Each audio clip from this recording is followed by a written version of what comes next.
Alright, welcome back guys to another easy Odyssey stream. Today we will be continuing with our Evo story playthrough and Psychosandra, and yeah, we will try to work our way all throughout the main story because that's really our focus here. Trying to kind of like beat the game. We will be skipping quite a bit of content and also like have the dialogue as in dialogue options. We won't actually be skipping any kind of like dialogue that's happening, but yeah, options server we will be kind of like focusing on the main ones. And yeah, we're currently in focus, I believe, which is where we killed a Pinor and also talked to the Oracle. We also attended the meeting of the Card of Cosmos.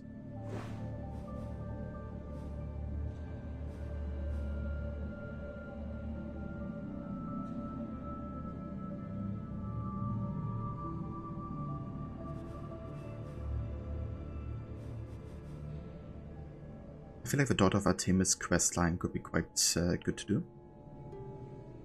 But what we're actually going to be doing is we're gonna take it. Go to Pilgrim's, what's it called? Pilgrim's Landing first, because there's a notice board and we can also check the store.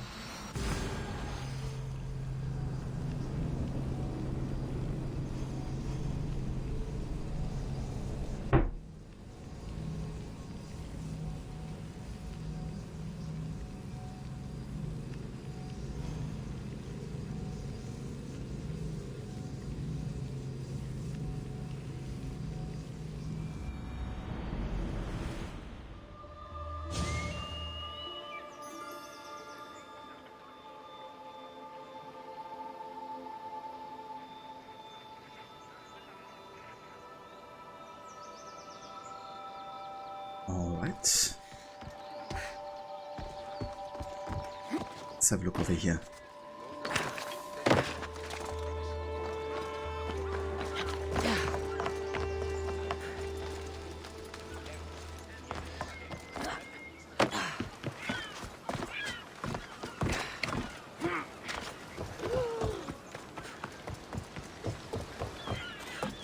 Welcome back, my friend. You wouldn't believe the amazing items I have in stock for you today. Where do you get all these things, Sargon? I never see you leave your stall. I have a network of associates combing the world for items of interest. When they find something special, they bring it to me. So, your associates do all the hard work. I hope you pay them well. Of course I do. The great Sargon, curator of mythical and extraordinary antiquities, is generous to those who help him succeed. Interesting. Show me what you have in stock. The way it was just like teleporting around depending on the dialogue choice.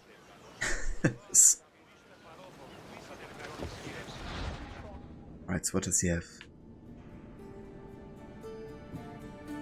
Fight the Hydra. I have like another day to get it. Might be able to do that actually. I think as the weekly quest line is like what? I mean, that's one for level 11. Just gotta focus pirate ships and kill bandits. I think I might do that actually.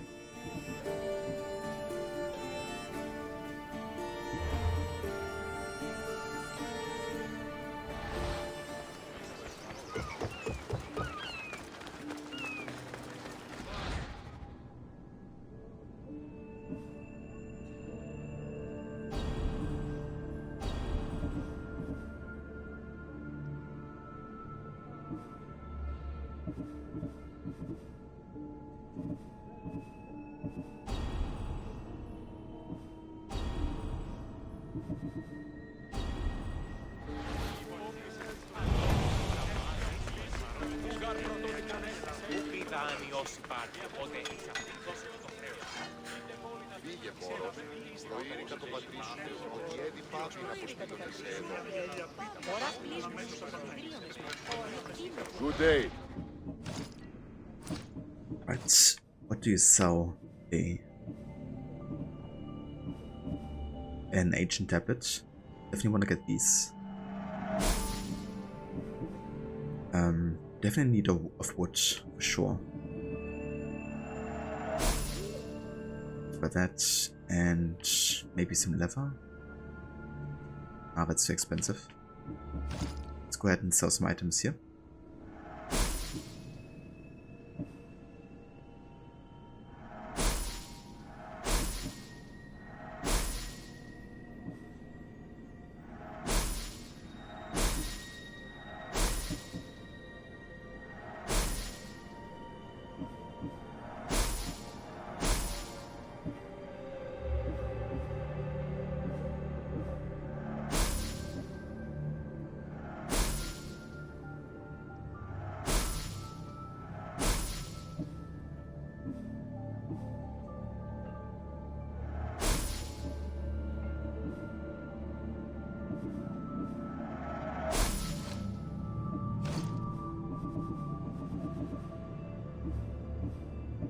Maybe a bit of leather now.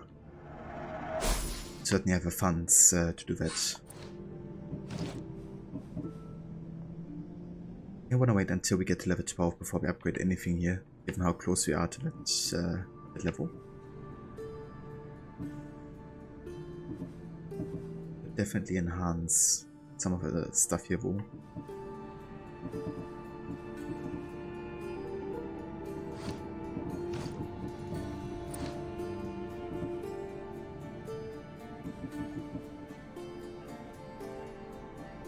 I feel like a crit chance with hero strike ability might come in handy because I use the ability quite a lot already.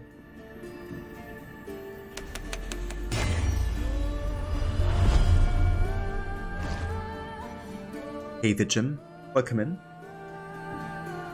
Good date here. I hope it's a good one.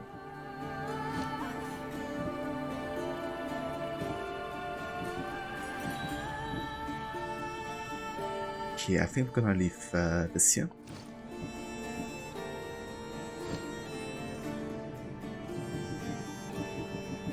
Let's go for warrior damage.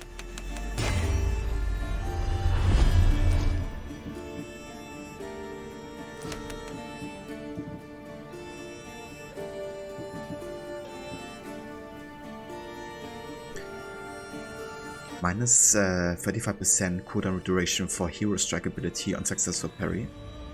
Would come in really handy with the ability we gotten for the sword. Let's definitely couple these two together.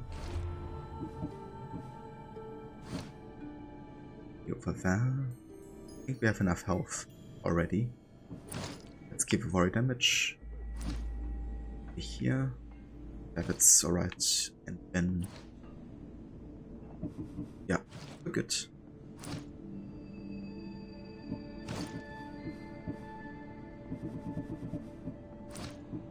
Until next time. AC Bradford with different melody. Yeah. Yeah, like the Ezio's family theme there. Kind of interesting choice to make it like a menu music, because usually it's been used for like rather big emotional moments.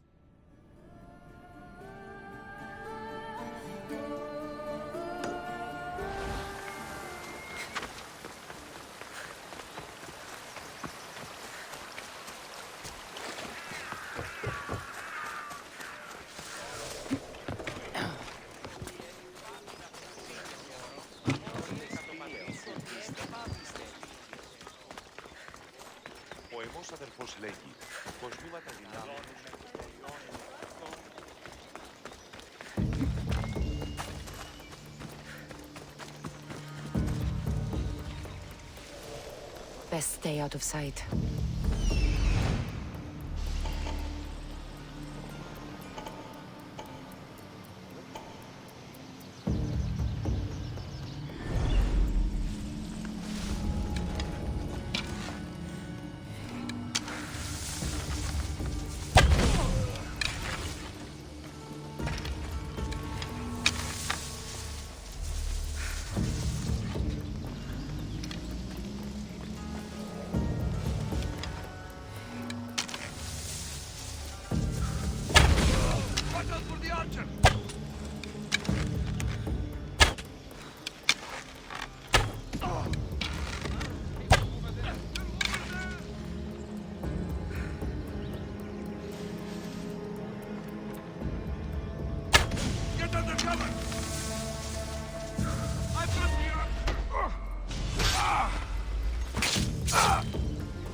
tell you, the bushes are fucking OP. Like, how do they not see me from here?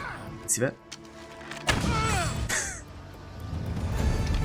It's ridiculous how overpowered the bushes are in Odyssey. The thing is, I kind of fix it in Valhalla. You know, like, you actually have to be in tall grass to be able to not be seen when you do stuff like this. And then people criticize it for like being too difficult.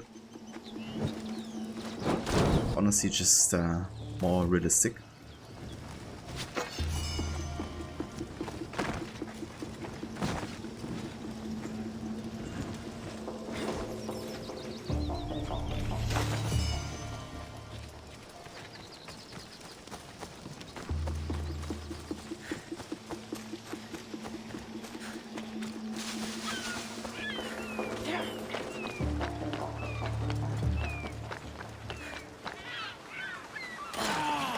You left a note on the board. What's going on? A crate of good wine was lost at sea. Pirates sank a merchant ship. I need that wine for tonight's banquet. You can probably still get it back, if you don't mind getting wet. Only someone truly brave would wade into those waters now. The pirates are still nearby, and I've heard rumors of a shark spotted close to the port. And you want me to gut all the sharks? You understand quickly. It's like the pirates have your wine, but yeah, the sharks have a real problem there. Because surely she can take care of the pirates herself. it's kind of funny because these are of course like the daily quests which are like randomly generated. Usually there's like two options or outcomes of what they want from you. For example, recover an item or take care of like bandits or something. And sometimes like depending on the problem, one choice makes like more sense than the other. So when they say the other, it's like, seriously, you're worried about the sharks, not about the pirates having what you want or need.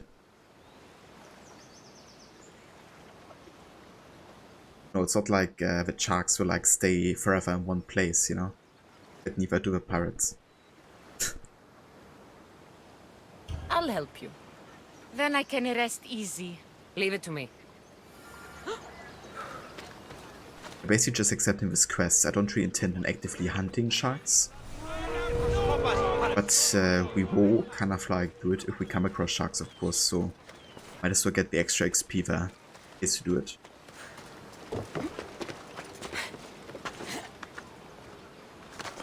Oh, the things I'll buy with your bounty!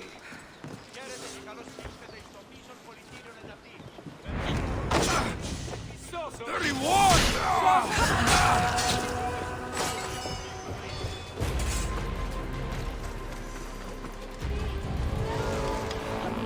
Something's going on over there.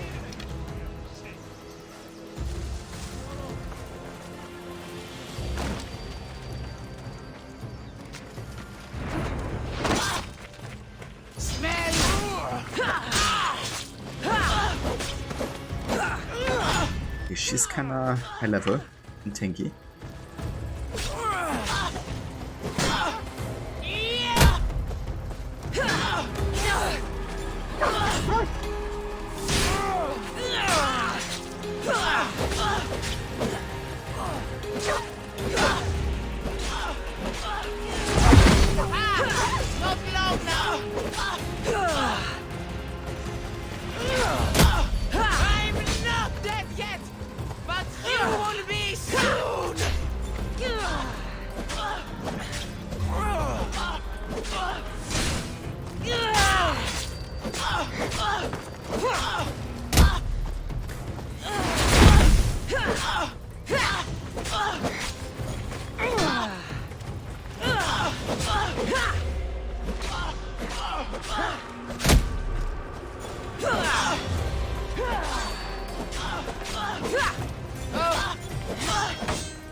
Bleeding doesn't make you brave!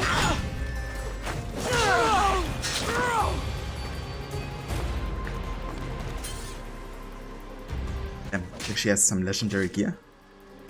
I never liked my fellow mercenary. Nice.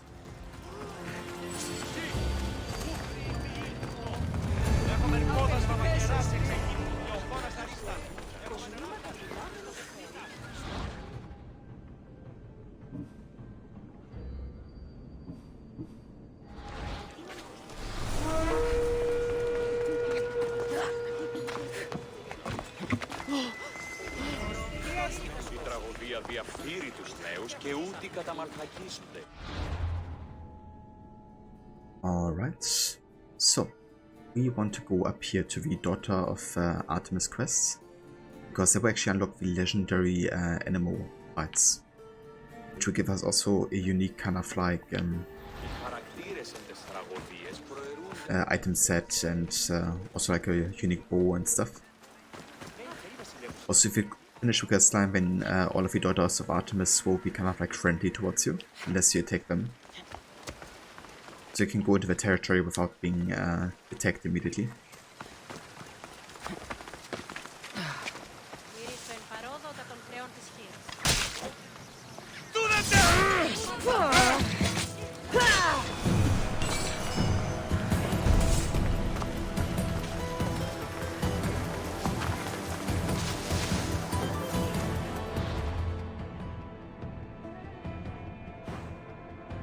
Nice, that also triggered the Conquest Battle, which means you can now fight for Athens against Sparta in Achaea.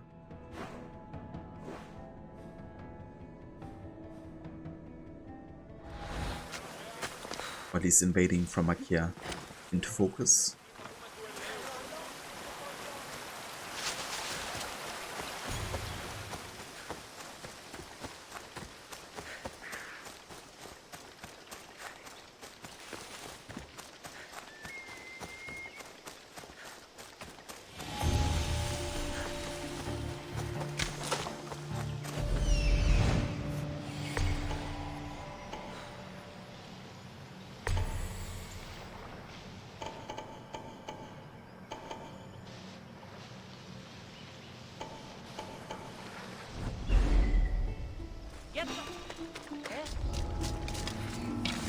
Did I see something? They're shooting at us!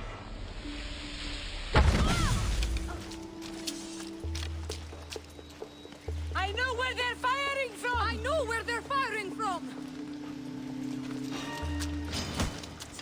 Take that!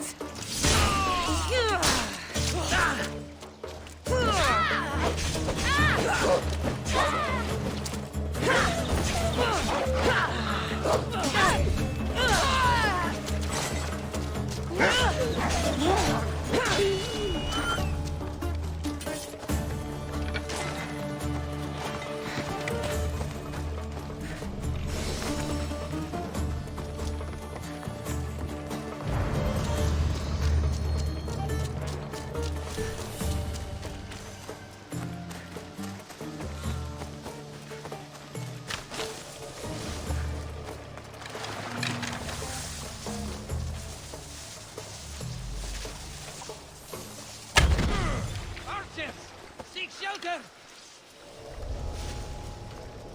Go to find the archer. Victory! Beat me!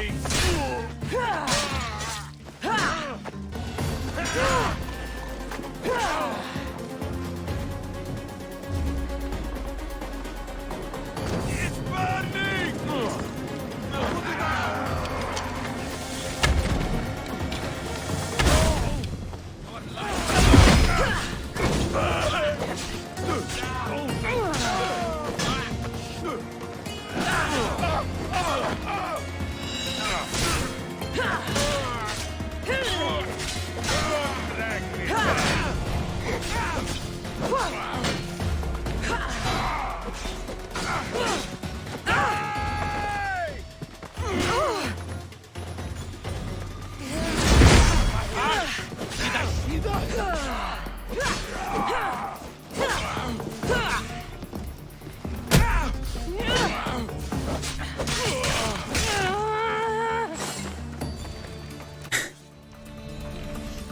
Sounds full.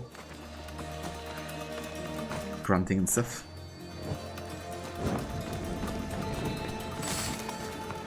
Okay, so apparently we actually done like a passive quest over here, so we can go the Spartan commander and finish it. We're gonna be focusing on these a bit more in the early game, because it's gonna kind of like snowball later into the main story.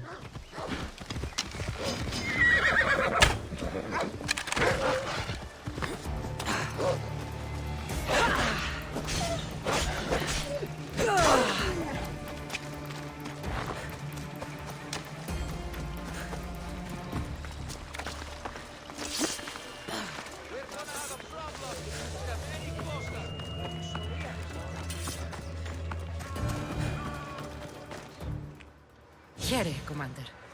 What can I do to serve Sparta? You, Misthios.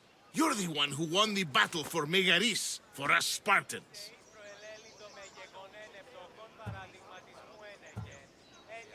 There were things I needed done. Acting as their champion was a necessary move. Thanks to you, Athenian efforts are fractured in this area, and my regiment is finally ready to strike. What do you need? A certain Athenian commander is all that stands in our way to victory. So you'd like me to take care of the Athenian commander? That's exactly it. Will you do it for me? The gods are smiling on you. I've already done it. Good. Take this. You earned it. You should join my crew. I mean, why not? I could use someone with your skills. Would you consider joining my crew? I knew this post wouldn't be easy, but lately it's been unbearable. I'll join you. Plus tennis.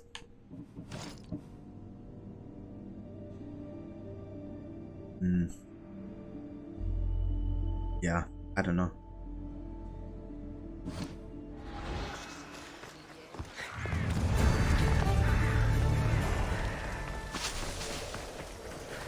Do we have a problem? Do we?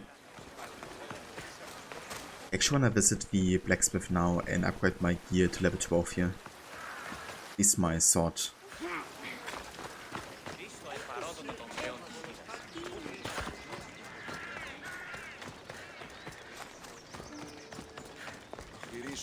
Welcome.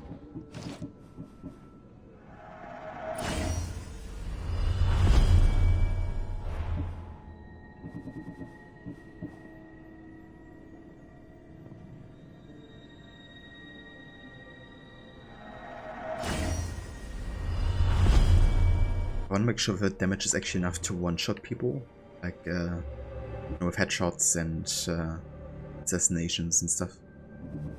But I don't really care too much about our defense or anything, because since we're playing on normal difficulty, enemies won't inflict as much damage. So we can really focus on all-out damage, essentially. See you later.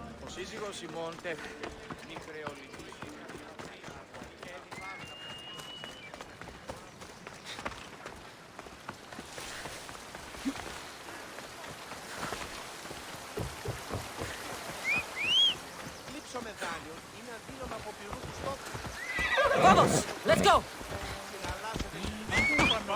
Come on!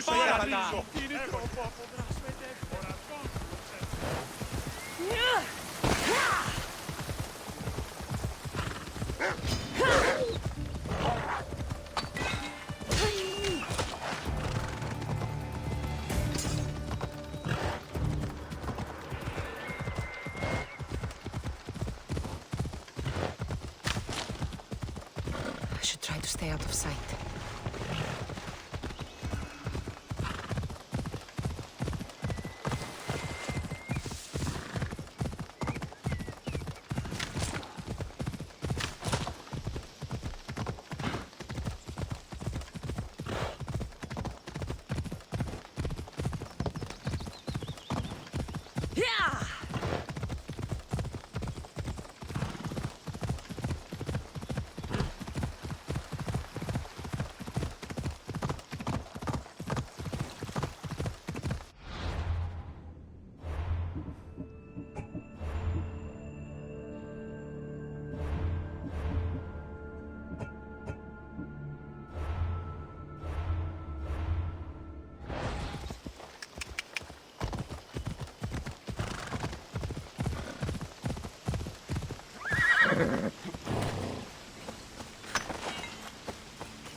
Just in time, Misthios. We're about to attack Spartan borders, and we're looking for every ready sword to send those dogs to Hades. Will you share in our victory? My spear is yours. We'll make good use of it. Now, on to victory.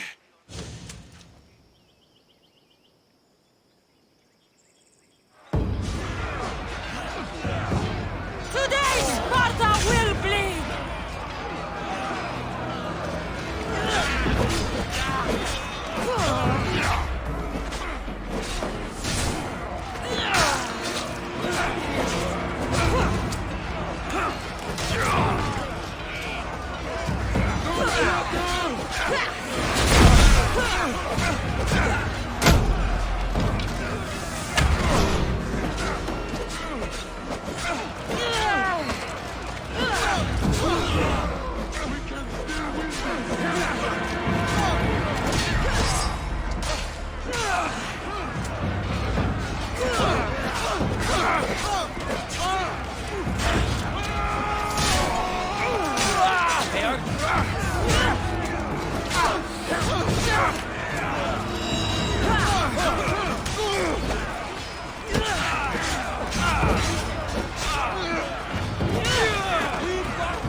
Underworld welcomes you today. Yeah, I don't think so. I think it's time for you to meet Hades.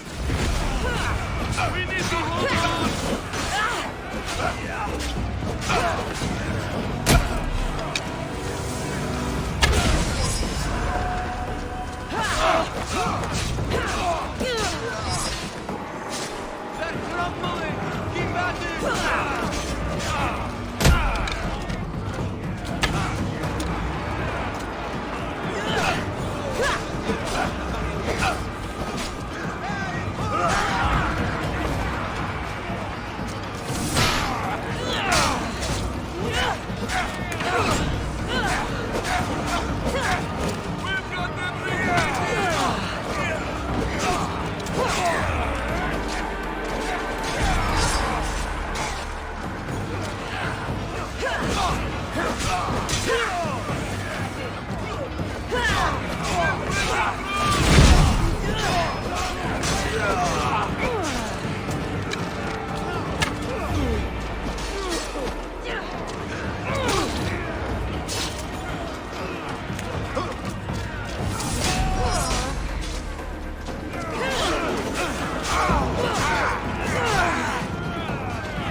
go to bed there. We killed 30 soldiers total and 8 captains as well.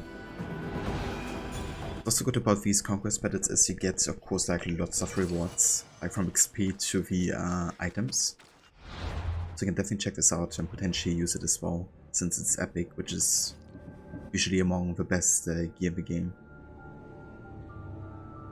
Like this isn't bad at all here. Also increasing our armor quite substantially. Let's use that.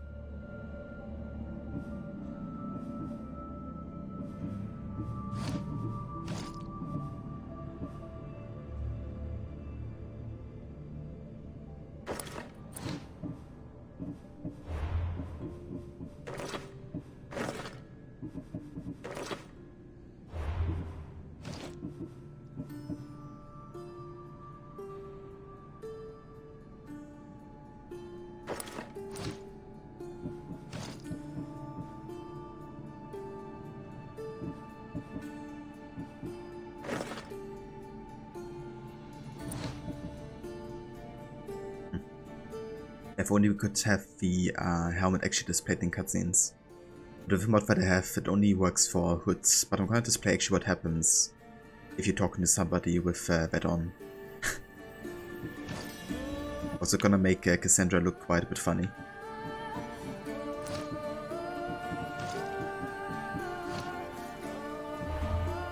Also have another ability point to spend here.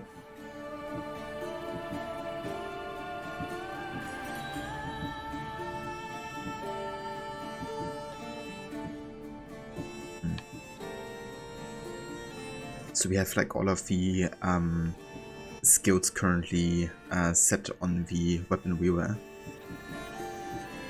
Also can't increase any other skill that we've gotten already. So I guess we're going to go for some ranged skills here, since we can actually utilize those. Probably go for Archery Master, which increases our hunter damage, and we will no longer consume normal arrows when using hunter abilities. So we should ever be out of arrows, we can still use abilities to still do it. Hey there, dudes, welcome in. Hey Battalion, good mornings. Hope you guys are doing well.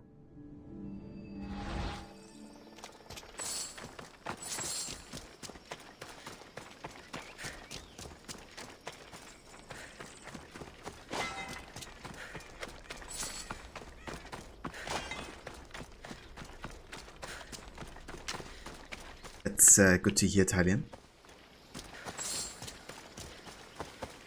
You did finish Porto yesterday, didn't you? How was that game? And yeah, it's been pretty good. Decided to play some Odyssey today. Doing lots of questing and grinding, as well as getting through the main story as quick as you can. While doing kind of like an Evo story playthrough, so going for like the worst choices possible. But yeah, it's been good fun so far.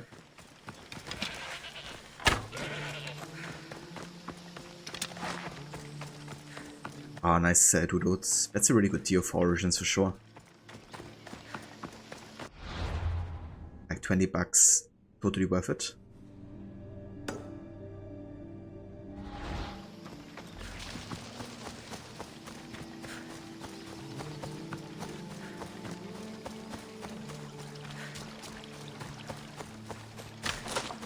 Origins is still one of my absolute favorite AC games. For me, it's kind of like tied with AC2, I think, at this point. Among my favorite AC games. Just love the story so much, and also like the whole art direction of it.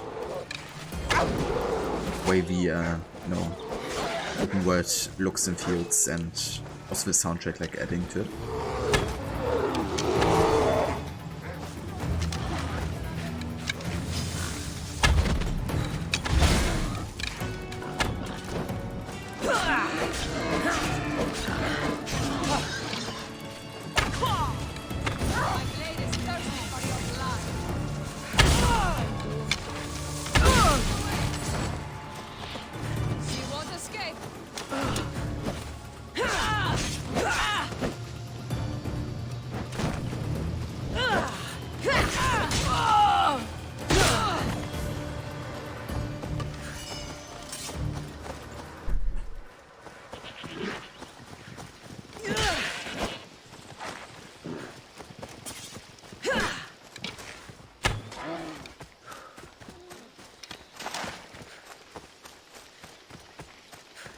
Redux Italian. Exactly. It's the only way I can play Odyssey these days. You been liking it a lot so far? Oh yeah, dudes. So it's the first time playing the game then, I reckon?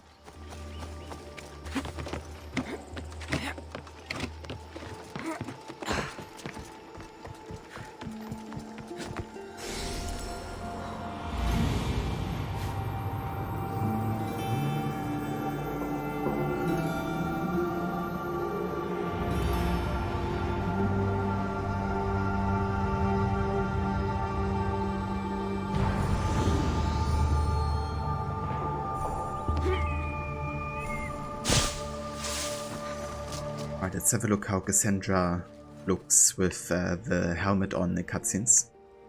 Because yeah, with the mod that they have and the recent patch that they added to Odyssey, the mod got corrupted. So helmets won't be displayed anymore, but Cassandra will look really funny instead. You! What are you doing here?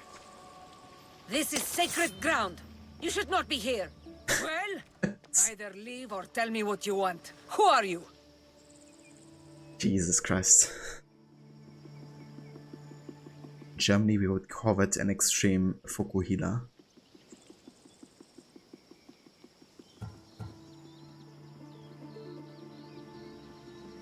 I feel bad for not having played it sooner, but better late than never. Yeah, definitely. I mean, don't feel bad about it. It's never too late to play, you know, a good game like that. But their Origins really is very close to my heart. Like, Ike as a character especially. I think he's has such a range. And yeah, like his whole story felt very personal. A pattern boredness on Cassandra. Yeah, that's unfortunately what happens with that mod. But yeah, we're gonna go back to the hood in a second. Amestios. I'm not here to start trouble, but if that's what you want, I'll end it. Your name? I'm Cassandra. Some called me the Eagle Bearer.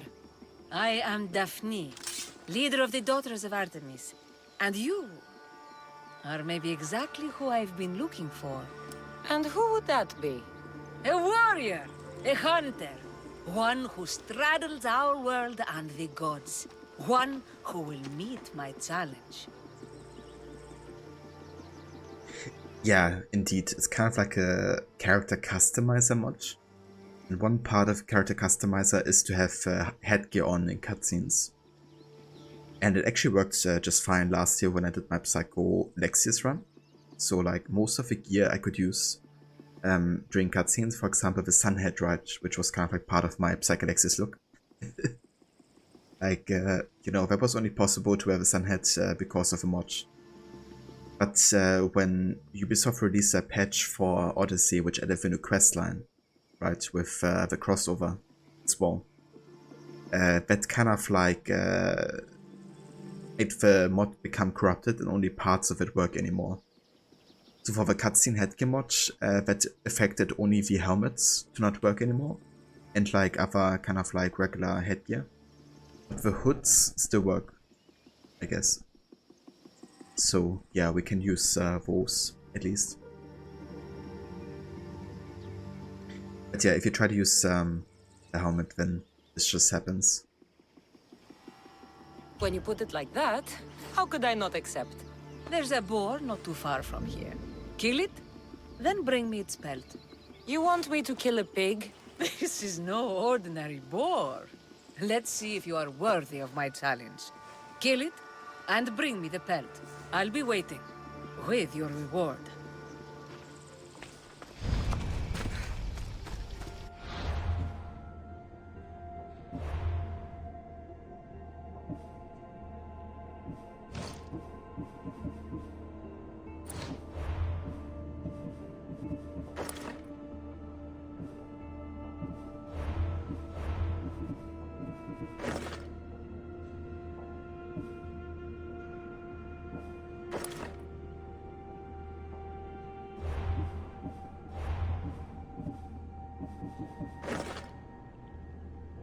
That kind of works well together. Not really the color, though, gotta say.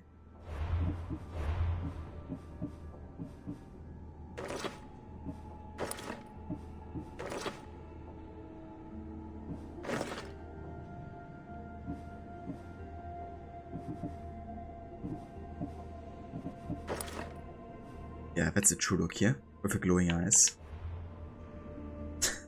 Yes. Looking more like Psychalexius now. I think you may have shared this tidbit already, but without any modding, Poseidon's crown is the only headgear that can appear in cutscenes. Yeah, it really is a shame, isn't it? Not only the patches, like the eye patches, appear in cutscenes, do they? That you can get later on as well.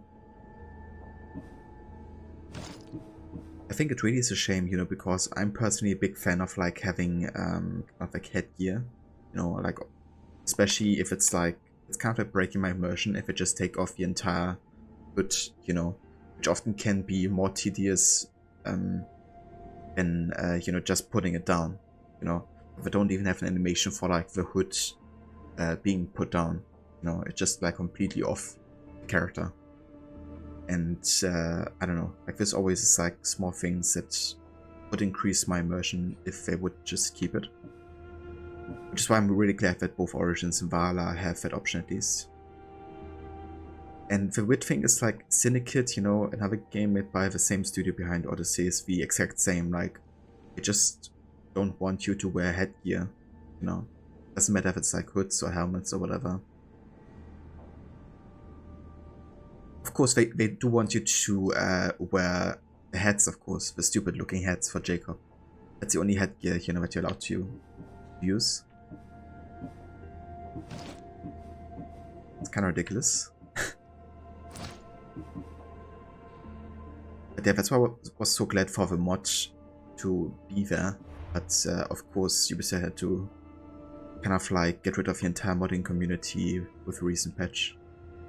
Because that's the thing, right? Like Odyssey actually had like one of the biggest modding communities for AC. But the patch just completely broke like most of the mods. Completely.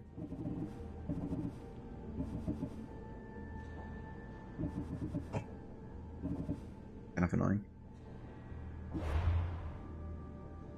Yeah, let's go ahead and change this again. Oh, this actually works color-wise. Yeah, let's go for that maybe.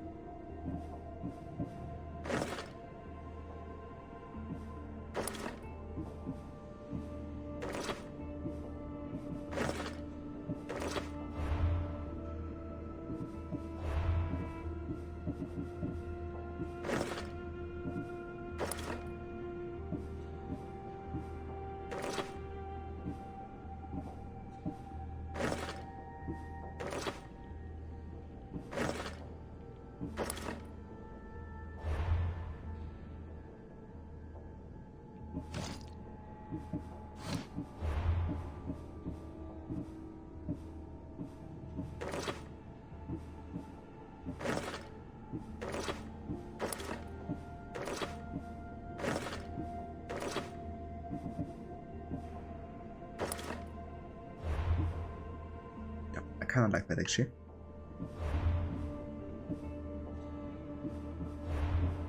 Right, we're good.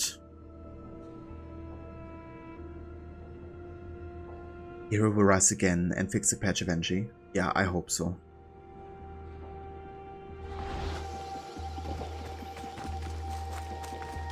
Okay, maybe I'm not the biggest fan of the Persian one.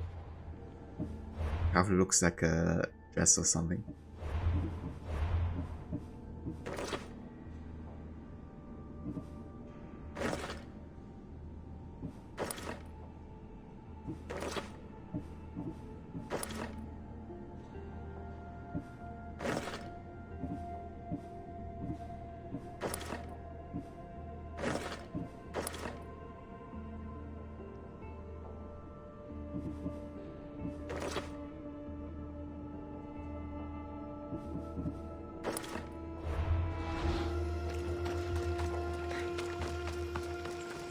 No, one of the pieces for the load were worked too well.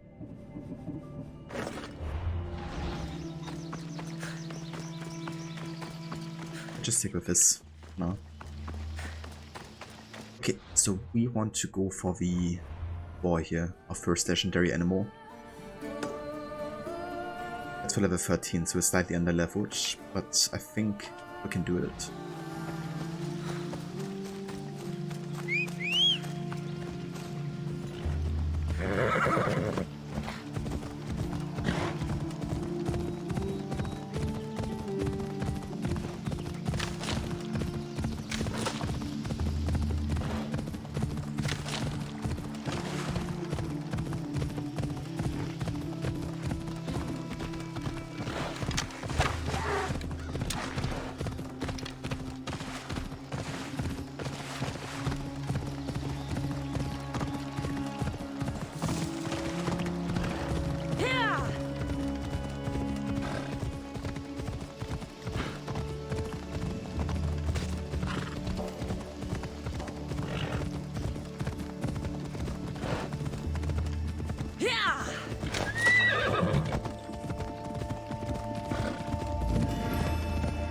Kinda like the focus music theme.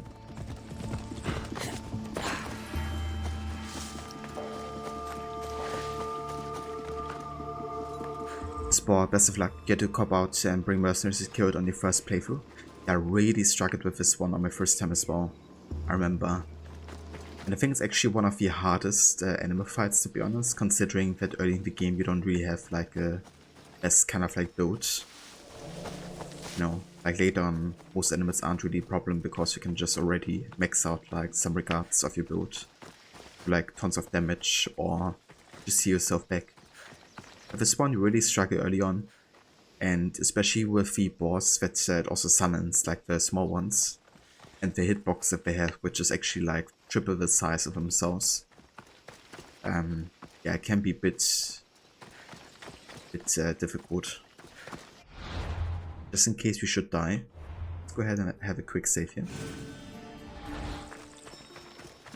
We didn't die so far actually in this playthrough. That's of course also because I play on like normal difficulties, so makes it a bit easier. That's a big pig.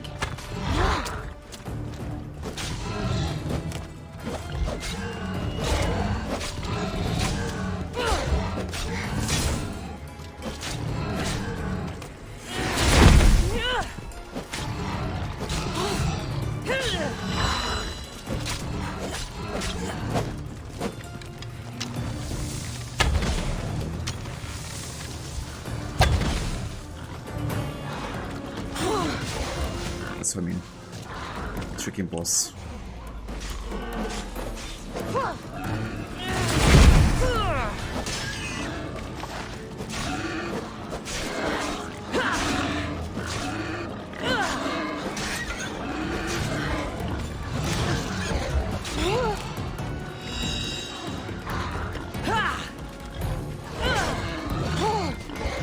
Jesus Christ.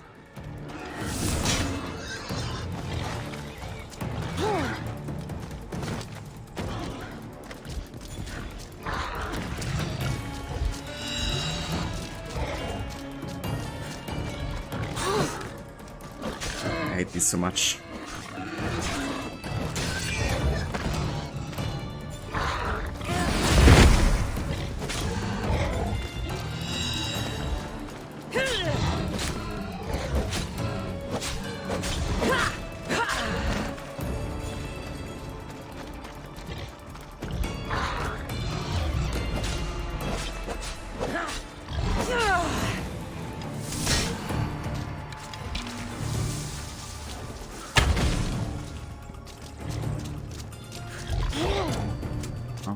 I thought he was summoning smaller boss.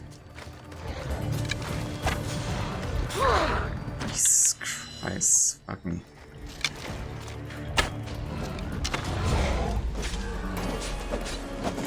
Now they're coming.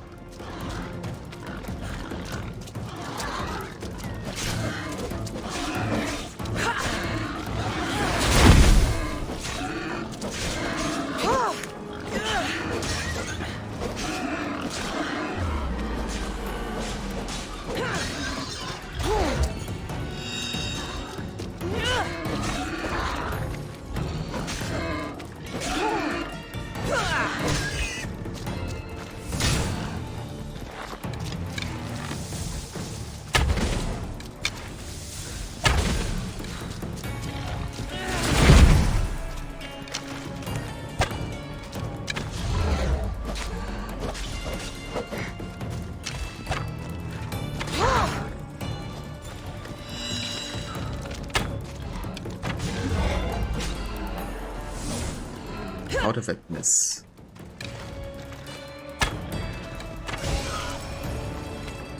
I should get this pelt back to Daphne at the temple. Nice.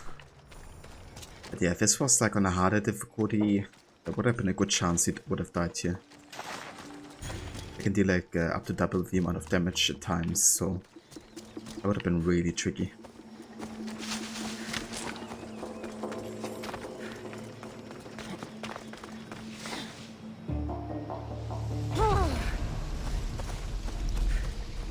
So tutorials on YouTube that said to use paralyzing arrows on the small boss, so that more stopped spawning, but it just didn't work. More just kept coming. Ah, that's odd. I've never actually considered that strategy, to be honest, but it would be interesting to give it a try. But yeah, I usually just try to deal with these small boss as fast as possible and only then focus on the big one. Otherwise you just get overwhelmed so quickly.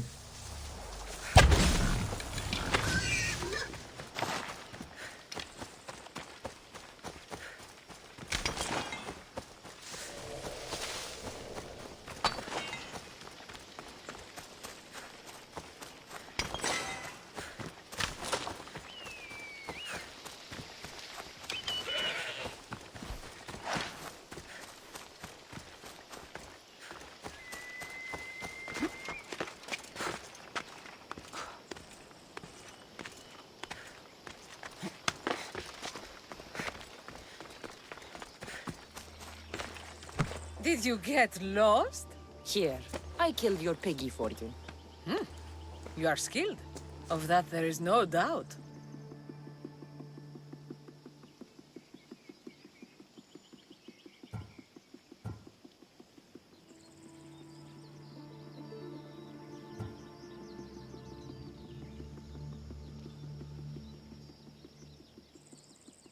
I have plenty of talents. Of that, you can be sure. Oh, is that so? Well, I look forward to putting them all to the test. Oh? And what did you have in mind? Many things. But first, to business. There are beasts that roam this world, but are not fully of it. They've been placed here by the gods as trials, as tests. Yeah, our path already is legendary. The path of Psycho Sandra. Neither god nor mortal has stopped me so far from achieving my destiny. We will see. What exactly do you want me to do? I want you to prove your worth in the eyes of Artemis and hunt these creatures. I don't need to prove my worth to anyone. Just tell me what's the reward. With each pelt you return, I will grant you a boon from Artemis. If you are able to slay all the beasts, well, let's say your relationship with the daughters of Artemis will be forever changed. Yeah, we do it. Gonna hunt at least all of the legendary beasts we come across. Alright, I'll do it. Now, just how many of these animals are there? Artemis has laid out 8 trials, and you have already started the journey. Hunt down those that remain. How will I recognize the creatures? Oh, you'll know. Bring the pelts to me. I'll await your return with my sisters, the daughters of Artemis. I hope you don't make me wait too long to see your face again.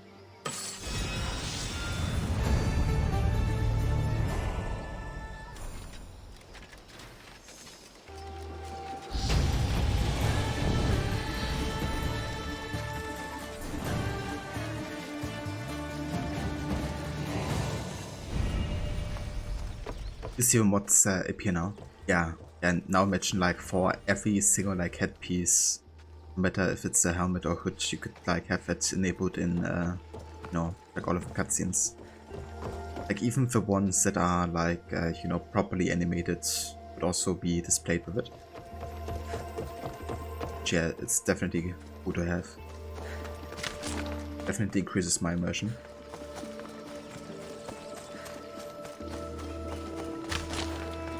So we also got a pretty good bow here for level 13, so we're definitely going to be using that one.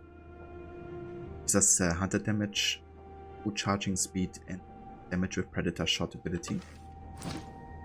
Which means I probably go and get that ability next, to be honest.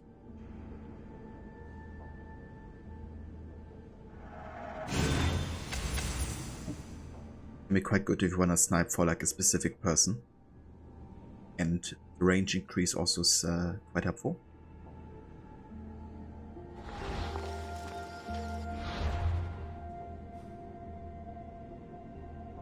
Right. What do we do next? Let's go ahead and do this daily quest here.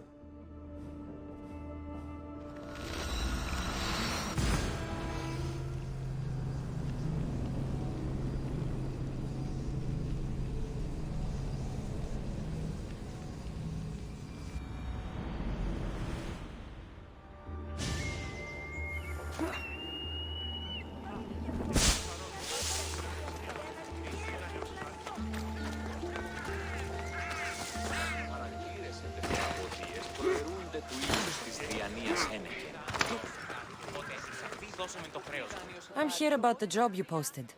What's going on? The people have turned from Athena.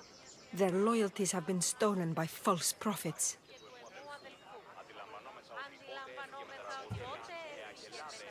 Athena will sort it out, with her sword and shield. I hope she will grant these worshippers wisdom instead. They're not being led by priests, but by bandits. Bandits? Once pretending to be priests, you mean? Exactly.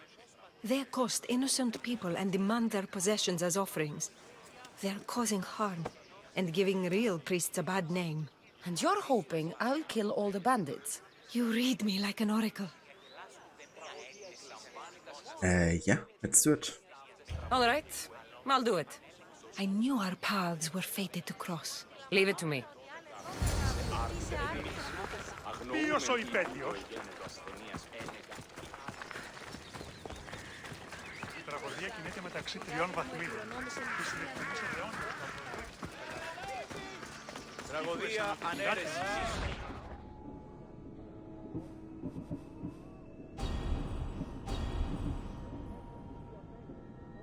Cassandra, get over here, you spineless jellyfish, you.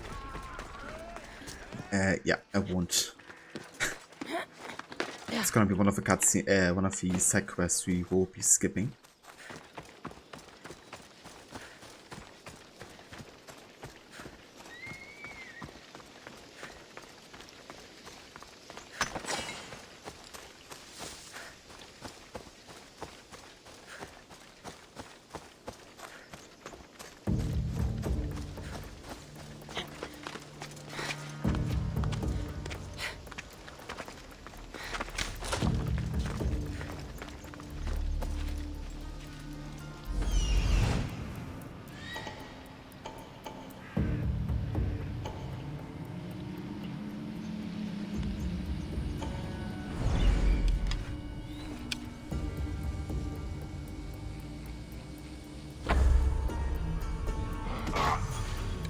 Get away!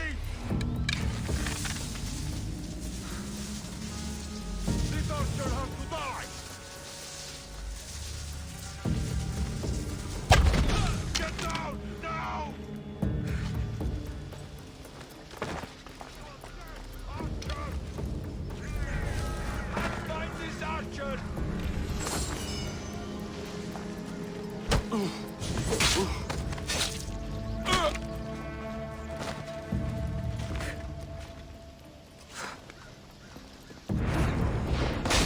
Collect my drachmi.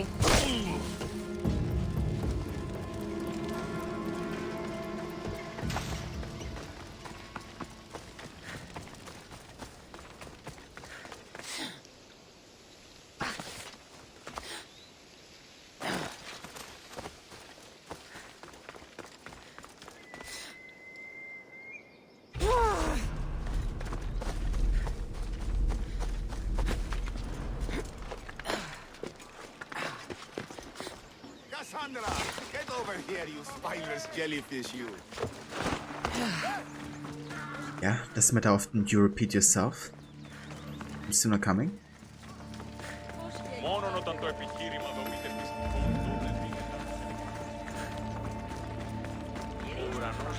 You're back.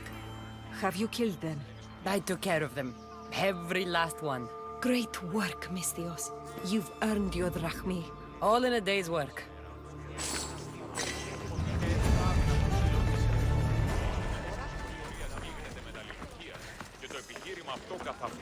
Alright. So, I think now we can go ahead and focus again on the main story here. Gonna catch up on all the side stuff I want to do in this region for now. And yeah, we gotta go and meet Herodotus at Thermopylae. That's where the Spartans fought against the Persians with a 300.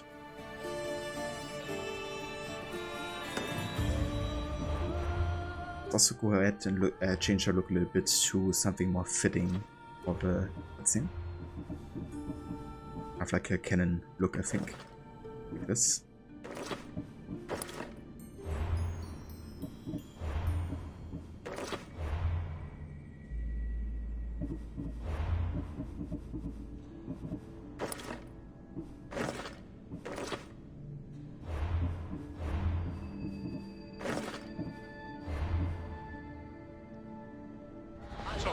Σοφόκλης. Κάνει και φέρε φιλιά να χορευτεί.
How will I ever repay you?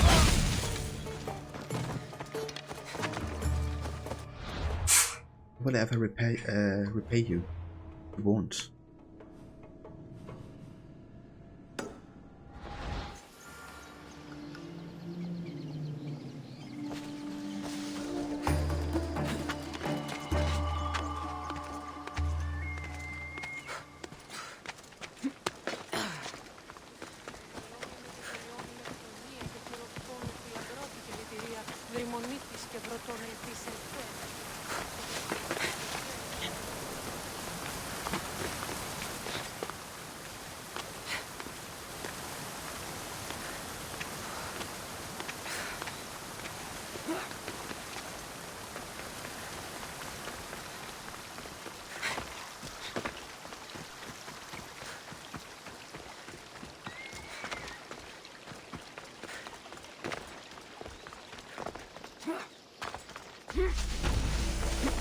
Path of betrayal. This is where that traitor snuck the Persian army past Sparta's defenses.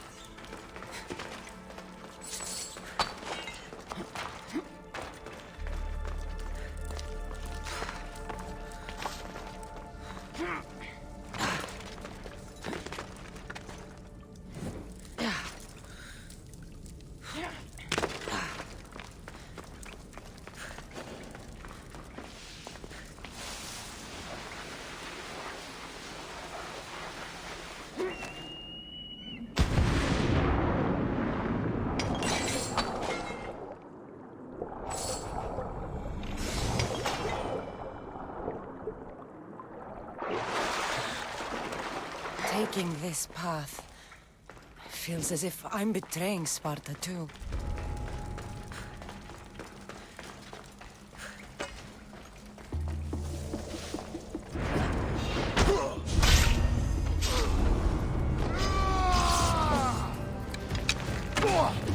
Nice, I actually got a note here for one of the titles. Very nice.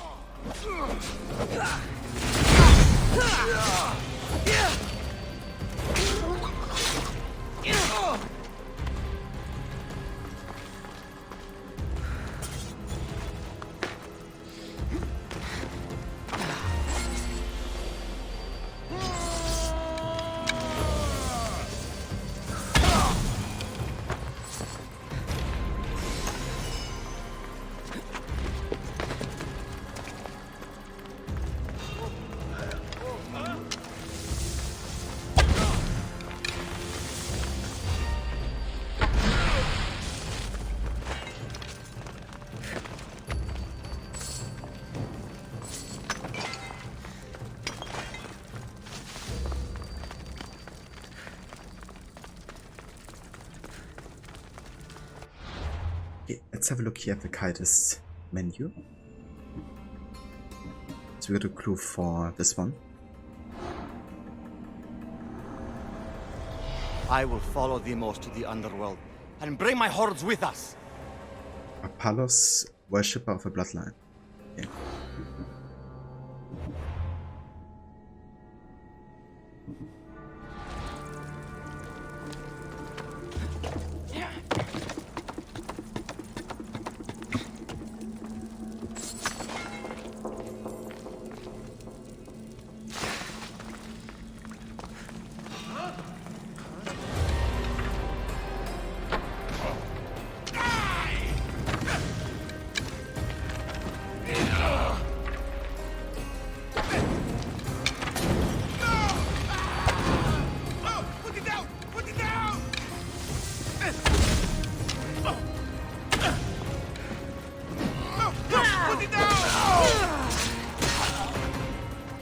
There you go. It's out now. It's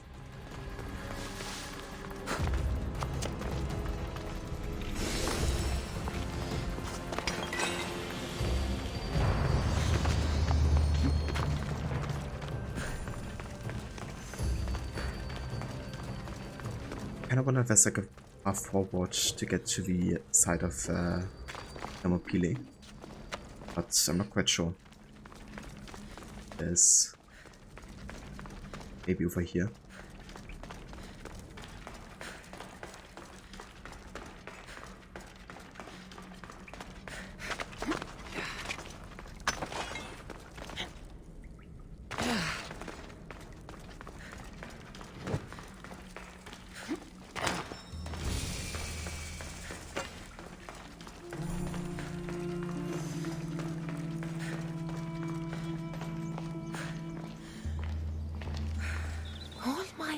I've heard stories of Leonidas. I can't believe I'm finally seeing where history was made.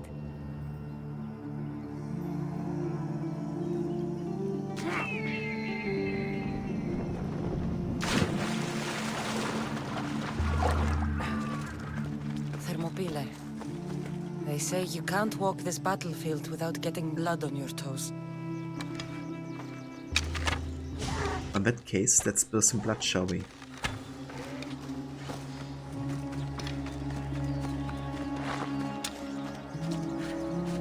Did you do it?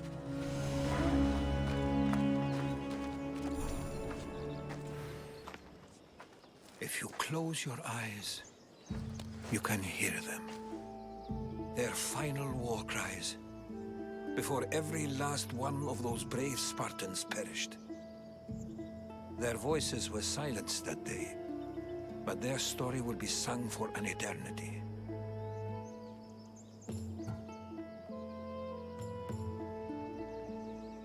Yeah, I'm like, we have to go. Can't waste time here thinking about Leonidas. Yes. Very poetic. Now, can we please go to Athens? We can talk about the dead on the way. Patience. I didn't bring you here to talk about the dead. I brought you here so you can learn to protect the living. How can I protect the living if I'm hanging around statues of lions? Hold out your spear. My spear? What for? I need to know something.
And some Haverot.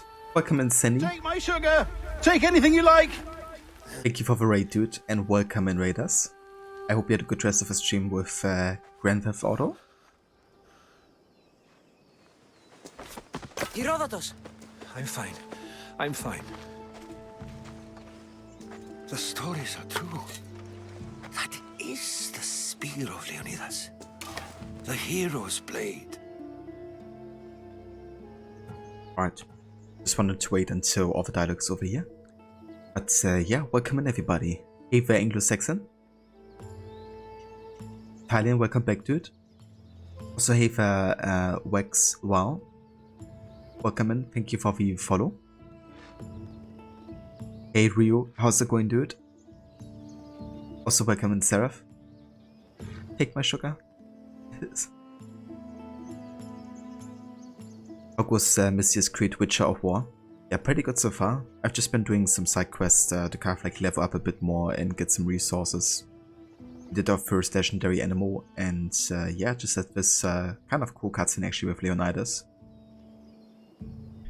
I mean, the Leonidas stuff is always one of the best kind of like cutscene content in this game.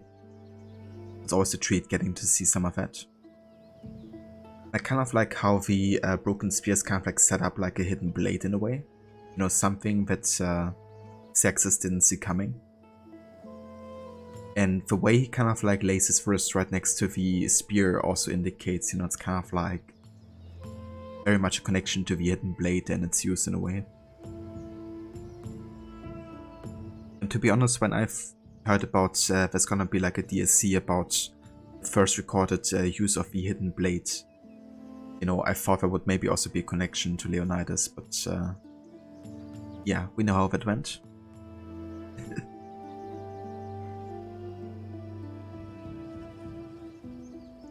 Have a guess. Going well, Rio. Very nice. That's good to hear. After giving the game hours and hours with gameplay, putting up with it and giving it enough chances, you're cancelling the playthrough, skipping GTA 2 and going straight to 3, and changing the marathon to being 3D GTA marathon law. That's totally fair, Rod. I don't blame you one bit for doing that decision. I mean, already after the last stream, you know, I think it would have been fair to call it there. So, you know, given that you even gave the game another chance, you know, to actually go ahead and try it. You know, you definitely played a lot of it and enough, in my opinion. And I feel like you, for me, I feel like you can be proud of like how far you've already come, and you know how long you had patience to put up with it. So, I still salute you for, you know, even getting as far as you did and playing it for as long. But yeah, that's a good idea, you know, to just focus on the 3D games. That way, you know, it will definitely be a much more pleasant experience. And they're more like the, you know, proper GTA games anyway. It's like comparing the AC Chronicles games to like the actual 3D AC games.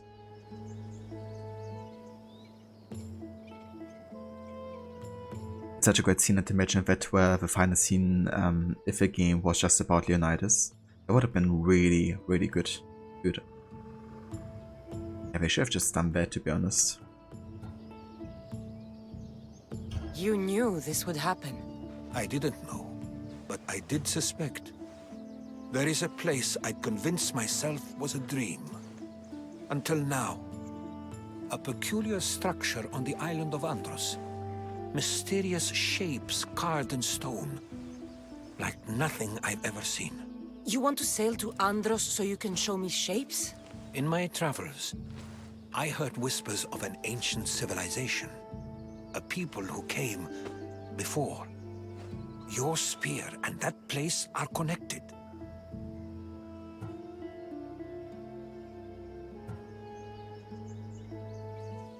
Rod, you appreciate that. It was surely a terrible experience. GTA 2 might be better, but you're not going to spend a stream time to find out. That's completely fair as well, dude. You know? Maybe one day you're gonna check it out, but I think for now, it's probably best to just go and play the games you know you will enjoy. Okay, this is actually gonna be one of the only optional dialogues I'm gonna actually pick here. Because whenever the Isu are mentioned, it's always interesting to see how each game kind of like, you know, talks about them. And also what their understanding of them is. You mentioned a people that came before. Who were they? They were not gods, but they lived far longer than any mortal, and were far more intelligent. I've seen carvings in caves, strange symbols that suggest it was this ancient civilization that created humankind and provided them with fire. But Zeus blamed Prometheus. Yes.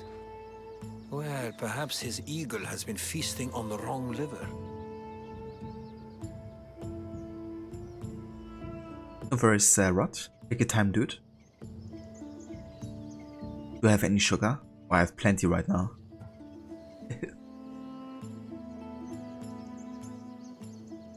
The spear awakened to you, Herodotus. I trust you. You understand. I will do everything in my power to help you find your mother. I promise. But first, we must sail to the island of Andros. I'll meet you at my ship. Yeah, you never know when you need it, you know.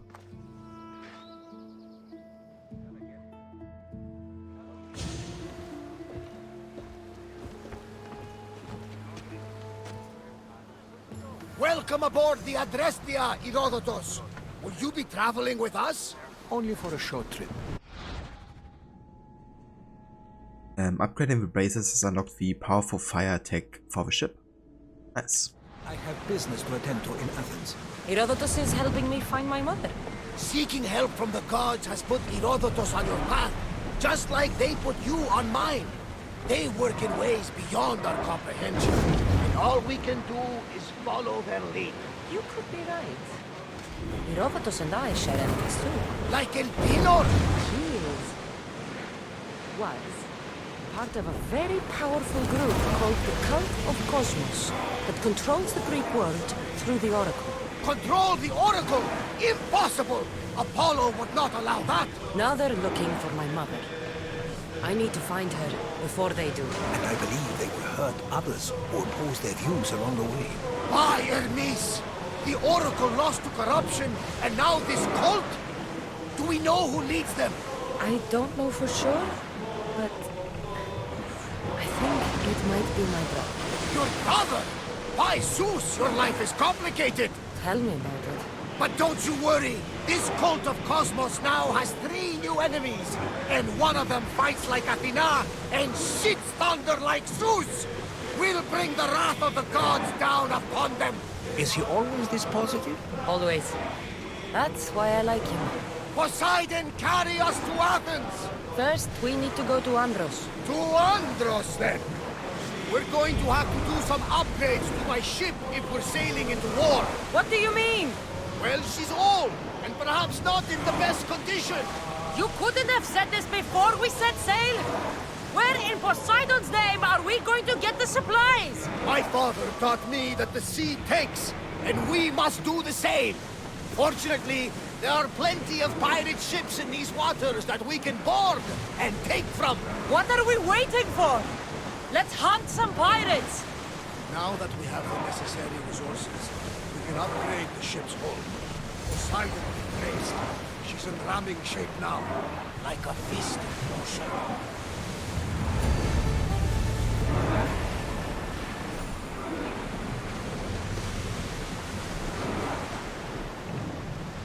Archers! Get ready!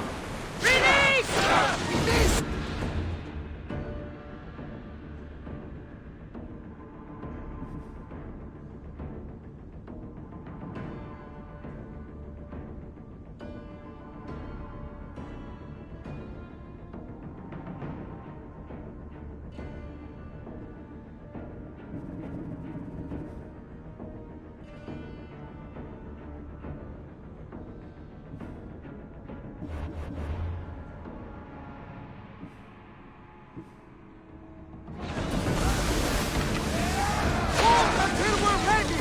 Hit them with your spear! I need archers! Attack! Brace for impact!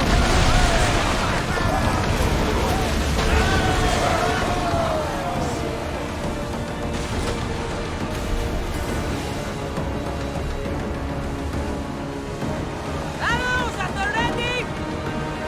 Ship your oars!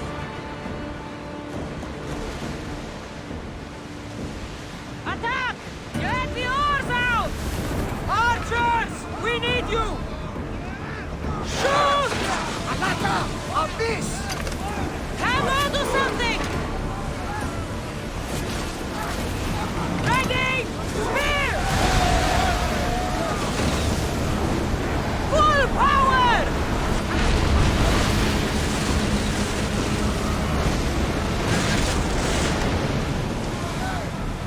Ready to set for impact! Set fire to the weapons! Attack with your spear! Sails down! Ship the oar! Yeah, just gonna try to destroy as many of these pirate ships as possible of the contract here. Ready arrow! Release them! Spear them! Get them! Reloaded! Increase speed! Ramming speed! Loose spear! Archers! Ready! Now! Burn them down! Archers! Now!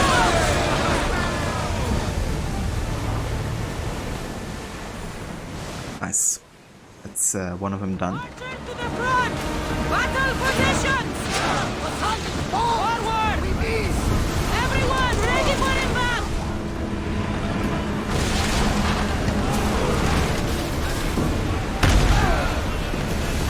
And throw!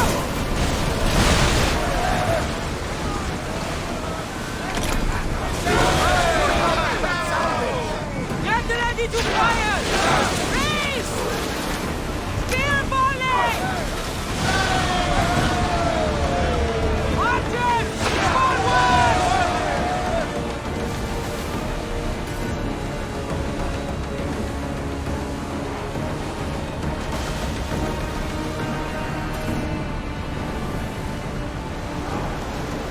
Shipboard!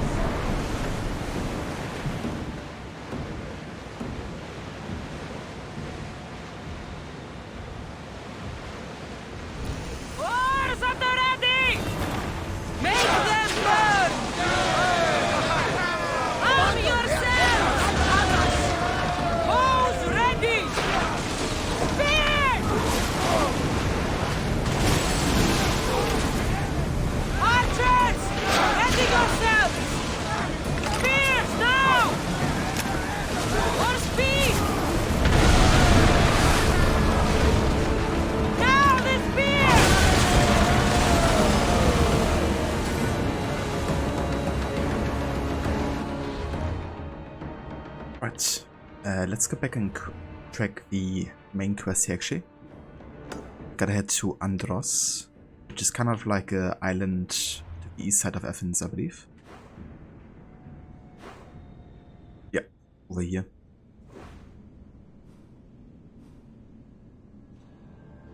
There's also a conquest battle available on this side. I feel like I want to do this first actually. Because the bonus XP and loot would be quite helpful. More speed! Wrong, but there might also be a Cultist up here. Not too sure.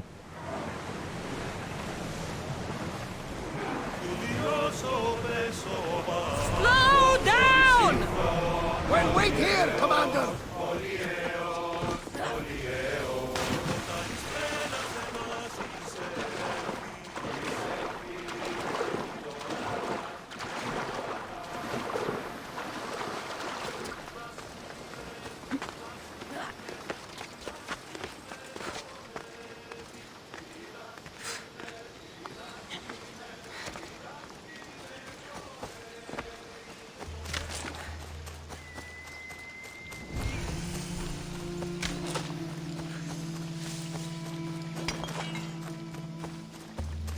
Better stay hidden.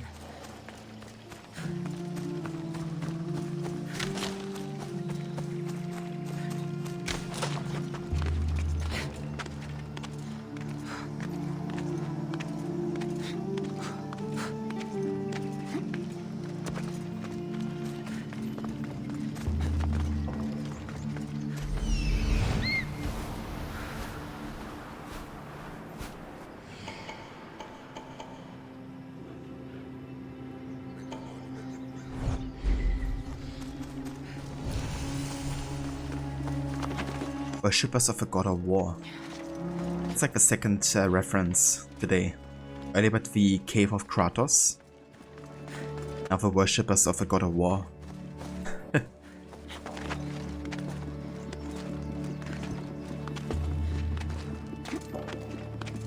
But yeah, I guess in this case it's more about Ares than it is about Kratos.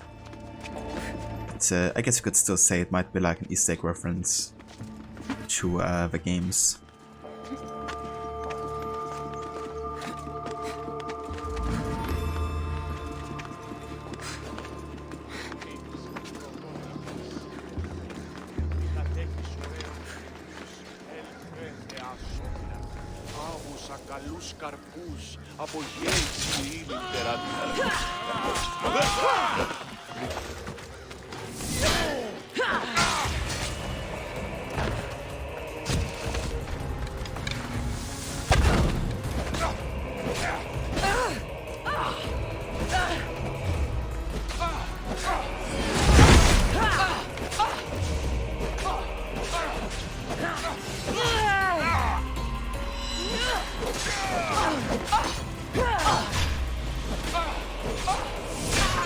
Is that actually Cultist? Because the music is playing, this guy's kind of... No, it isn't. Because sometimes the music plays when actually like finding a hidden Cultist as well. But yeah. Yes, it wasn't.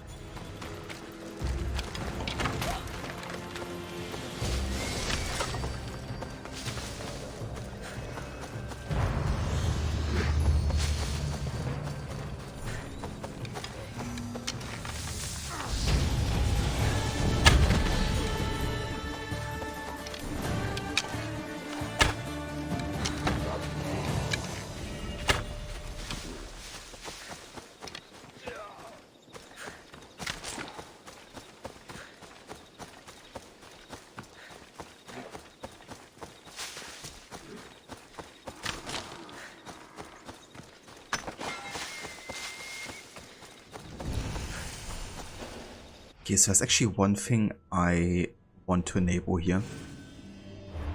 And that is kind of like have the level scaling be as slow as it can.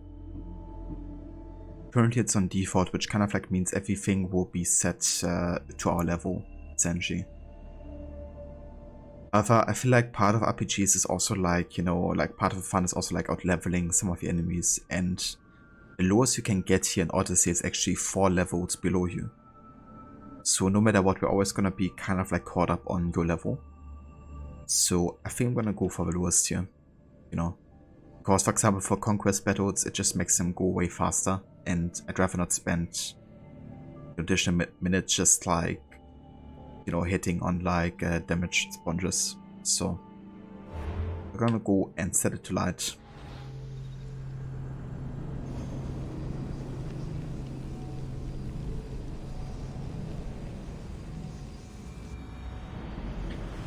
Hey there, Bobby. Unfortunately, there's no option to turn it off completely. Yeah. Like Valhalla and Origins both had the option to have it like be on their level, which they were originally. But the Odyssey kind of like force scales it up to at least 4 levels below you.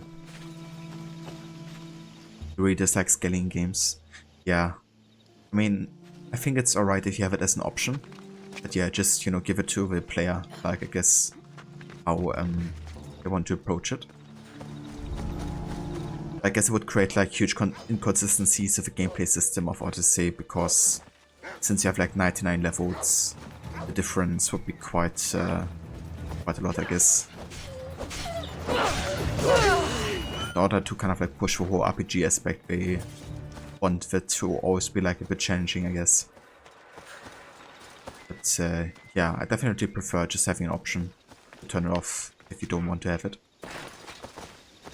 Given that it's a single player game, you know, I don't see the issue with that.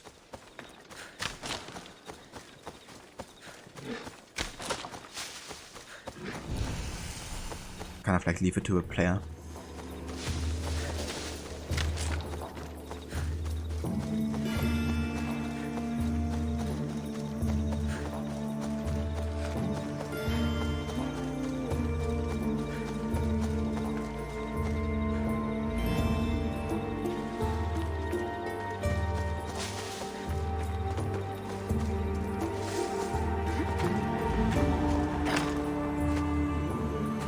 Yeah, exactly, it just always makes it feel like a bit samey.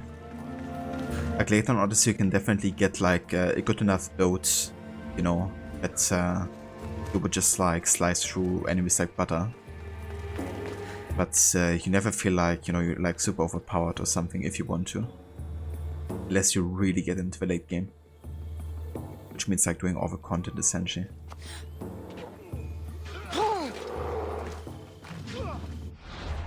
Okay, so since we're gonna be fighting for Athens here, let's go ahead and change our gear to blue. Or bluish at least. It's kind of like aligned with their colors. And then we can get another ability point spent. I'm gonna go for the next Archery Master, which increases Hunter damage by another 10% and Hedger damage by 20. If an adrenaline segment is partially drained, it will refill outside of combat. That's also really good actually. Or stealth especially.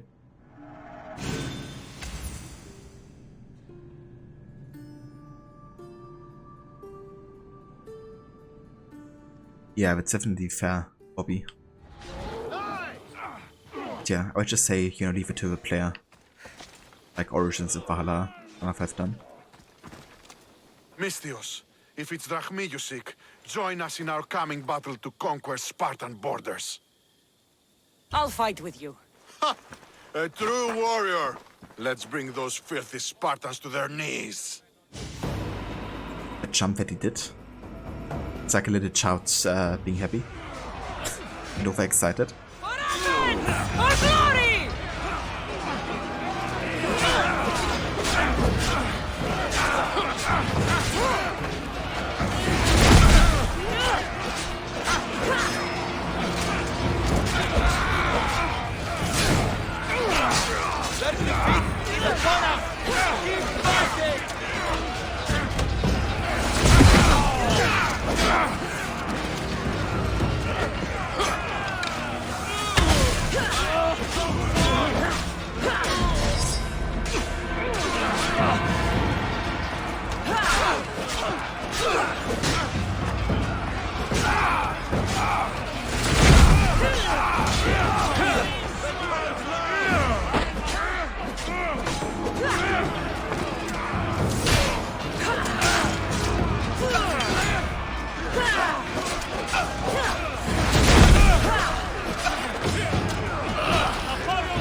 Hey, the man, get to install Odyssey back.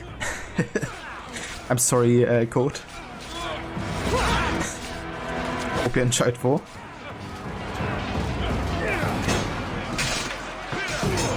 Damn, the mercenary already appearing. I will stain the earth with your blood. I kinda like the look of his outfit actually. Helmet, armor, and spear work quite well together.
And Bobby, thank you for the follow. I appreciate it. At follow H.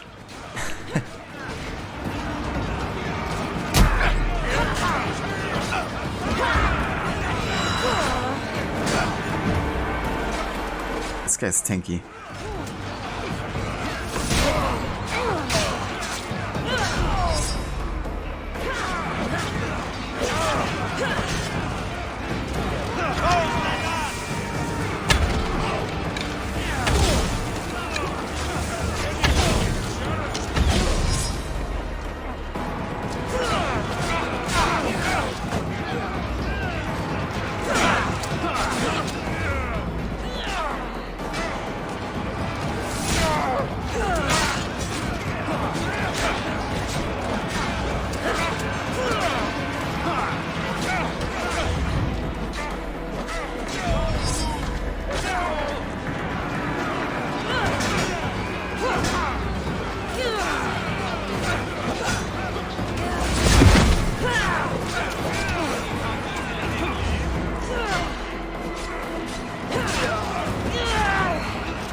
Nice. Got some good gear here. Also 6000 XP. That's definitely good for our level.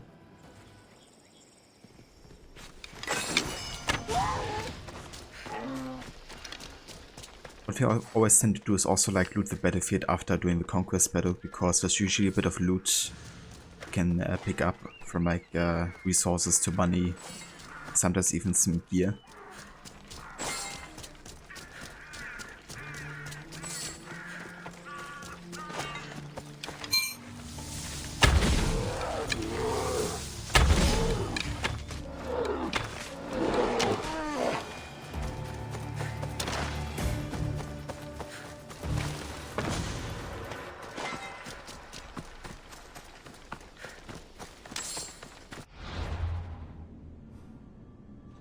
Right. Don't we have a viewpoint up here? That's a shame. Probably up there where we have the undiscovered leader though. But yeah, that's alright. We can go there next time.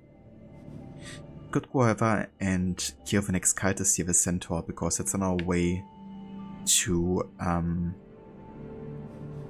Andros. So I think I'm gonna do that next.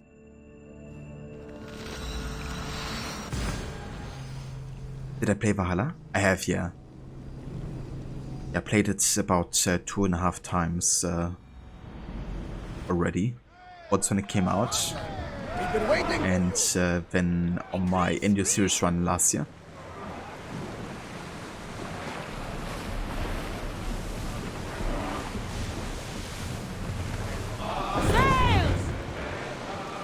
Same here. I enjoyed Valhalla quite a lot actually. Also main game than the DLC content. But yeah, I had a good time with it. I did feel like it was too long though.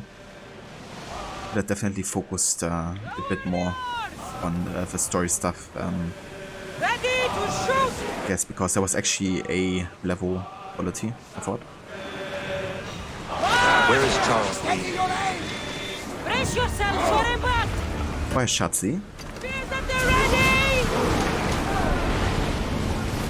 Use a fire volley! Throw spears! Archers, take your mark! Head for over water! I'm holding them! Ready your bows! Use another hand! Now! I need archers! Ship me on! Nice. I think that's all of the pirate ships we had to kill. I would just have to get one bandit and then we're basically done with the weekly quest. You like Valhalla more than Origins?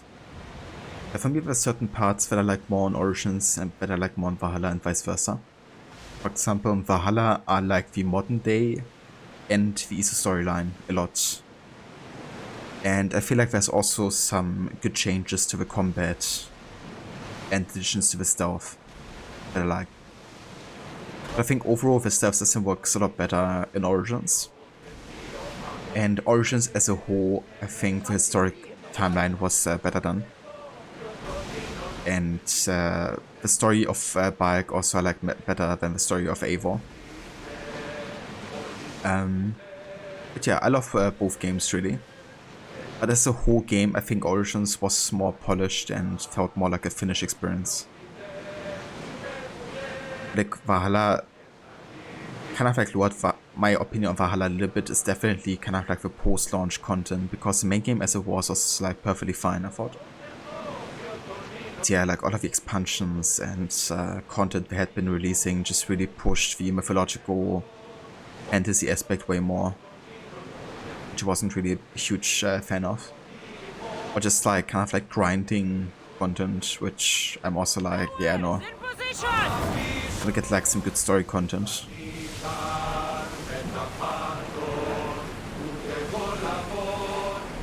the rowers!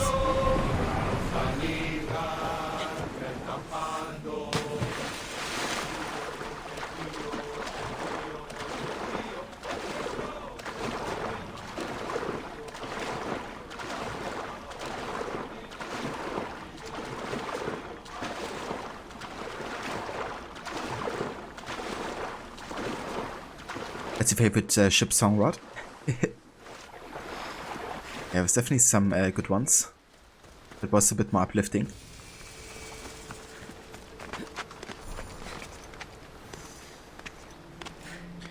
I believe we actually have a new weapon we can use now.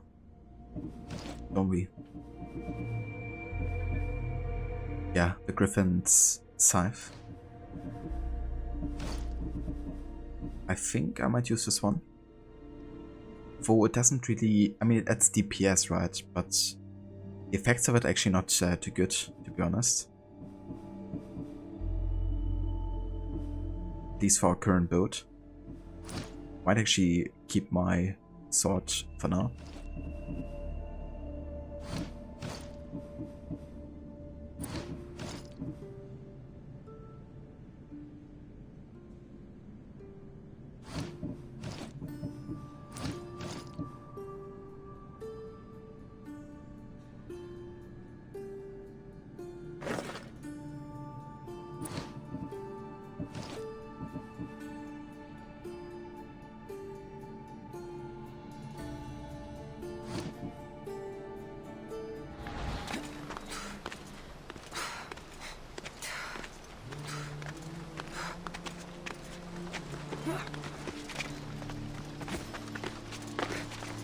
But you've renamed to GTA Marathon, and it's now the Grand Theft Auto 3D and HD Universe Marathon, to reflect the fact you've abandoned the 2D Universe games. That's definitely a good way to do it, you know. If anybody gets curious, why not including those games as well. But yeah, I'm really looking forward to see you play, you know, GTA 3 especially, because I haven't really seen too much of the game before. Then also how you will handle Vice City. Because I did actually make a start on Vice City like a while ago, like some months, but I hadn't really come back to it. I wanna do it eventually, but I got really frustrated with one mission. Which is why I didn't really come back to it yet. But yeah, maybe watching you play that game, I get more motivation again to give it another go.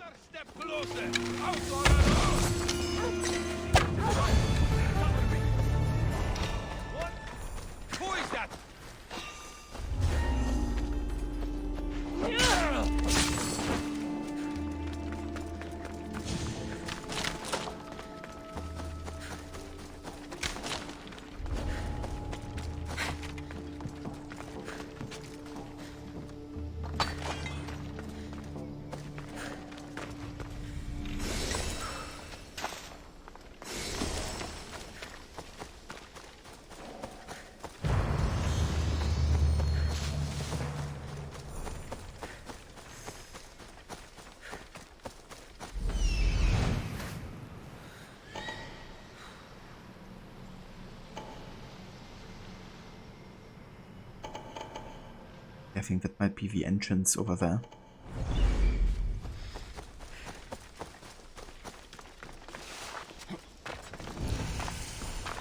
But absolutely dude, you can't wait to start GTA 3 because you played it a bit at your cousins back in like 2002, but never anymore since. I think you were spoiled by Vice City because you really love that one. You definitely recommend avoiding 1 and 2. Yeah. I've seen like a while ago I watched like the evolution of GTA games or something like that on YouTube. And I was really surprised to see the like top-down GTA games because I never really heard of them too much before that. And I thought like, yeah, maybe that would be a nice idea to kind of like check them out eventually. If like short and sweet, but yeah, from, you know, watching you play them, I feel like it's definitely better to avoid them, for now at least. Because yeah, I wouldn't want to have that frustration either. I said like a doggo shitting on the rooftop wall. It's like proper weird.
Are they dead?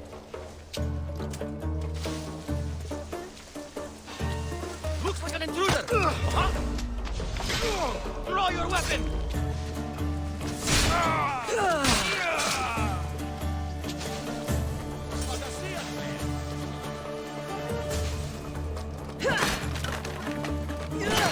I'm free once more, all thanks to you!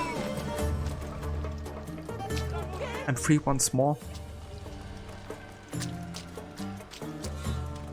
Is that very long and sour? Yeah, definitely is.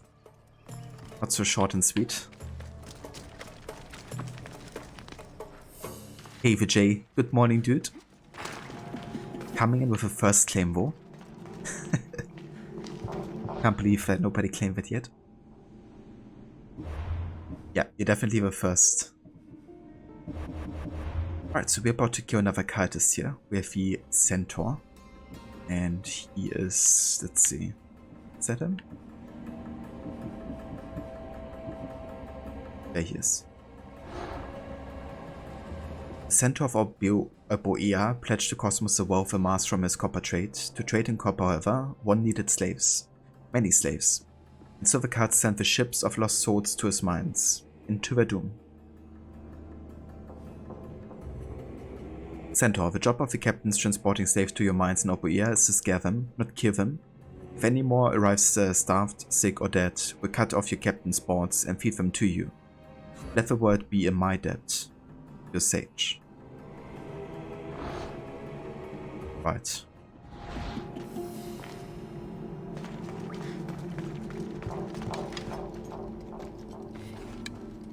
And this guy is tanky as heck.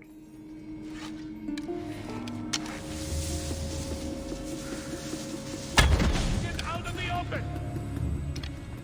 It's coming from over there!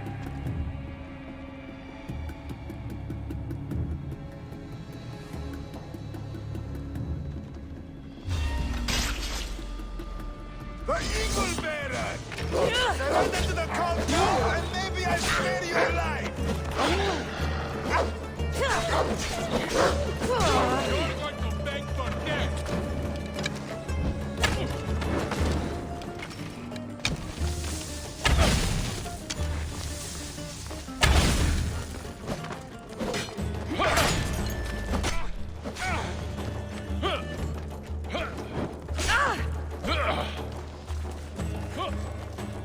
We killed Leonidas! We will kill your mother! Help me put it down! Malaka! Someone help! Help me!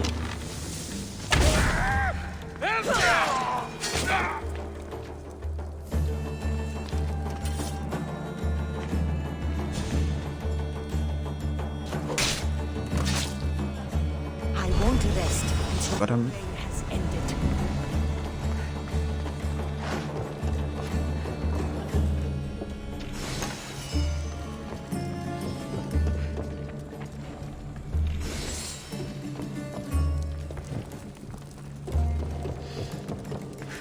Very nice. It's another cultist dealt with.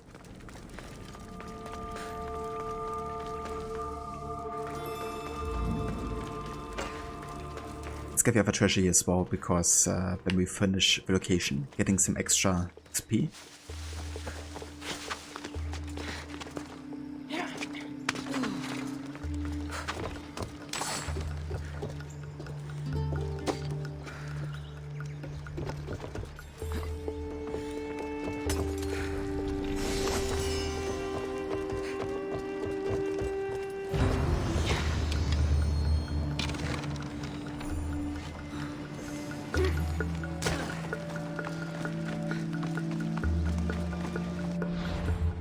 Right.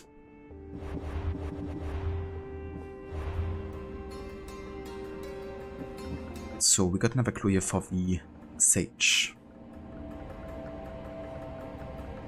Silver on the Centaur's waistband. The Centaur's waistband was silver encrusted. These cultists clearly knew great wealth.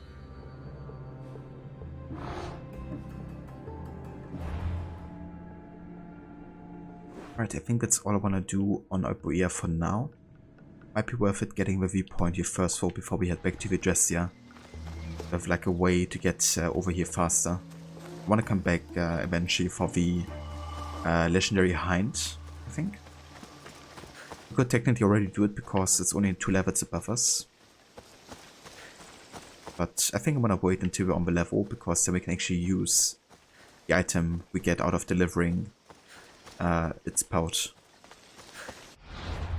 Speaking of items, we also got one from the cultist here, so let's go ahead and equip the Agamemnon's Waistband. Giving us some extra warrior damage.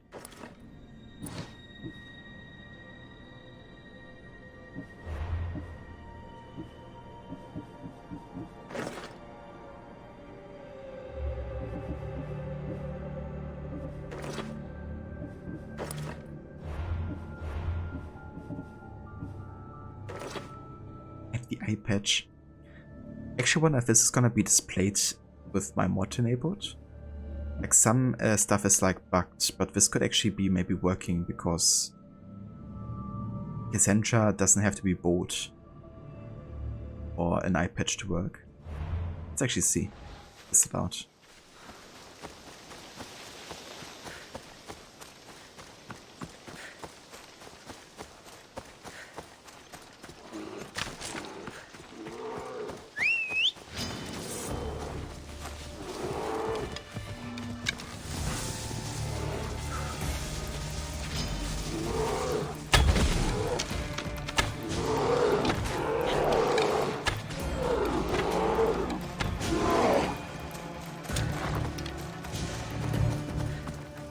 Ella.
Okay, so let's have the legendary hind us.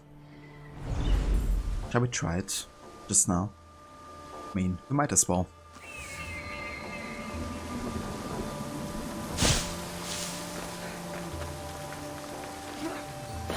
I don't think it's one of the more difficult boss fights, so I think even with level 14 gear, you're right.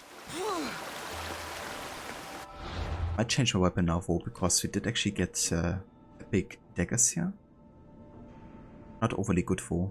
I mean, assassin and crit damage is good, but poison damage is something I don't really utilize at all. On the other hand, damage on Athenian soldiers isn't used either. We do have an engraving here though for the Hero Strike crit chance, which is really good for boss fights especially. Because Hero Strike is our best damage output in combat at the moment.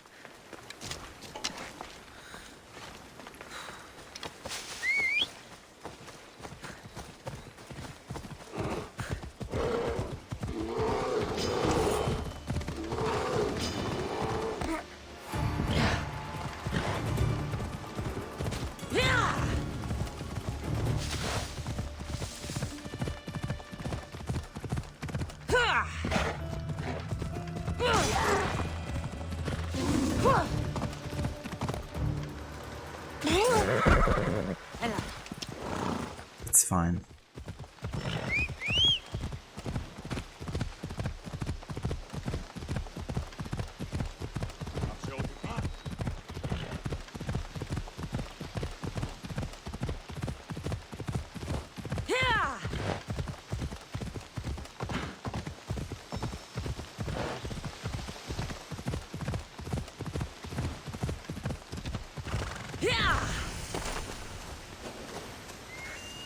Horses have rubber knees, it seems like.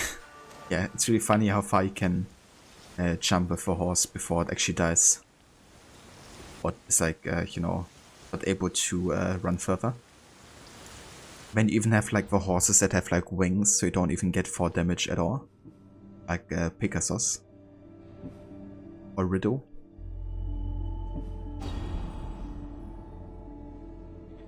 On when Perseus decapitated Medusa, Pegasus was asked by Zeus to bring lightning and thunder to him from Olympus.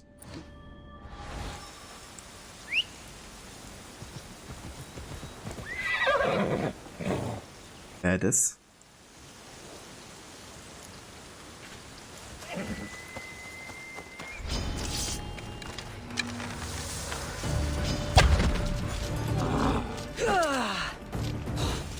Such a noble creature. The gods themselves would be envious of this hunt.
Jesus Christ.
There we go.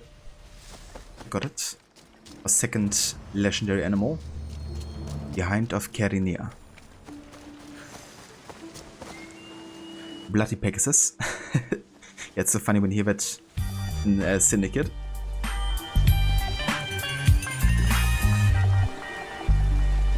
What the heck is my horse doing, bro? Celebrating to a mission passed, I guess. Also, hey, Lucinda. Welcome in. Good morning to you. Let's go. Was funny a sec. Come on.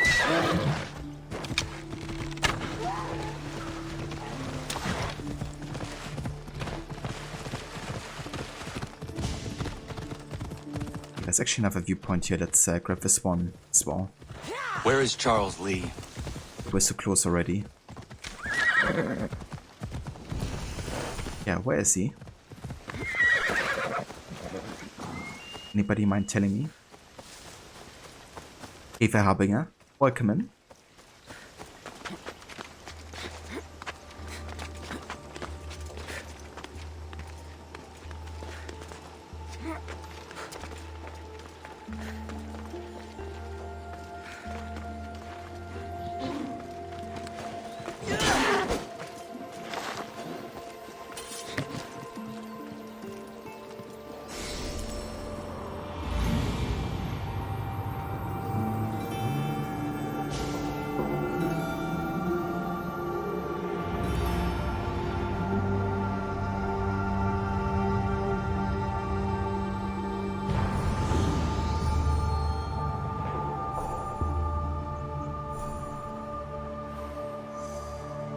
A letter?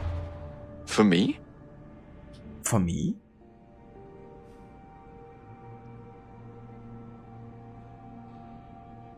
Psychocentral and Pegasus celebrate mission passed. Thanks for clipping that rod. There was like such funny timing with our horse there. Amazing. Alright, cool. So, we got another level up here, which means you can spend another ability point. However, there's not really anything we can upgrade further, I don't think. Ah, never mind, there's a Gear Master. I totally forgot about this. Should definitely go for that. Using our resistance quite a bit. The horse spinning around was so random. I kinda wonder if that happened because the region of the legendary battle fight was like restricted and maybe the horse wasn't like allowed to get in there or something. Because you can't actually use the horse during legendary animal fights, can you? Maybe that's why? Kind of like wanted to get to me maybe? But yeah, it was like looking really random for sure. But yeah guys, this is where we're gonna have a quick save here, and then I'm actually gonna go ahead and take a break now. But yeah, we're definitely far from being done for today. Gonna go and hunt some more cultists, I think next. There's one down here in the naval in our level range, so we're gonna go and fight this guy. And then we go to Andros next, where we also have the Ancient Tomb, and also the next cultist here, the Chimera. So I'm gonna combine these quests together here.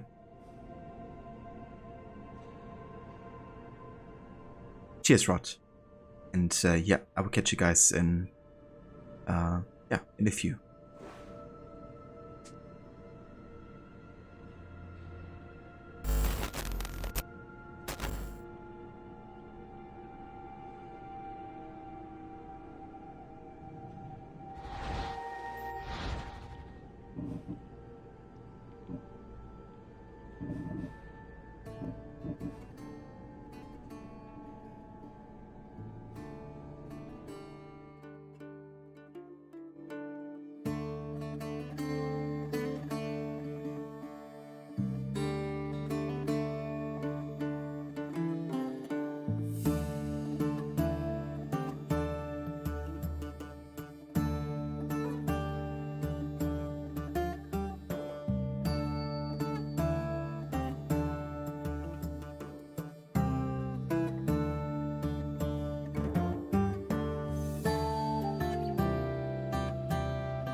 Alright, welcome back guys. Thank you all for staying tuned. And yeah, let's play some more AC Odyssey with our Evo story playthrough as Psycho Sandra. Also, hey Aura, welcome in. Good morning to you. Welcome back Rio. Cheers Rod. Welcome back as well. Thanks Rio.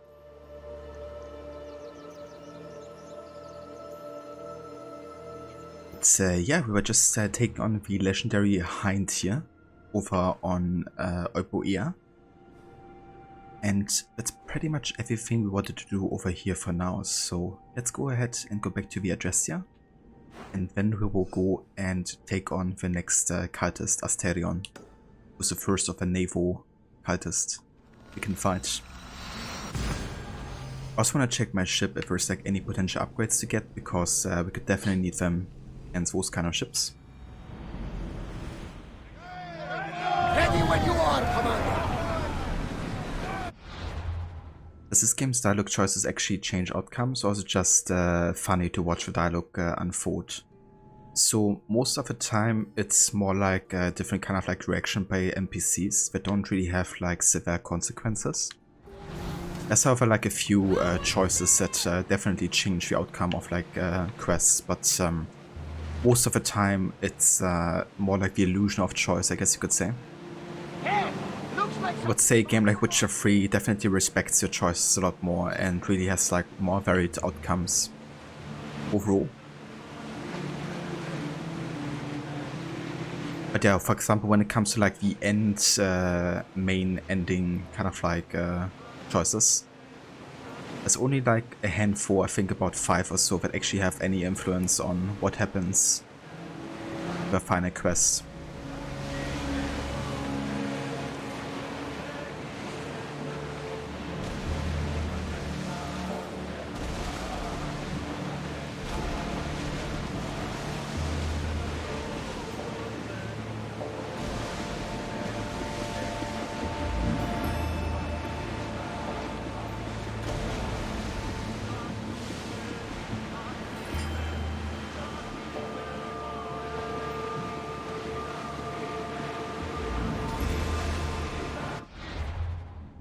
Okay, let's have a look at the ship tab here.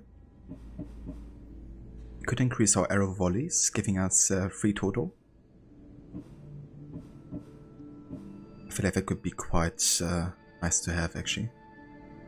The hull also is always really good because we get increased armor, which is one of the best things in naval to have, of course, because you gotta make sure you actually can sustain when fighting multiple ships.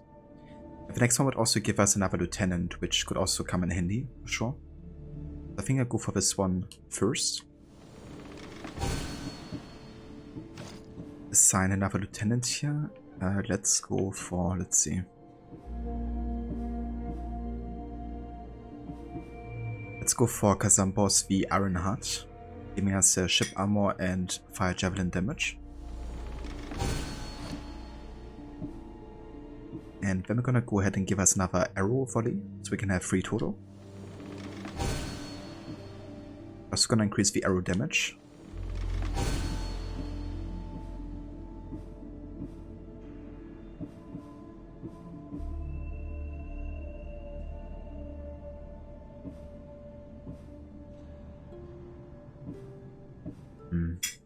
Yeah, we definitely need of wood here. Do we have some bows maybe we could dismantle?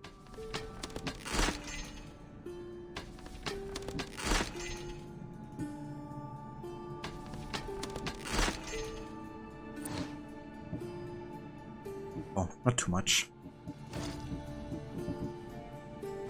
Also received another slot here for the weapons. That's quite nice.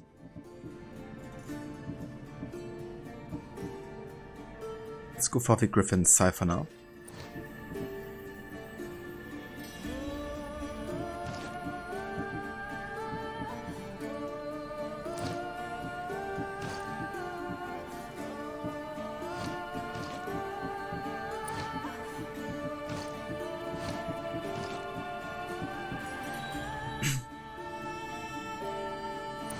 Right, I think we're good. Yours ready!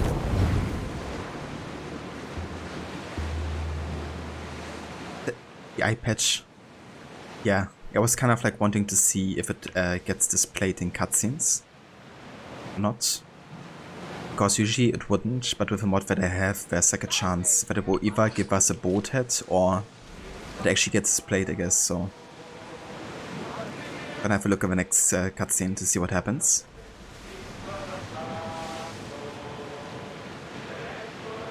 So before we go ahead and actually take on this next cultist, let's go ahead and have a look up on his biography.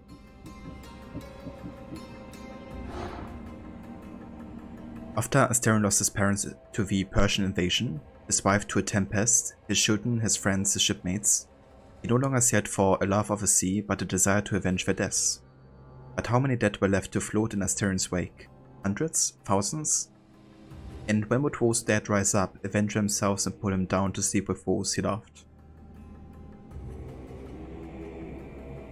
All for captains.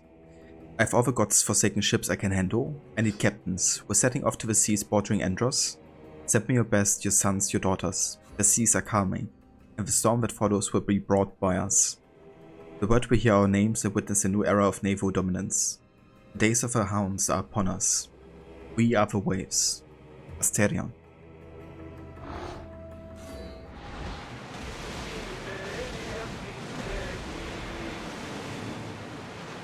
Start rowing! Burn the ship! We should stay back unless you are looking for a fight course. Archers! We need you! Throw your spear! Light your weapons! Someone yield the fire! Archers! Attack with your Archers! Forward!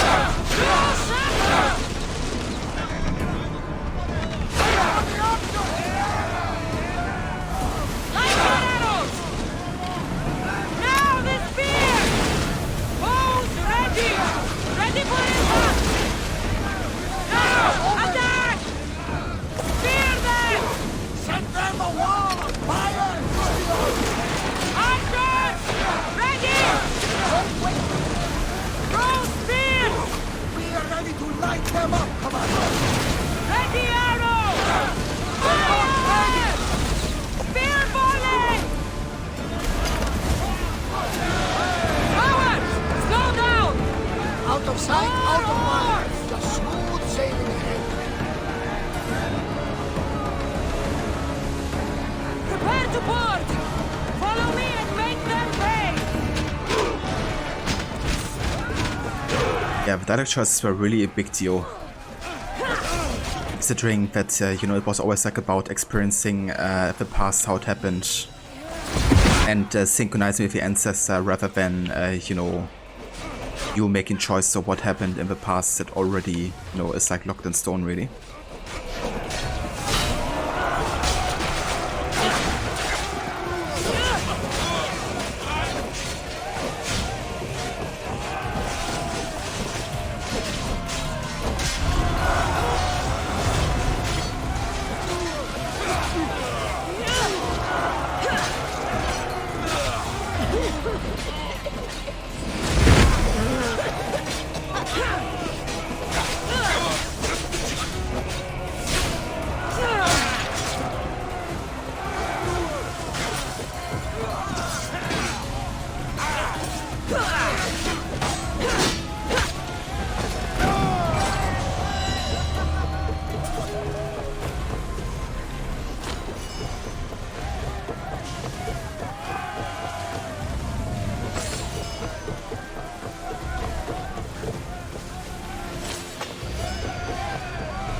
another day. Cheers, Rod. Thanks for triggering that. Love a chant they do before boarding a ship. Gets you pumped.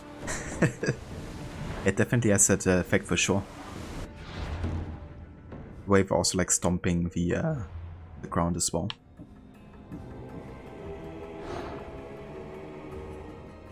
Letter to Asterion. Sage sailed ashore to see my ship. He was impressed. It's been rebuilt, stronger, faster.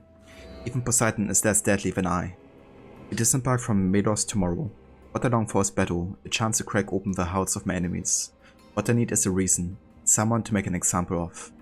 We are the waves. Sokos.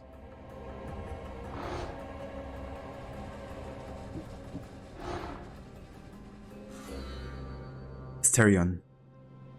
Ah, never mind, this is the same letter as a clue for both the Sage and the next cultist, yeah? Fair enough.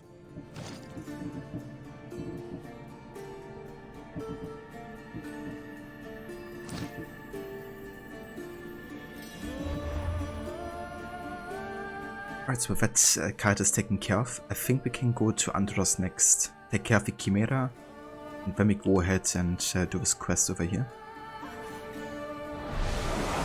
Get that sail down!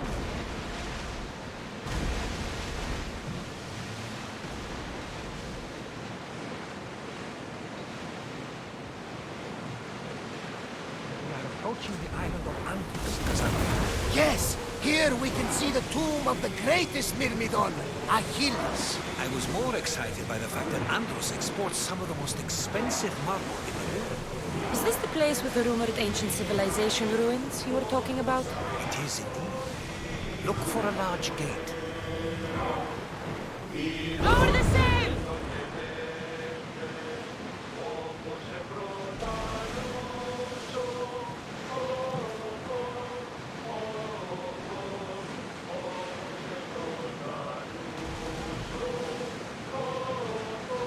aka Bradius Piteous. Yeah, dude, I really enjoy Brad Pitt's performance as Achilles in Troy. Are you sure this is a good idea, Commander? This is a dangerous area. Get that sail up! It's actually, I think, my favorite rendition of the character in the movie that I've seen so far. Until your return, Commander.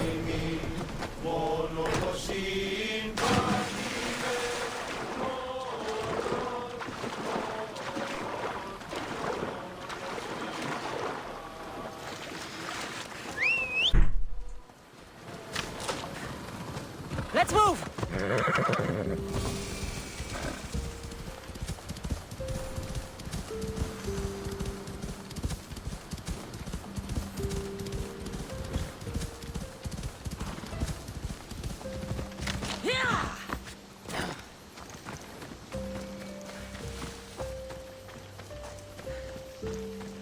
You should watch the movie sometime. It's one of those that you never got around to seeing. I gotcha, dude. I'm not quite sure if it's as university-like, because I definitely have heard a bit of negative about it as well.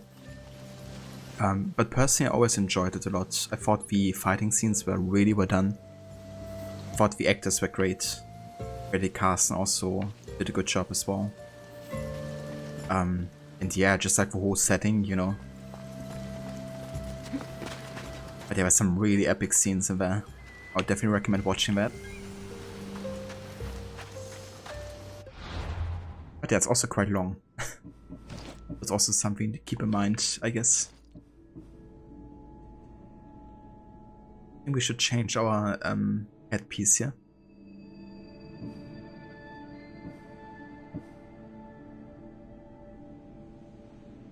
This technically is better.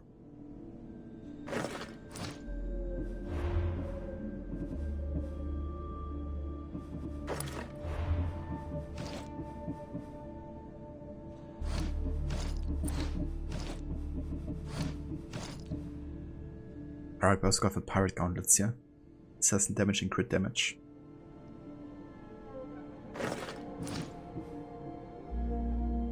Let's take these. Actually have more of a pirate set because I don't think so.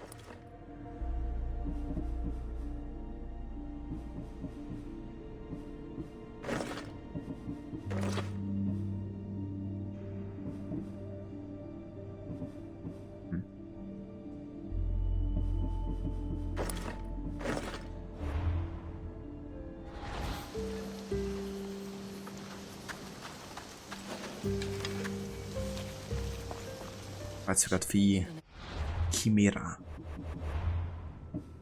Let's have a look. With some new passion or love for warmth, the Chimera knew only cold calculation.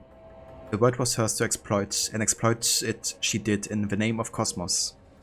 The next target would be the artifacts hidden away in an ancient forge. Her slaves would unlock its hidden secrets, or face her wrath. I found it.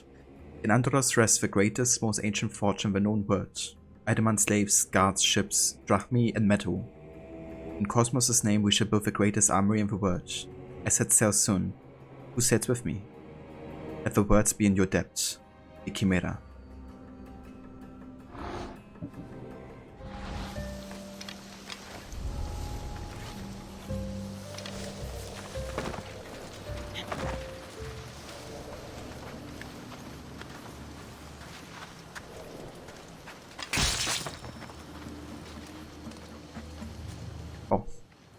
Was quick and easy. That's the end.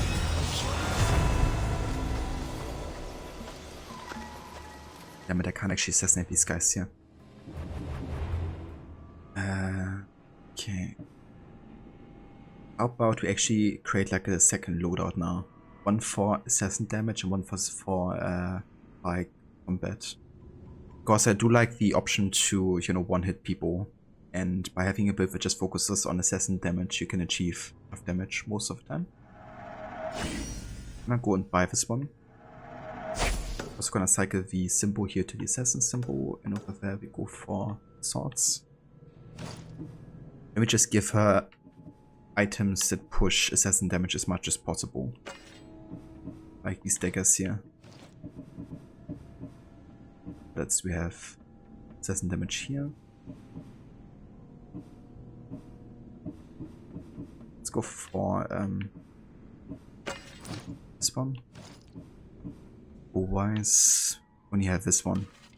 That's not ideal. I actually go for the hunter damage one. Because of the bow we need DPS. Actually be able to one-shot guys with headshots.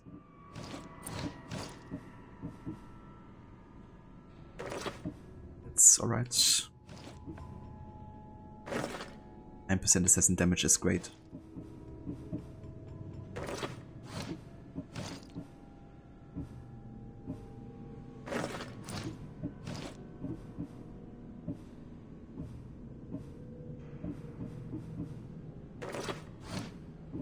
Okay, so it's not like the best for a level or something. It's actually solid, to be honest. With the level range. I'm just gonna go and change my look because it looks a bit interesting.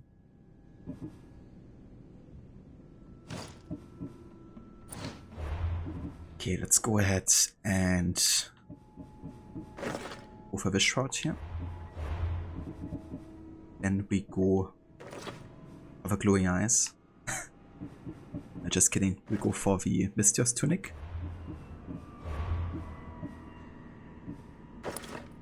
Let's get the, let's see, the heavy Athenian bracers.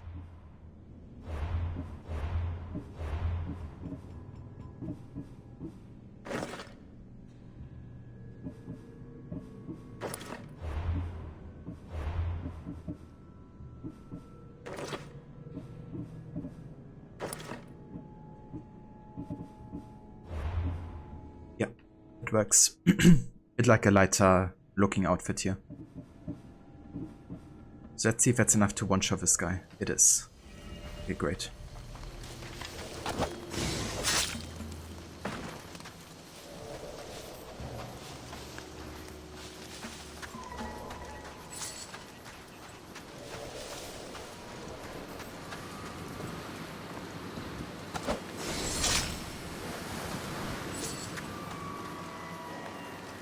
There's enough for this guy though, but that's alright, we have the hero strike ability.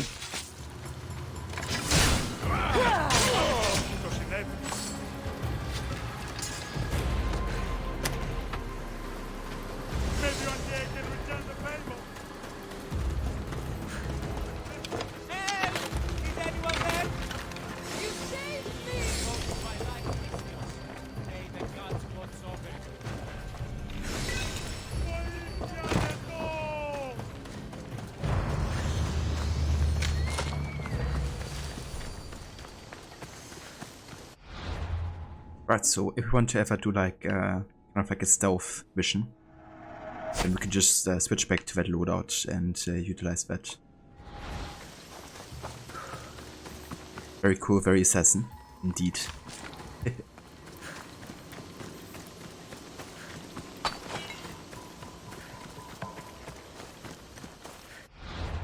Right, but yeah, then it's time to actually go ahead and check out the forge. That's supposed to be on Andros. Yeah,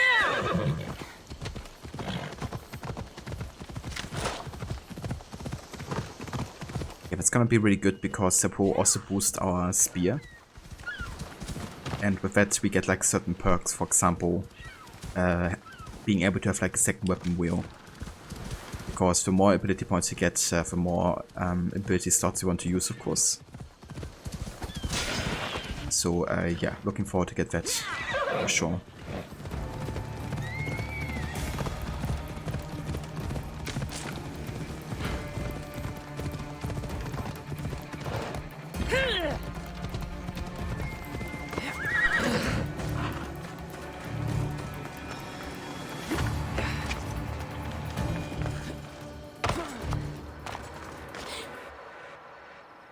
Is that a door? Here it is.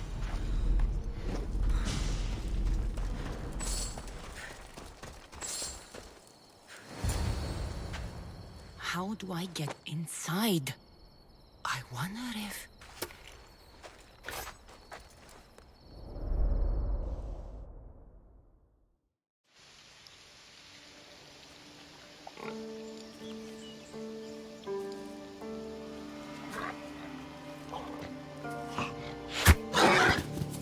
Who's there? Come out! Hesitation only hastens. The grave, I know, Mater. Your form is improving. Your resolve is strong, but you're not taking action. I was going to. I know, but it's the moments in between that decide everything. Your turn. Leonidas' spear. You're old enough now. My father's spear holds a certain burden, but you're ready.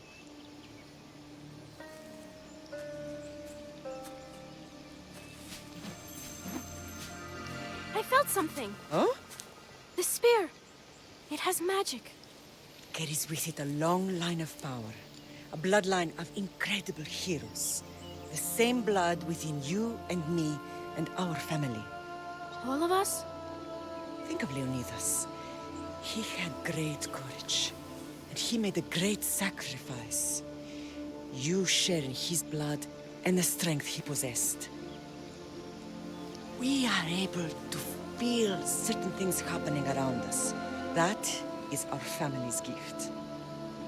But May you walk the land of the Duat. some recognize the power we bear and want it only for themselves. They will try to take it from us. I won't let them.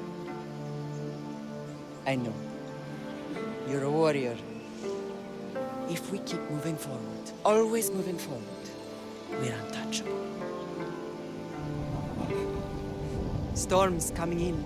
Then maybe we should move forward now.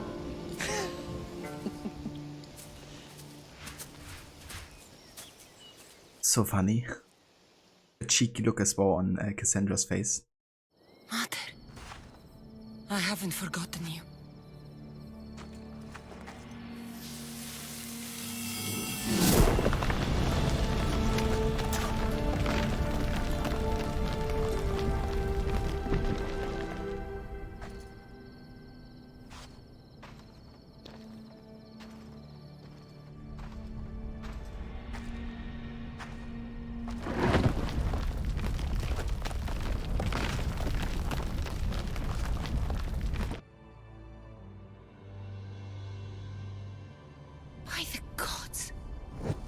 built all this?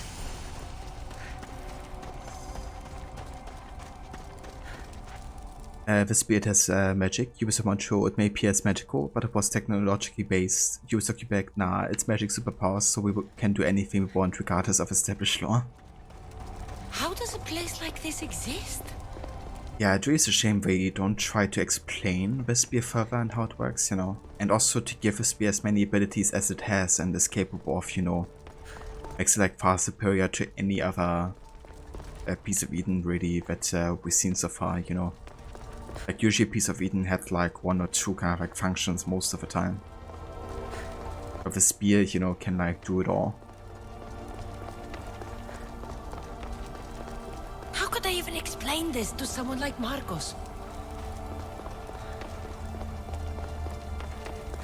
It's like the thing, right? Like piece of Eden always had like a certain function. And they were created with that function in mind. Like the apple being used mainly for creating illusions and, you know, mind controlling. They don't even explain how and why Cassandra's bloodline is special. Yeah, it's mostly the whole like, she's like a descendant of the Iso-human hybrids. Same as like people like, kind of like Desmond, I guess. Only in Cassandra's case, I guess she has parents who are both descendants of hybrids, like, you know, Marini is and Pythagoras also was. But still, her concentration of Iso DNA wouldn't be much higher than Desmond's, and would still be lower than a Sage's one, for example.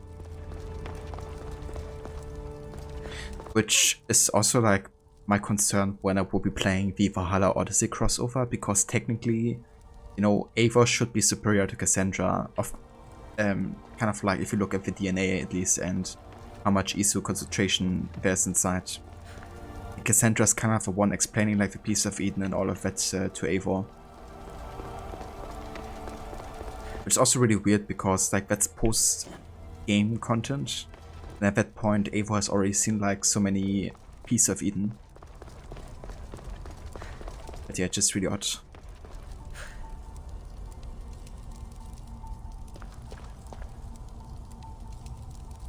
It's the multi-tour of pieces of Eden. It definitely is, Jay, yeah.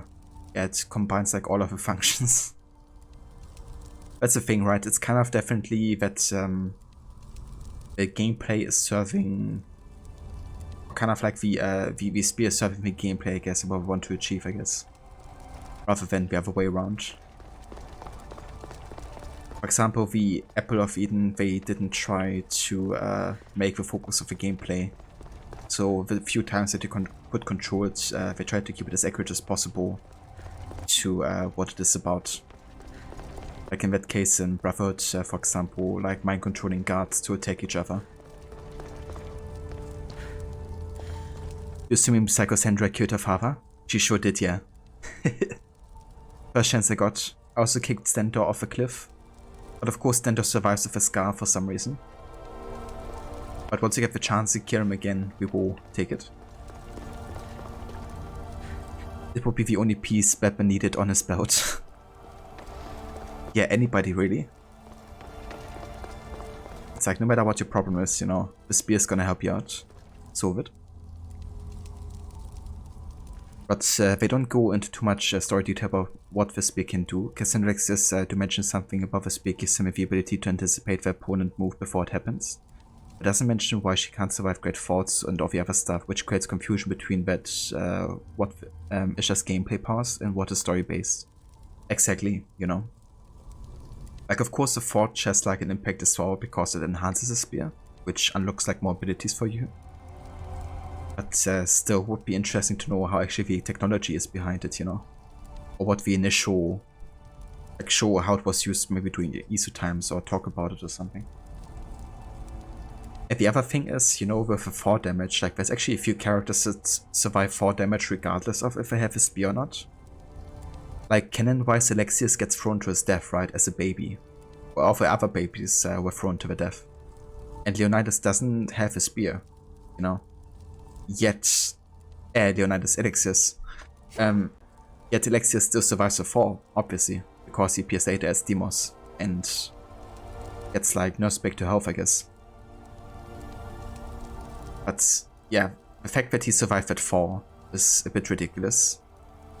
And Cassandra is kind of like explained by the spear, you know, but I mean, how? How does a spear, you know, prevent fall damage? Is the question.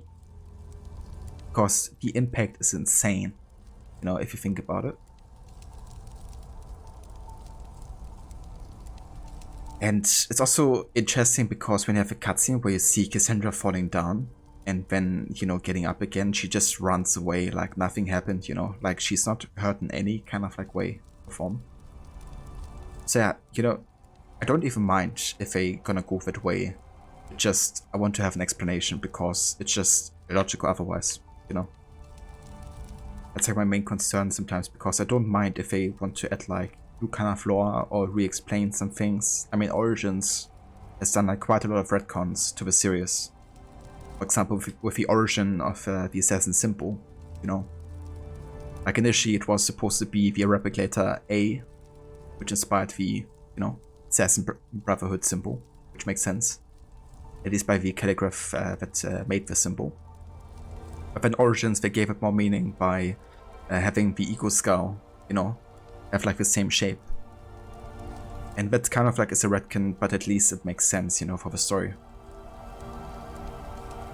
But just changing things and, you know, expecting like fans of a series to just take it like that is, I think, not good enough.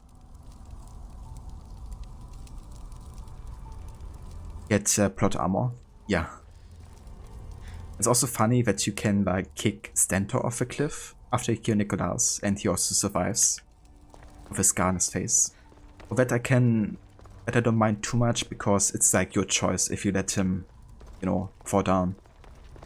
But either way, you can like kill him, and I think he's staying dead for now. And then later on he just reappears again. It's like very odd.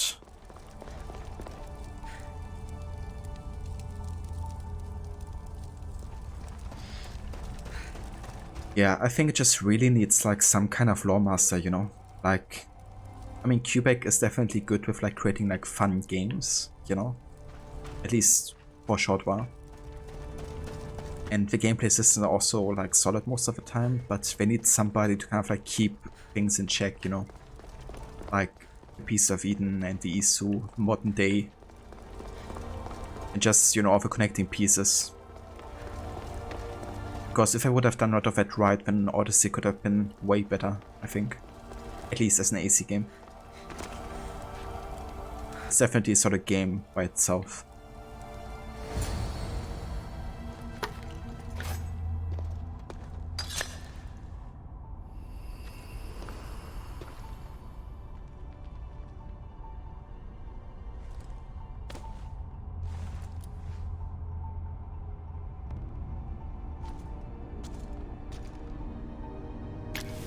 Forge activated. Synchronizing retransmission chronicity. Contact engaged.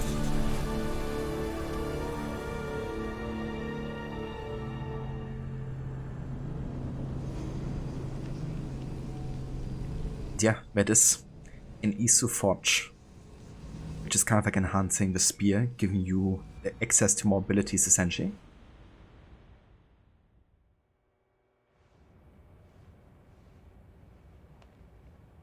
Deimos. The Forge. I knew I let you stay in the Animus too long. Your vitals are crashing. You don't understand. This confirms it. Cassandra didn't just have Isu technology. She had the means to improve it. Imagine how powerful the staff could be. I admit, that could be an incredible find. But right now, I'm the doctor, and I take care of you. Now get some rest before you go back to Cassandra.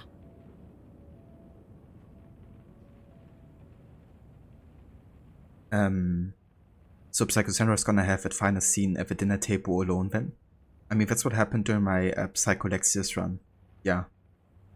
What I could think about doing is maybe fight Stentor, you know, when I get the chance again, but don't actually kill him, but just knock him out. And then we could maybe even assign him to our ship, which would mean he would survive. I'm not sure if Nikolaus is dead or if he's gonna appear at the dinner table scene. But maybe I just have like an awkward Stentor Cassandra dinner table scene or something. Would be kind of funny. But yeah, when I did my Psychalexis run last year, we had like, we were all by ourselves essentially. But very true, otherwise they create so many issues which the writers of the next game now have to try and work through and fix. Yeah, and you know, they could spend like so much of their time focusing on developing the lore further and the world, instead of like, you know, going back to then fix past mistakes, you know. Because Valhalla's modern day was almost entirely erection to Odyssey's modern day, I think. You know. And yeah, if they wouldn't have been too dependent on Odyssey and what it set up, then they probably could have done something way better. But yeah, I'm still so glad for Valhalla's modern day though, because even though they could have done more with it, and it was still quite spare. Or scarce rather, I guess. They definitely did fix a lot of the issues that I had with Odyssey. Psycho Layla. I was just thinking, like, do I make Layla also a Psycho? Or do I just keep it to Psycho Sandra? I think I'm also gonna make Layla a Psycho because it actually fits with what she regrets about in Valhalla. And also what she will end up doing in Odyssey, it actually does fit with that as well, because she definitely acts like a psycho anyways. Layla's an Animus addict. You think if you kill Nikolaus but spare Stentor, he becomes a mercenary that can hunt you. So you could kill him then, but Stentor only shoots out if Nikolaus talks him out of fighting you. That's true, yeah. But I think I've also seen that if he becomes a mercenary and you fight him again, or like get to the final fight with him in any way, you might actually be able to knock him out and then assign him to your ship. And I wonder what would happen in that case. I think I might actually try to go for that, to be honest, and see what happens. Because I imagine like a Stentor Cassandra only cutscene would be quite funny. But yeah, I'm not sure if it happens without Nikolaus, or because he's certainly the connecting aspect there.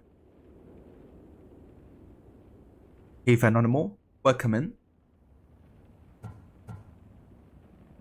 Alright, let's go for Psycho Layla. No time to rest. Abstergo goons could be tracking us down right now. And the rest of us will be ready for them. If you burn out here, our mission will be done. They told me you had a cheerful bedside manner. Don't forget, we're a team. We'll back you up until you're finished your investigation. I know. Kyoshi secured the loft yesterday and he's keeping an eye out. Elena's on call doing historical research. And I'm here to talk if you're feeling any confusion from the Animus. Always the therapist. So, what do you think of my new Animus? You mean our new Animus? That's Abstergo equipment. Which I've modified to within a millimeter of its digital life. It's an Animus console prototype, Brahmin variant with the I/O capacities pushed to their max. Ultra portable with more calculating power than NASA and CERN combined. Right. I'll go stretch my legs. Too bad we don't have access to the Abstergo gym anymore, huh? Membership costs too much. So yeah, both of them have been former Abstergo employees basically, who have been recruited by, who both have been recruited by the assassins to work for them. And yeah, when they found out about you know, what Abstergo did, they you know, kind of like really wanted to switch sides anyways. Because that's the thing with like a lot of the Abstergo employees, they don't actually know about the Templars. Like even, you know, high ups in Abstergo Entertainment, you know, like some of them just cared about entertainment products and just put up with Abstergo Industries essentially. But most of them just cared about, you know, like the projects they worked on and stuff. And Abstergo Industries also controls like so many other companies, you know, that not all of them can be Templars as well. I wonder if the Fry twins would still recognize London. A rooftop's still a rooftop. I mean, if you have still the major landmarks, which is the case, then yeah, they will probably recognize London. Bene. Now I have a way back up in case I fall. Also considering how close, you know, the city layout already is to the present time.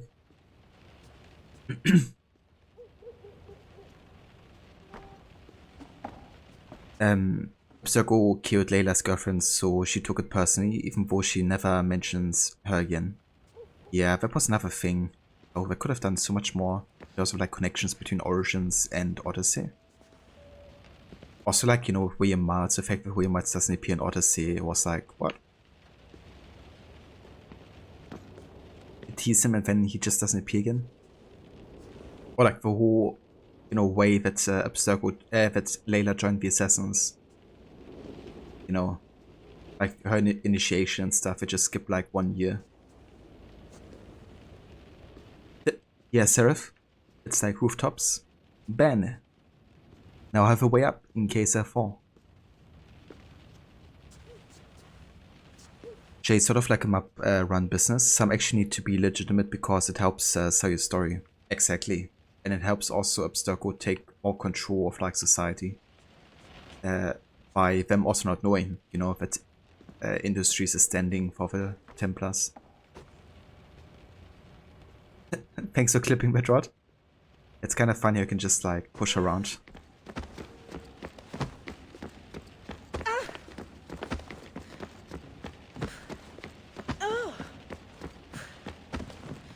Out of my way, Victoria.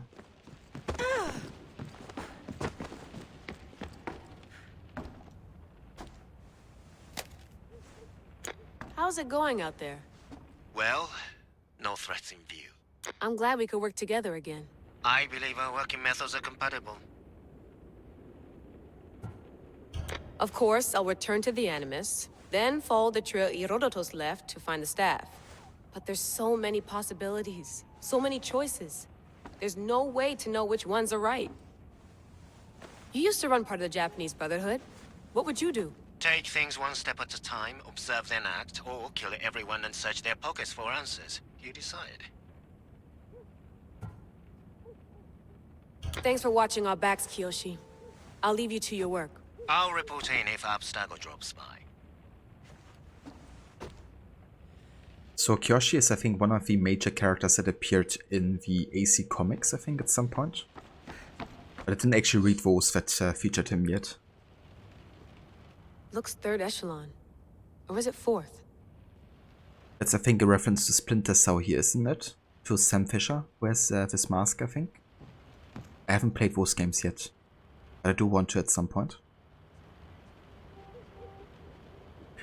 But as if you have any control over the actions and words of the characters later. Yeah, you don't. It sure is. Yeah. It's definitely so recognizable. Or is it fourth? So what's actually the reason behind having like multiple of these like third echelon. lights on the mask, I wonder? Too bad we had to leave before we could drink some more caribou. Quebec. It's of course a reference to the studio that was the major developer behind this game. I should check my email.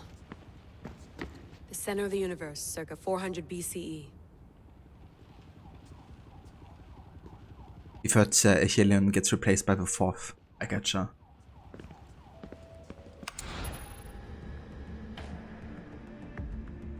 Right, how about we have a look at the emails, maybe? Holy shit, that's a lot.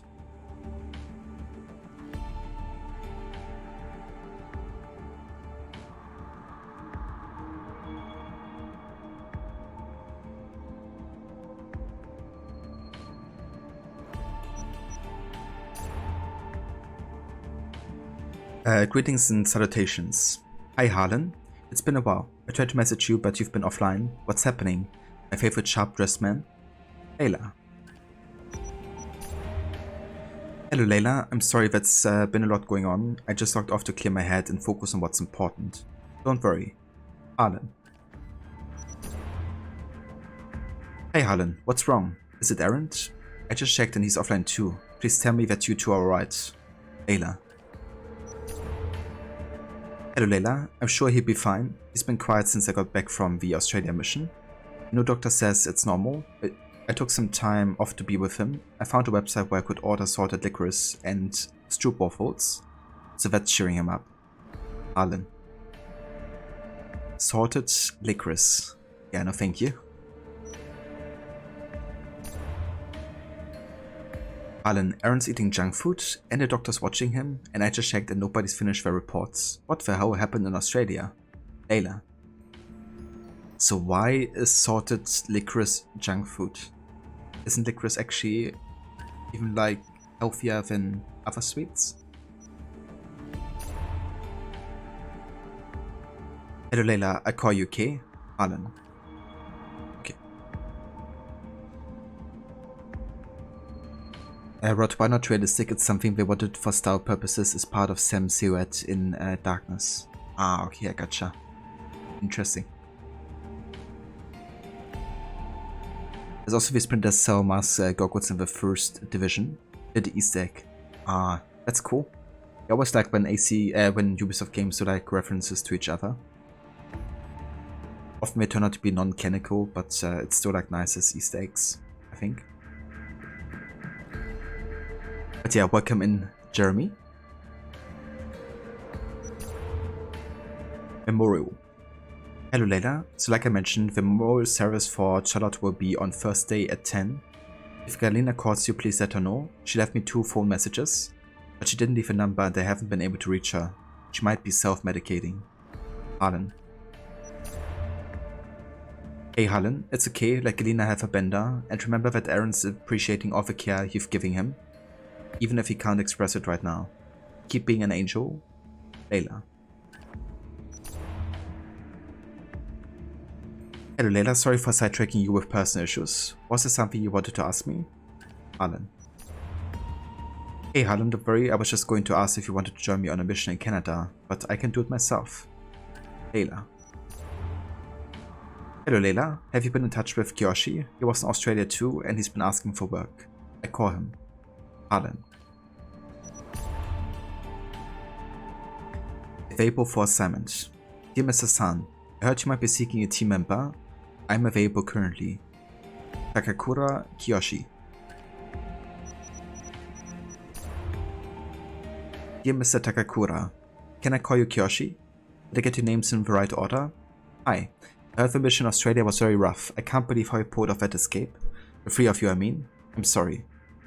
Are you sure you wouldn't rather take some time off like Aaron and Galina? Layla. Dear Layla, no need for time off. I'm ready for work. Kiyoshi. Return to active duty protocol. Dear Mr. San, please let me introduce myself. My name is Dr. Victoria Bibo, and I have recently been brought on as a resource person by your group. Mr. Kiyoshi Takakura is under my care. Of course, details are confidential. Please be aware that I do not recommend a return to active duty for my patient. Dr. Bibo. Dear Dr. Bibo, are you freaking kidding me? Dr. Bibo of Abstergo Airy Project? The world's top expert on the bleeding effects? Is this some kind of Abstergo infiltration attempt? Because if so, this is not the Layla you're looking for. Layla who definitely didn't leave Abstergo on a hair of gunfire and shredded farts.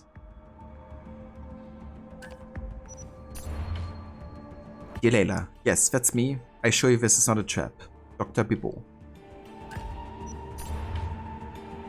It's a trap. I assure you I mean nothing of the sort. William Miles could update you if you require more proof of my current position.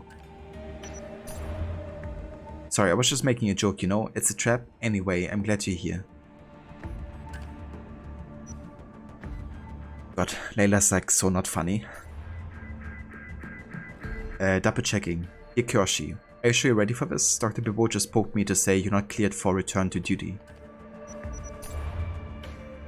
I respect Dr. Bibo and her medical opinion. I believe a return for duty is necessary. I can be of service to the assassins. Also, this assignment will give me something to do other than sit in my quarters and wait. Yoshi.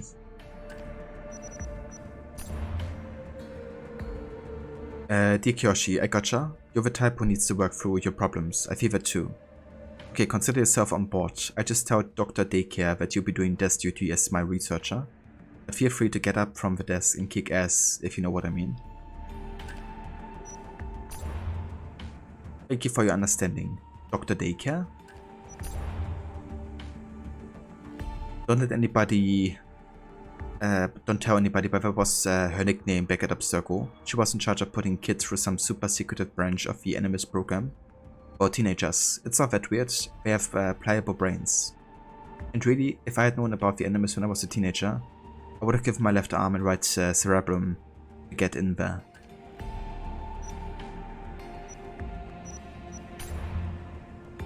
I see. Thank you. Kiyoshi. It's like nobody likes Layla if he emits. Victoria's an annoying doctor. Yeah. Yeah, I thought both Layla and her were super annoying in Odyssey, to be honest.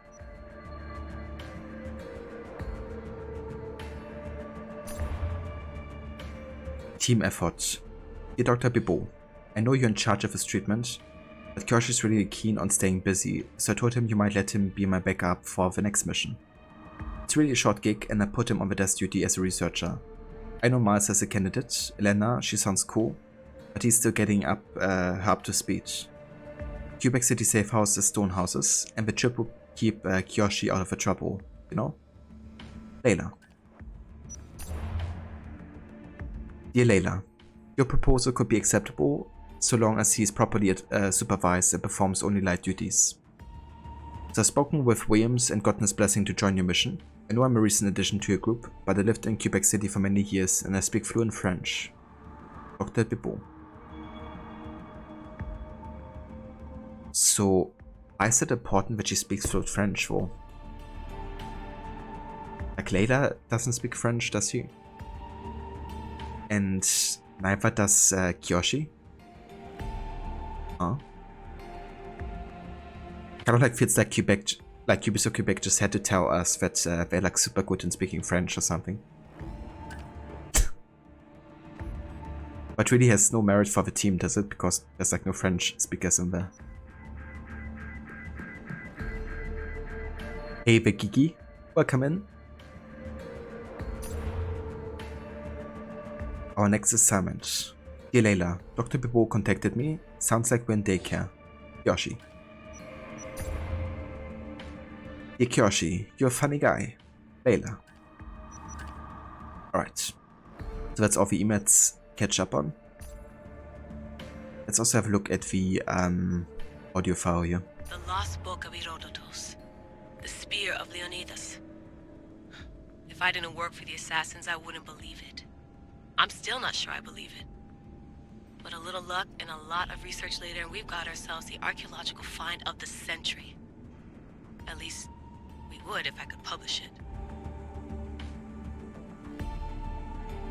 Quebecois really love French language. You think they recently passed some legislation that only issues marriage certificates in French? Really?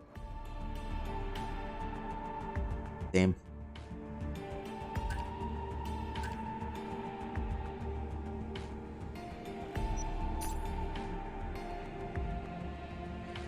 The Quebec Caper. Layla, I'm in. How did you manage that? Says Victoria. Let's just say I left a crypto key under the doormat in case Abstergo escorted me out. Was your hunch right? Yep, just in time. They have a location, Notre Dame de Quebec, but I can't find the relic. I'm sure it must be there. Guess I don't have a Catholic on their team, like you do. No way, Quebec City, here we come.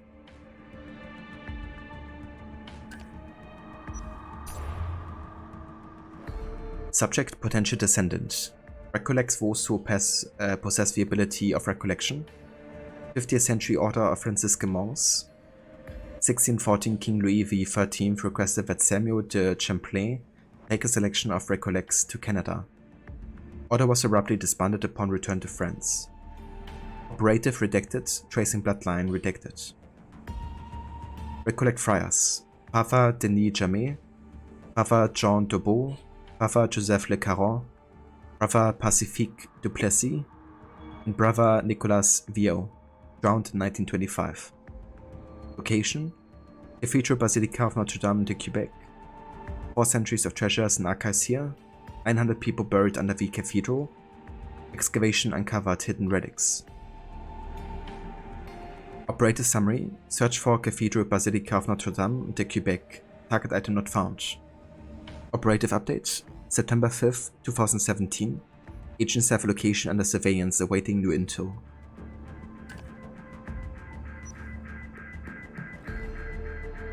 You think we recently passed some sorry, I read it already. The Cathedral Basilica Notre Dame de Quebec, architectural masterpiece, 1633 historical landmark, and blood repository.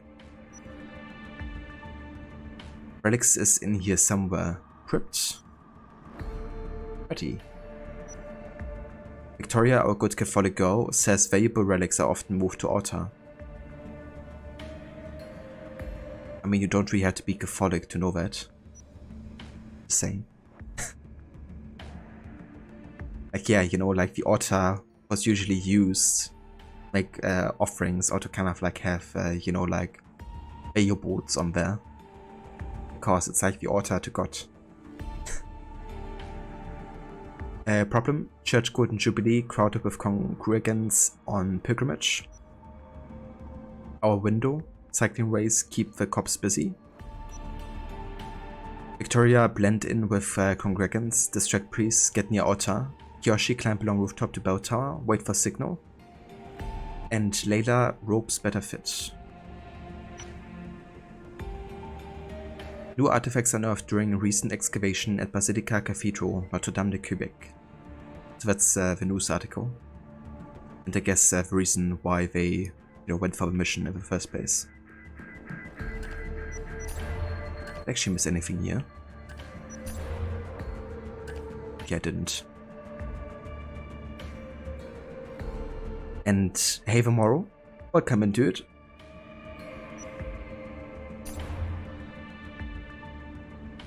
Yoshi, area clear. Slip first responder. Victoria, nice work. BTS got their story. Layla, managed to get the gold paint off K.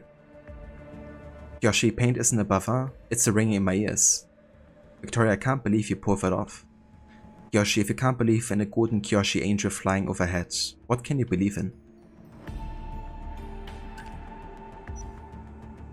And we also have a recording of the local news station. Hier soir, un cambriolage a eu lieu à la basilique cathédrale Notre-Dame de Québec. Heureusement, les dégâts au bâtiment historique sont minimes. Le secrétariat de la paroisse rapporte que les malfaiteurs sont partis en laissant derrière la cible du vol.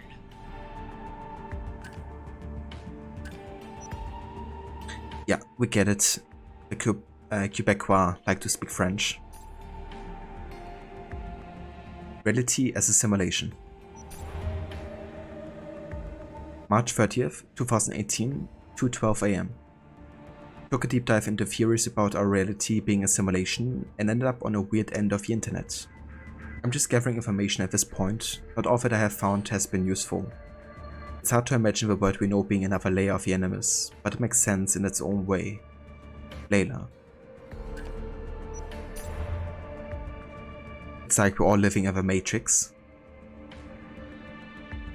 10 religious artifacts with supernatural powers. Chilling top 10s. Miracles. Just how real are they? These relics all have some kind of story attached to them. Good, bad or divine. Don't forget to subscribe for more lists like this, follow our social media for new lists and updates every day, and buy some merch. Relics, Saints, top 10s, oops, funny, fail compilation. Comment 1, cool video, check out my channel. Comment 2, MP4, no holy grail.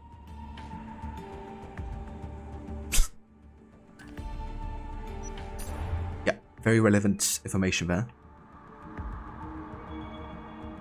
Question mark. Secret Science Investigations. Number 39, Ancient Greece. Secrets of Ancient Greece revealed. Atlantis, where did it sink, and can satellite photos help us find it? Don't miss. Was Herodotus an Illuminati puppet? Hercules, man or myth? Did demigods walk the earth? Three-headed dogs, the Russian following in Demikov's footsteps. Do studies. Pythagoras, what did he know? The founder of a popular theorem also believed that numbers were the key to unlocking the universe.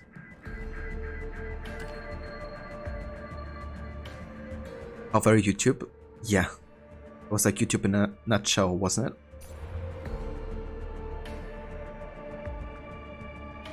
Simulation theory. Ada Hassan saying, "Hey, Hivemind, I was in Egypt recently and out with some friends when the topic of reality as a simulation came up. It's a bit of a tinfoil hat, but an interesting theory. Does anyone have any academic resource on this?" Rio Betty Bloop says, "There's an article about that like written 2 years ago. You might want to read up on Hans Moravec. Ella says, "Oh, I know Moravec's work from some studies I looked into on AI and transhumanism. I didn't know he also had theories related to reality being a simulation. He's a science guy working on it. If you want a philosopher, I check out Nick Bostrom. A 420 on April Fools? Aw, damn it. Sometimes I think I'm living in a simulation. I set things down and they move on their own. Sometimes I think I can see holes in my walls that just go to nowhere. You mean windows? Is your house made of Swiss cheese?"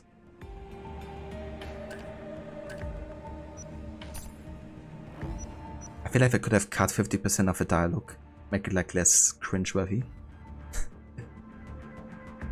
Getting the team together. Cunningham. From Texas, USA, speaks English, Italian. EG hand-to-hand and firearm skills, undercover potential high, tourist, art dealer, Vatican, but this time off duty for personal reasons. Candidate 2, A. Ryan. From Boston, United States, speaks English, Latin, Ancient Greek, Sanskrit, historian, rugby player, combat aptitude not yet evaluated. Expertise in ancient documents and church construction could be valuable. Not yet, still in training, next time. Kiyoshi Takakura. From Osaka, Japan, speaks Japanese, English, EG hand-to-hand, bladed weapon and firearm skills, former Yakuza, undercover potential with cooking, gastronomic skills, guest chef for Quebec City restaurant or food festival. Yes, but make sure he doesn't overwork himself, of a recent tough mission. And Victoria Babo. From Quebec, Canada, speaks French and English. ND Psychiatry, PhD in Neuropsychiatry and specialized in neurosystem approach to emotional memory function, personality structure and psychopathology. Left Abstergo after the Ascendance event, recruited by William Martz for unprecedented expertise. Assigned to mission, remember if you kill her, then you'll be unemployed. Really? Wow. So a fun fact, but Layla actually ends up killing her.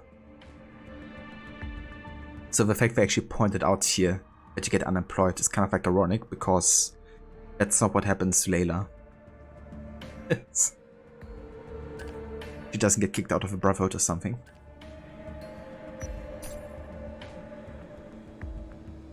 Hacking for Greece. Animus console prototype variant, accessing extrapolated data reconstruction, subject descendant of Leonidas, estimated accuracy 76.3%. Victoria says, "Are you comfortable with that rate of accuracy?" Layla, "We're using a centuries old text to supplement the DNA memory from centuries old blood. Hopefully the gaps overlap." Understood. Burke had a problem with simulations rated below 80%. Layla says, Burke had a lot of problems. So that's kind of like how they explain dialogue choices being there, because the accuracy of the DNA is only like 76%. So the gaps are kind of like, created by the missing DNA, I guess.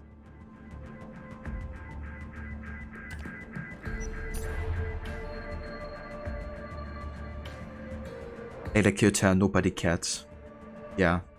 I mean, unfortunately, they talk about it in Valhalla at least, so I'm glad that that happened. But yeah, it's really weird that they don't address it in the game itself. It's like Layla kills her, when she's like, no, I'm not a killer. Okay, let me go back into the Animus. Because I have to experience more of Cassandra experiencing a simulation of Alephia of the Easter times.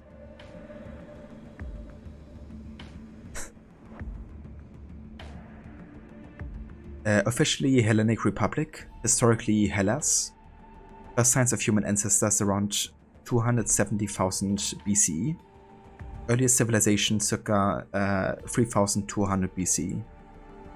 Independence from the Ottoman Empire declared 1821.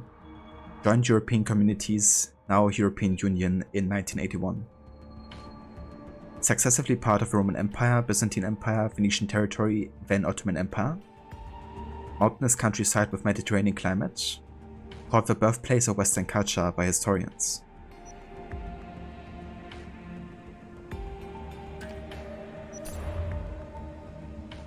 Herodotus and his work.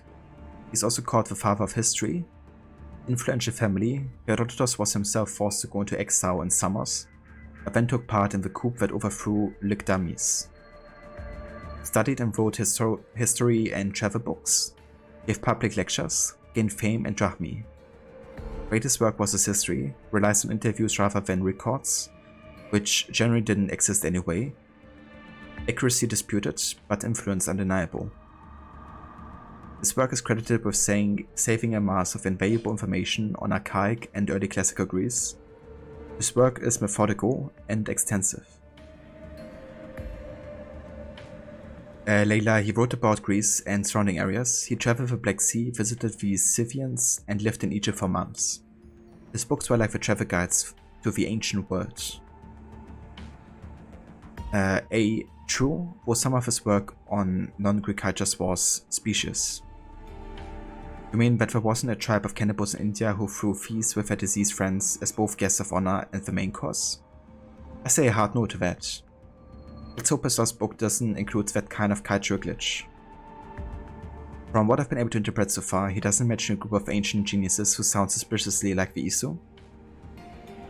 His last book is supposed to contain the story of a heretofore unknown hero who was a descendant of Leonidas, the first of Sparta.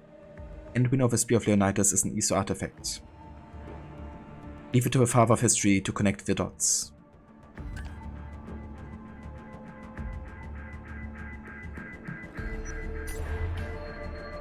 The Spear of Leonidas.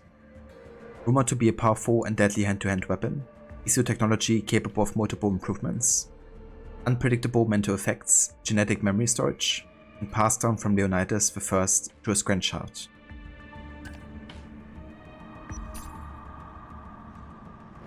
Who's Alephia? Oh. So we actually haven't met Alephia yet, so I'm gonna wait with this until we do. It might already be unlocked because I have the DSC, right? But we hadn't met Alephia yet, so I'm not gonna read it just yet. But yeah, that's all of the modern day in the laptop we can catch up on. I wonder if this laptop is any different. Layla, can you believe we're meeting Herodotus himself? I can. He sure does talk a lot. Is there anything I can help you with?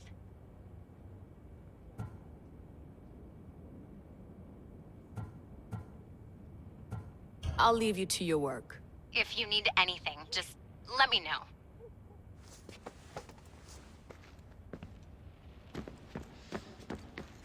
Eagles are fine and all, but a pet monkey would be even cooler. Not really comparable, is it? I make my own luck. I make my own luck. Yeah, isn't she like a descendant of Shay or something? We just talked to? What? Elena, I think. What? What? What? What? What? What? What? What? What? What? What? Whoa! Damn, man, look at that, look! What? What?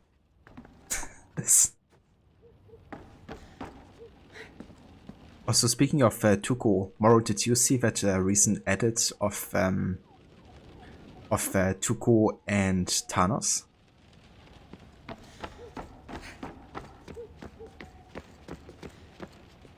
What? That's true, yeah. Yeah, I thought so as well. There's like also reference later on, I think, where they make a reference to that as well. You did not? Ah, okay. Yeah, Kobe actually posted that on my Discord in the library channel, I think, if you wanna have a look. But it's actually the best, I think, Tuko meme edit I've seen in a long time. If not actually the best I've seen. So yeah, definitely recommend checking that out if you hadn't yet. Are you sure you want to go back into the Animus right now? I get the impression you'll be there a long time.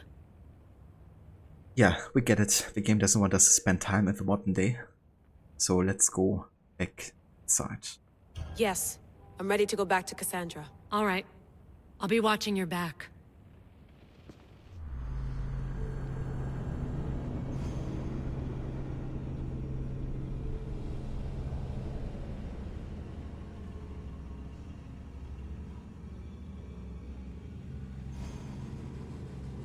Yeah, let me actually look up that video here for anybody that wants to have a look, because it's really damn funny.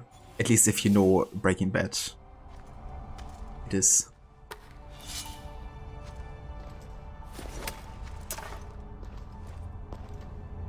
My spear is stronger now.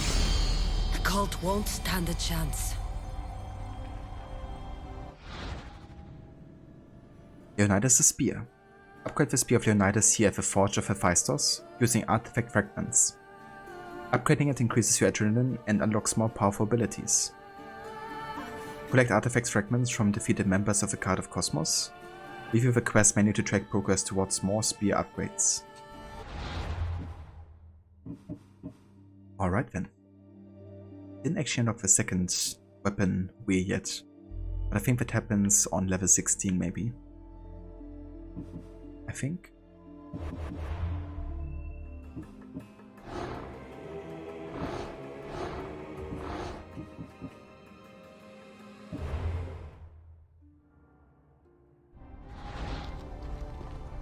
Right. Let's get out of here.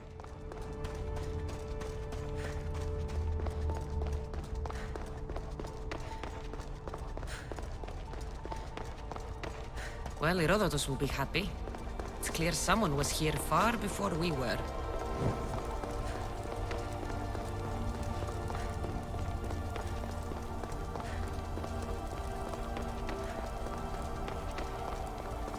Did Leonidas know this place existed? I mean, considering that he didn't have an upgraded spear, or the spear should have been upgraded already, then I guess he didn't.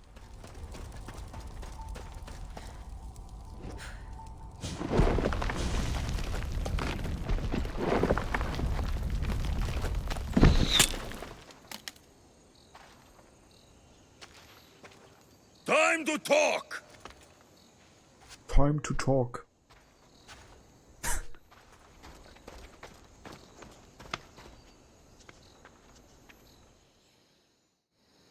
It definitely was Morrow, yeah.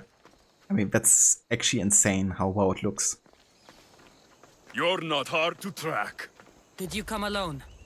Are you all right? Alexios, you're alive!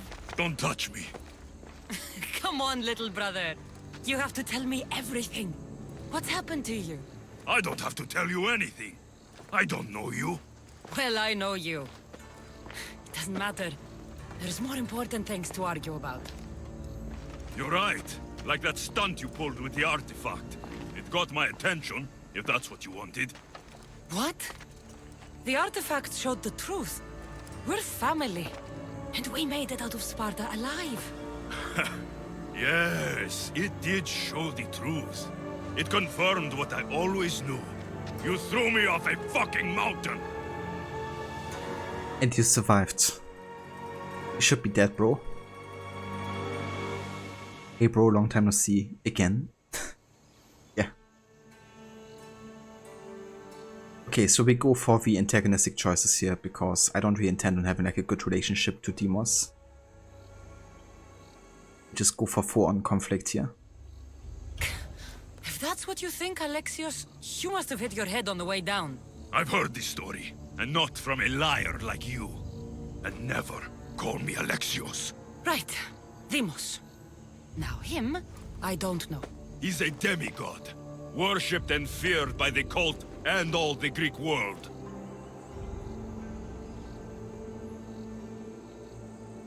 Cassandra literally for you, dumbass. Yeah, you're kidding. It's like, yeah, you know, it's not like you would have been thrown down anyways. Then why do the cult's bidding? Have you been paying attention? They're following my lead. Then make a choice on your own. Help find our mater. I'm not interested in reunion. I just want to know what you think you're doing. Same thing as your cult. Looking for Myrine, our mother. They don't need her. Your cultists think differently. She's their next target. If they ever pursued her, it would be to kill her. But if you don't know where she is, that means she abandoned you too. How sad. Then get them off her trail. Send them after me instead. You really do like attention. They'll be after you soon enough, not to worry. And they'll dominate you. They'll have their work cut out for them. I doubt it. The family will be exterminated.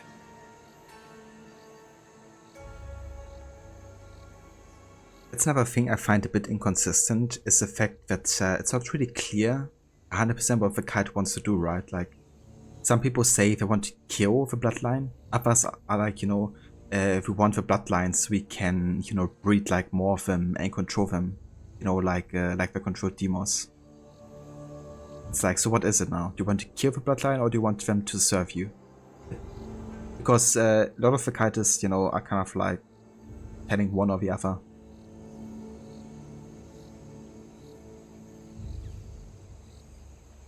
Even if he wasn't brainwashed, he was a literal baby when she last saw him. He wouldn't remember that anyway.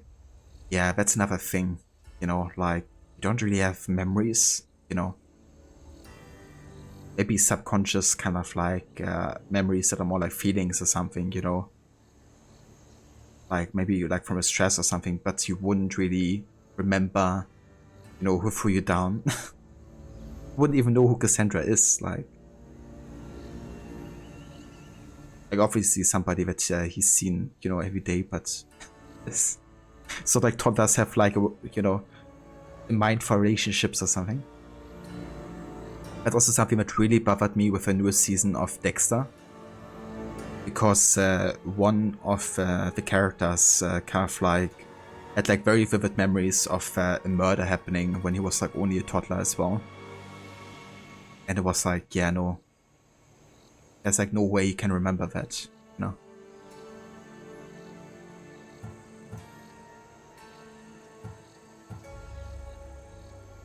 If they're after all of us, there's one less person to find. I killed Nikolaos. Yet here you are, acting so righteous, when really, you're just like me. I don't care what you think. I'll find Myrine. Do the right thing. Come with me. What? We could find her. Together. You could help me.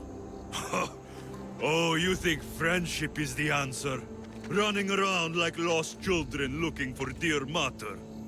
You're so weak. Weak? I've had to kill for much longer than you've had to. Oh, I'm so scared.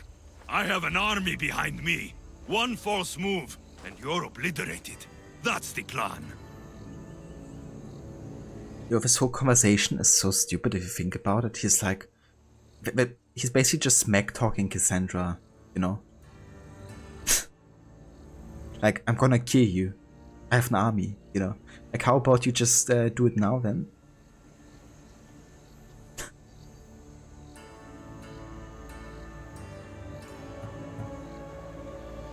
I'm going after the cult, you know. You've seen our numbers. You've seen what I can do. And you still think you stand a chance? Try me. So having guts runs in the family, does it? You claim we have the same blood. So let's see what you can do. Not before I hurt you. Yeah, come on.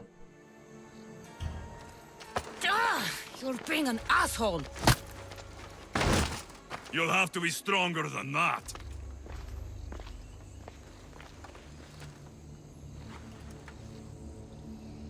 Demos! Malaka. Herodotus won't believe this. I have to tell him what happened.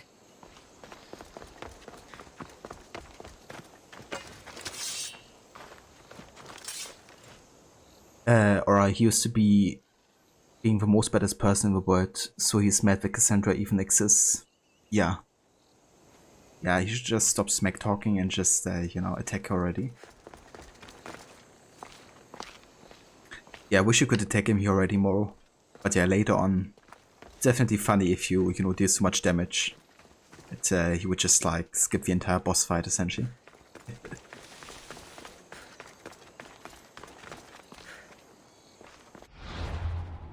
Alright, let's go back to the ship here.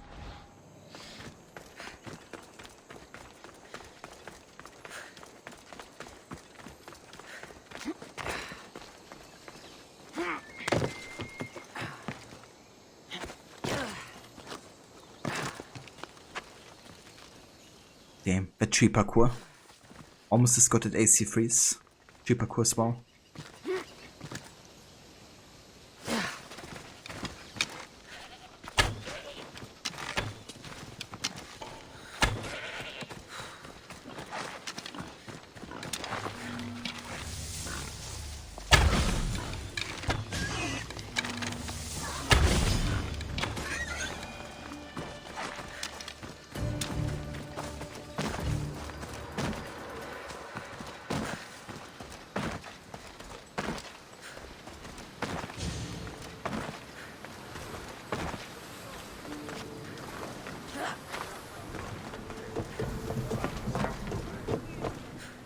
Well, was the legend true? Was it magnificent? What happened to you? And your spear? Slow down, Herodotus. My spear's stronger now. I can feel it. You were right, there was some kind of artifact there. It showed me a vision. Of me and my mother. So, the ancient civilization is real. Cassandra, you have no idea the power you possess. All harnessed in Leonidas' spear. That's not everything. Demos followed me here. The cult's already moving, he told me himself. They're going after us. My family, Pericles. Why would he tell you? Unless it was a trap. It doesn't matter. We have to get to Athens to warn Pericles. And we need to find my mother before they do. Then, we go to the Pnyx. If Pericles is anywhere, he's there.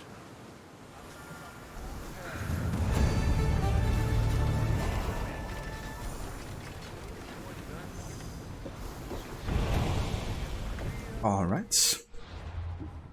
Let's have a look at our quest log here. See what's next.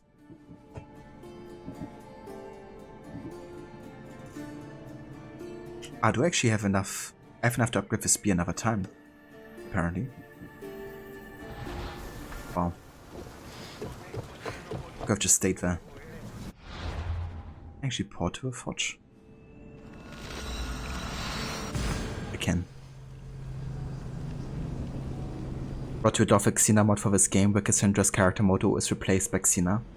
So the mod that I'd been using for the cutscene headgear was actually part of a bigger mod that was like the Alexis Cassandra character customizer.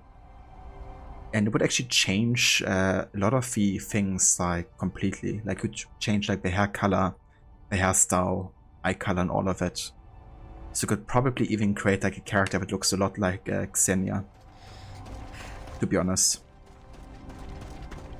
Oh, unfortunately the mod doesn't work entirely anymore like it was supposed to with the patch that Odyssey has gotten earlier in the year. But I think there was a fix they released, so yeah, that would have been really cool. But yeah, it's crazy what people came up with there in the mods, like that really like completely customize the character if you wanted to. The mod scene in general for Odyssey was really, really big until the patch launched.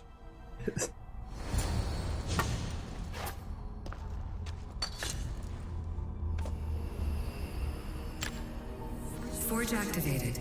Synchronizing retransmission chronicity. Contact engaged.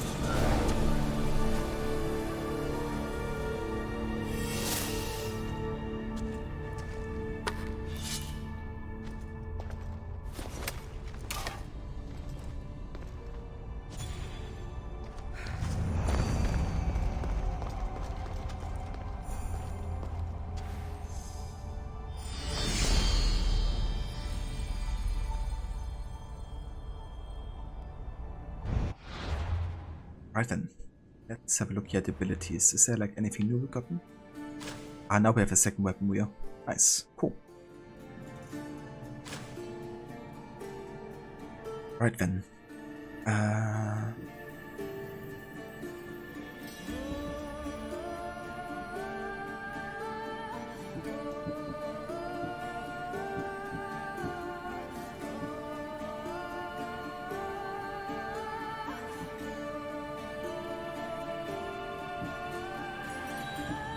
Right, I think we're good for now.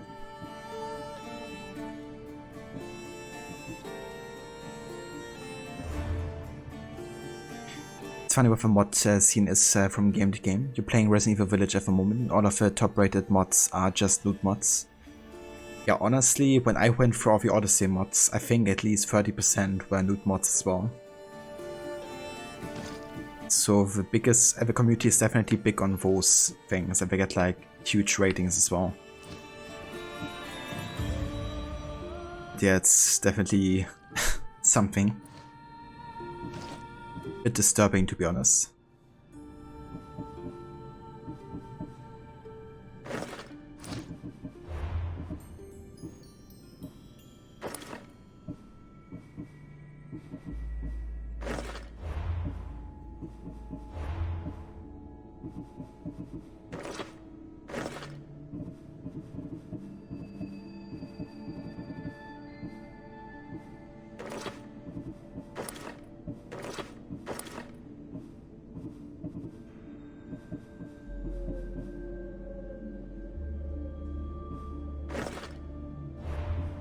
Okay, let's just go for a hidden here for the warrior set that we have.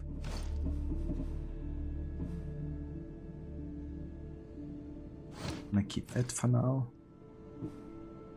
It's gonna make sure to boost warrior damage only for this set, I think.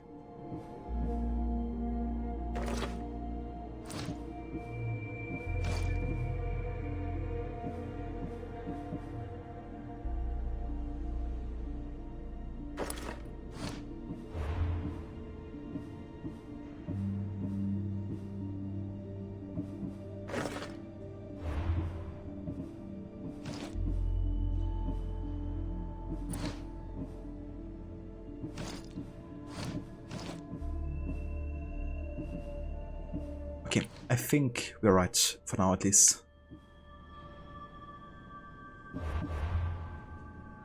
Let's go back to the ship again.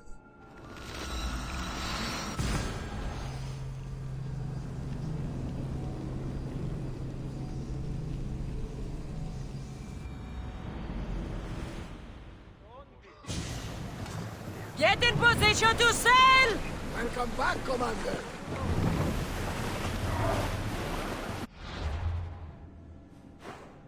Right, and then we're basically on our way to Athens here. This guy's still a bit too high level, same for this one.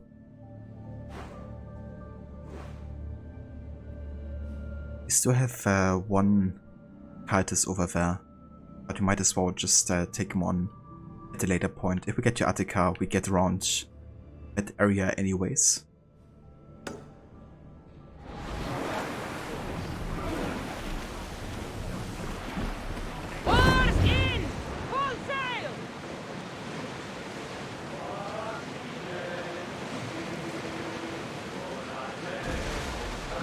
Look there!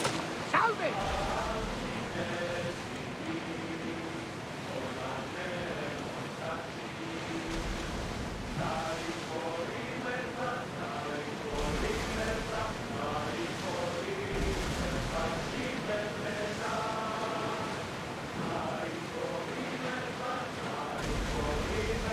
Watch the weather! There might be danger ahead, Commander! Rowers! To your oars! Seas are treacherous around Teros. We should be careful. What? Charybdis and Scylla await at the bottom of the sea, I suppose. No! Pirates! A lot of them! Ha! Only pirates?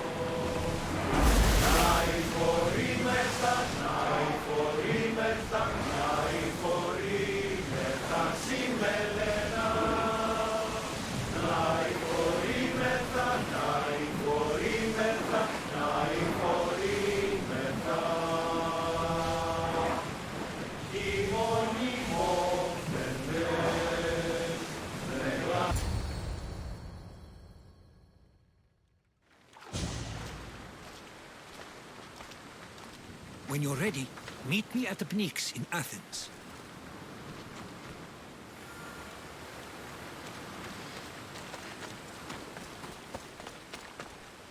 Right then, let's take our Pegasus horse here to immerse ourselves fully in the world that they created. And then we're on our way to Athens. So that's like the first major city in the game.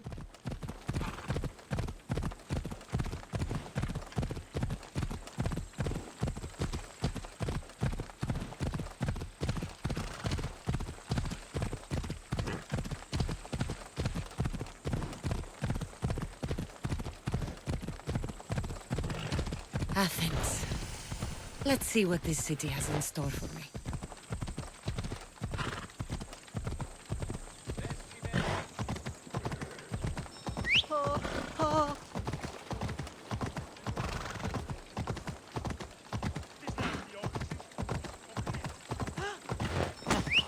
Stolmi tutto.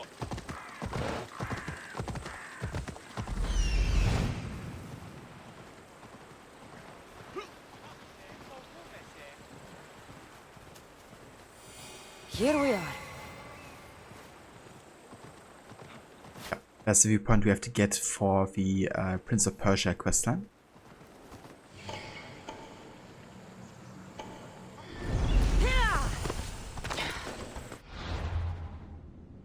Okay, let's go to our assassin set here and do some stealth. They'll be watching.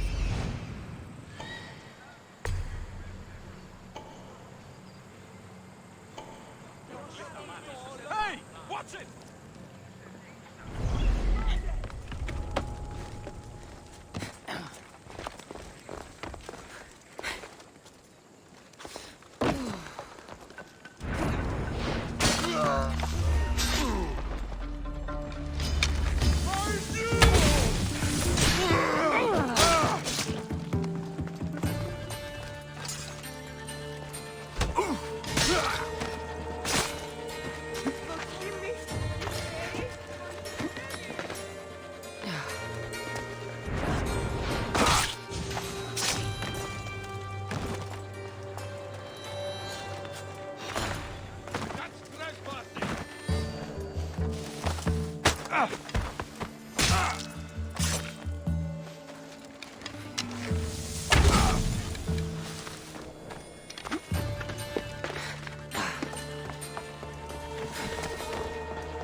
kinda wish it like more ambient soundtrack in Athens.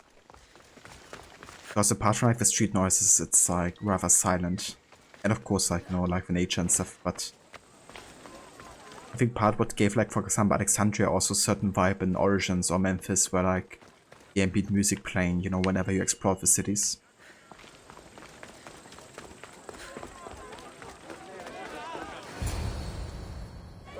The Spartans may draw near to our walls, but we must come together now for the glory of Athens! Glory for you! Friends, please! Just because the Spartans are near our walls does not mean we can act like them!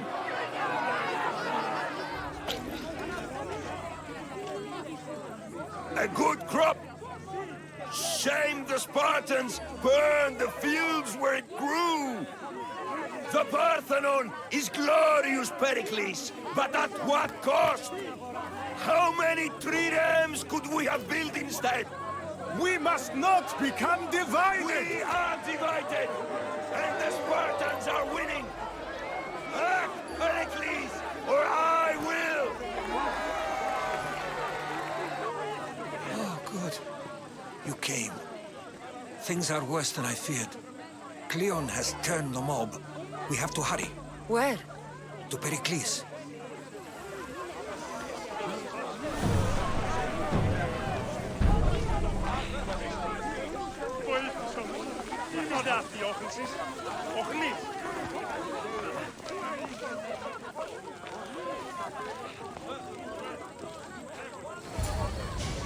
Stay back! She is no threat to Pericles. I assure you. Ah, Herodotus. It's fine. Let them through. It's good to see you again, Pericles. And you as well. I only wish it were under better circumstances. And who's this? Cassandra. Welcome, Cassandra. And what did you think of your first taste of Athens? I'm just gonna say nothing instead of making a compliment. Nothing to say? Others would do well to realize silence is as much of an answer as anything else. A crowd will seize the very first easy answer that comes its way, like a hungry dog on a bone.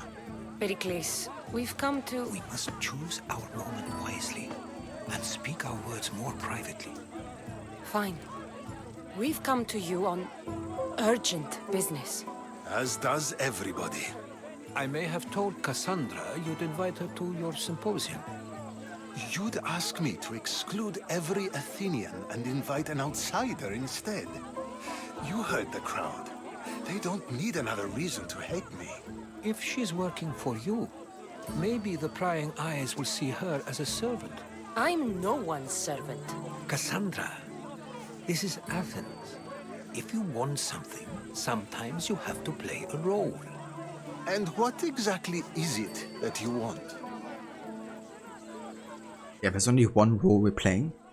That is the role of Psychosandra. That's all we got. We're all after something. Even you. You're better at reading others than you let on. Just tell me what to do. First, check on my colleague, Mediochos. He was meant to meet me today, and it's not like him to miss an appointment. Done. My friend, Phidias, needs to be taken out of Athens as soon as possible. Anything else? Yes. There's an ostracism vote taking place that could use your influence. I'll do it.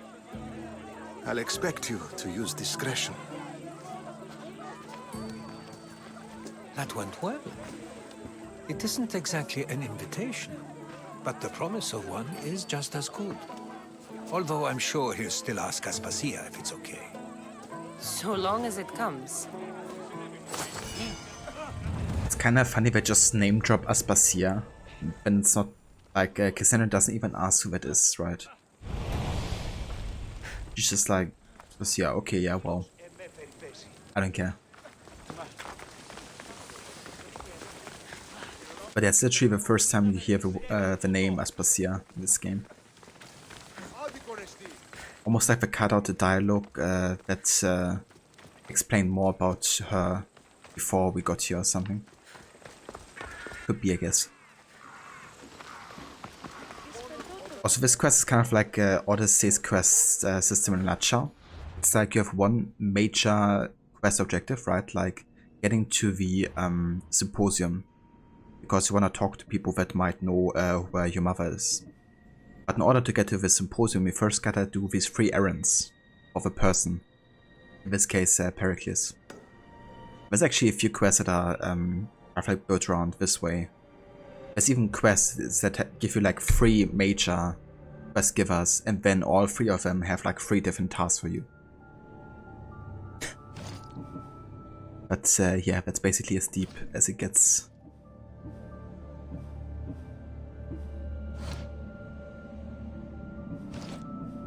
Lore.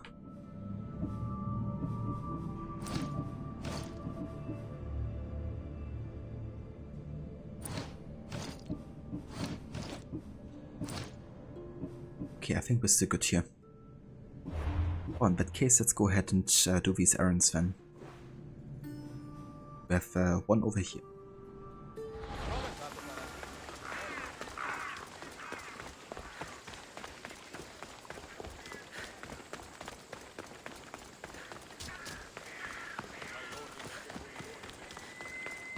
There's also a quest, I think, for Cleon up there, but I'm not gonna go and do any quests for Cleon, to be honest. I'm not required to get to any of the endings. And I mainly just want to focus on side quests that are like necessary. By the gods, why did it have to be snakes?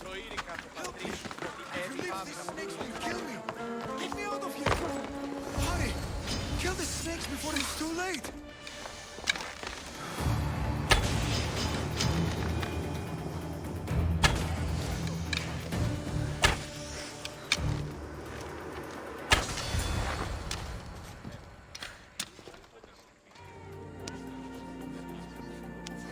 Blessed be the god that sent you here. I'd have been eaten alive if it weren't for you. I don't think they'd eat you. But they would have certainly killed me. So thank you. My life-saving services aren't free. Of course. Pericles sent me. He was worried about you. You often get tied up and surrounded by snakes? How can you joke about this? Thugs broke into my home, dragged me here, tied me up and surrounded me with these hideous creatures. They must be stopped. The snakes? The thugs! Dude, calm down or you're gonna be next. I'll track them down, Metiojos. Don't worry. Tensions are high right now. At this rate, we'll tear each other apart within the city before the Spartans can breach the walls.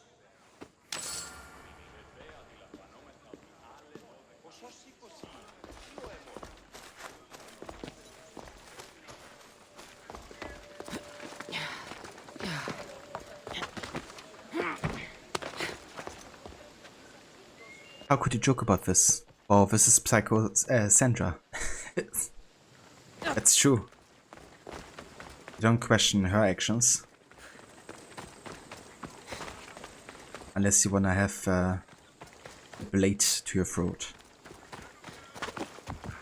The part of Athens I doubt Pericles is proud to talk about. There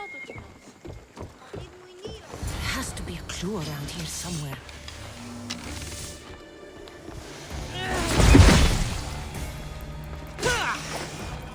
Snakes. Like the ones that were meant to kill Metiojos. Metiojos.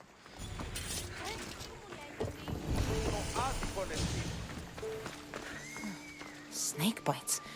And someone hid the body. Though I have a feeling this death was an accident.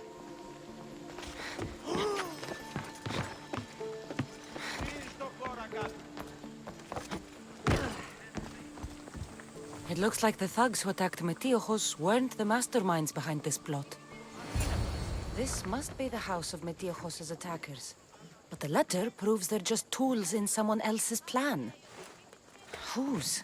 What the fuck are you doing sniffing around my house? You attacked Metiojos. I found the snakes, the letter from your friend, and a body. All here. Ah, Boraktis. We all knew the risks. Change don't happen without a bit of blood being spilled. I know someone gave you those snakes. They used you to do their dirty work. I want to know who. He's a real hero of Athens. No puppet of Pericles is going to stop him. Tell me what I want to know, or I'll cut you down right now. Your cause will be forgotten, and so will you. All right, all right. He's got a camp just outside the walls. Sells his snakes from there. Time to die. So usually I would spare them because they're just like doing what they're being told and they're being threatened, right? So they're not really the one responsible for what's been happening. So they kind of deserve a second chance, but in this playthrough they don't. That being spilled, Psychocentra, that can be arranged. Indeed. Let's do this. You've crossed a line. Now you must pay the price. We will never surrender to the likes of you. We will make Athens great again. The corrupt will be snuffed out one way or another.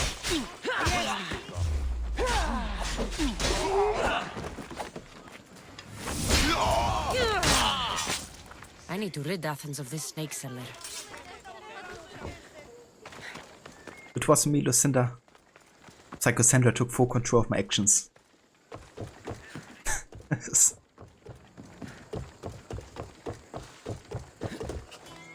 It was me.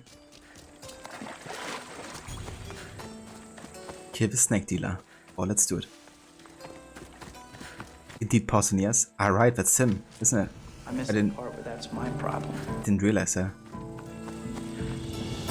It's a bit annoying because it's gonna be like snakes all over this place. The watch will be vigilant here.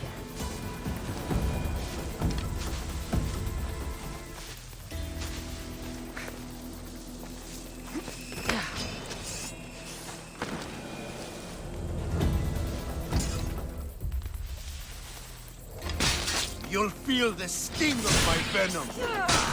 And this guy is tanky as heck. I'll end you, Mystios. Let's go ahead and actually change to our warrior loadout here.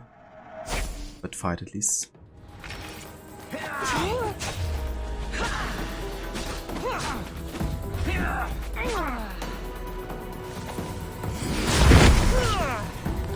You can't stop me.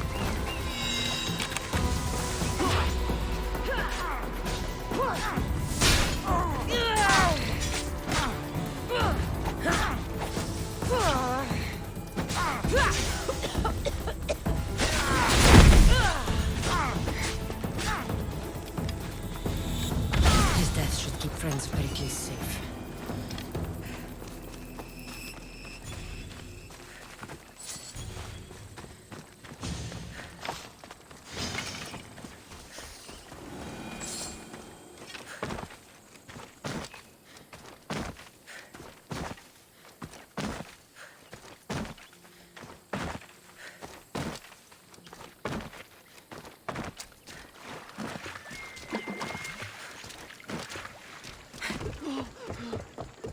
This guy killed you so many times.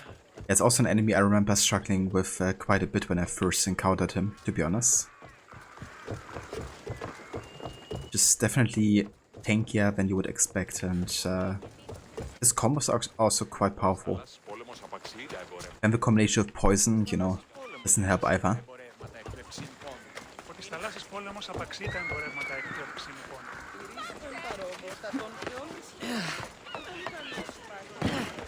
Looks like your situation's improved since we last met. The danger has passed for now. But while those monsters are out there, no one is safe. A group of fishermen tied you up. They were being used by a snake dealer working for enemies of Athens. What did you do with them? I gave them what the gods demanded. Justice.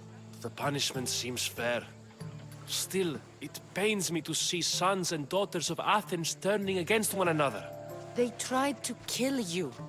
If I hadn't arrived when I did, they would have succeeded. Thank you for your help, Misthios.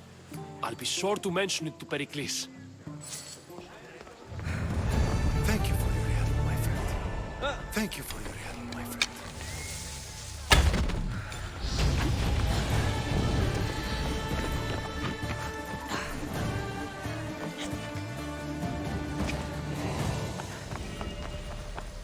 And there we go. Level 16. That means you just unlocked quite a few upgrades to get as well. For example, we could increase the Weapon Master. Definitely be worth it. Now also unlocked this line of text as well. Choices. I think I'm gonna keep my abilities here. And focus on the ones I already have, maxing them out first. Devastating Shot is something I use quite a lot, so getting that would be good.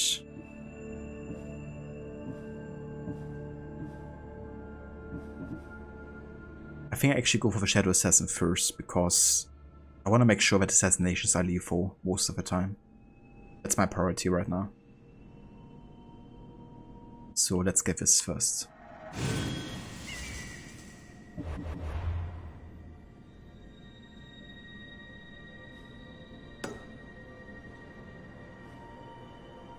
I think I'll do the Phidias quest at last, because it will lead us out of Athens.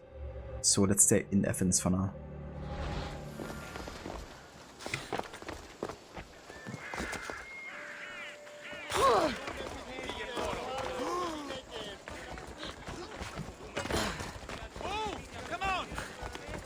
Stand aside, all of you. What in the God's name?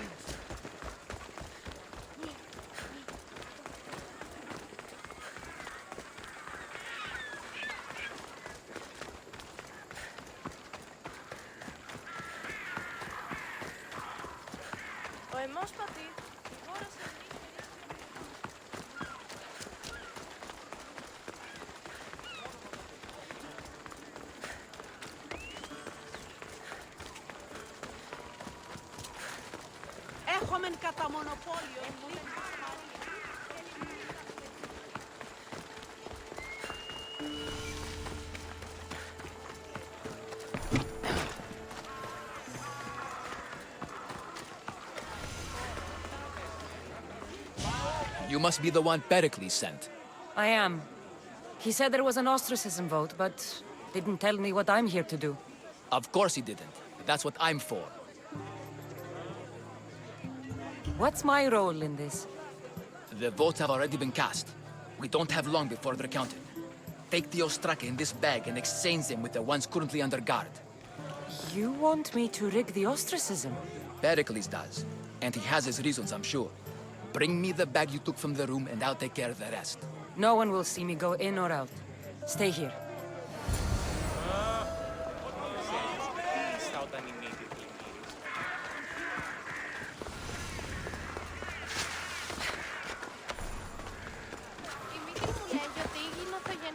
Goods from all over the Greek world. You wouldn't think the city was besieged by an army of Spartans. I mean, that's because there's no actual siege happening in the game. Other than the conquest battles, there's like very rare contacts happening, unless there's like small groups randomly fighting each other. Should be extra careful in this area. Yeah, let's go back to our assassin set here. Make sure we have enough to assassinate anybody we have to. Ah, we've actually been here earlier. Never mind. In that case, we can just go in there. There shouldn't be any enemies in our path.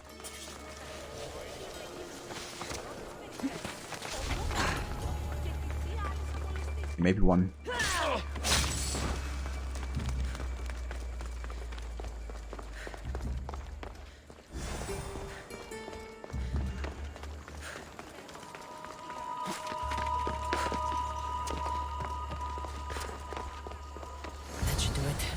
I should let Pericles' contact know.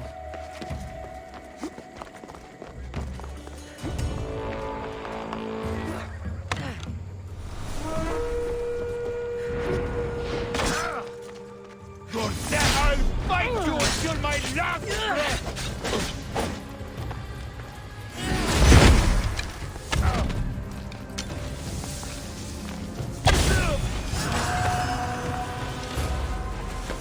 Oh, he was true to his word there. He did fight me to his last breath.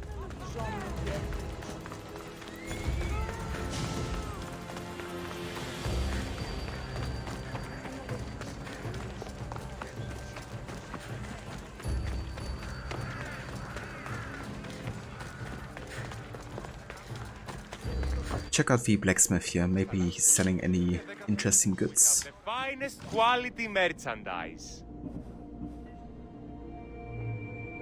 I mean, that's alright for the warrior set actually. Also an ancient tablet, also always worth getting.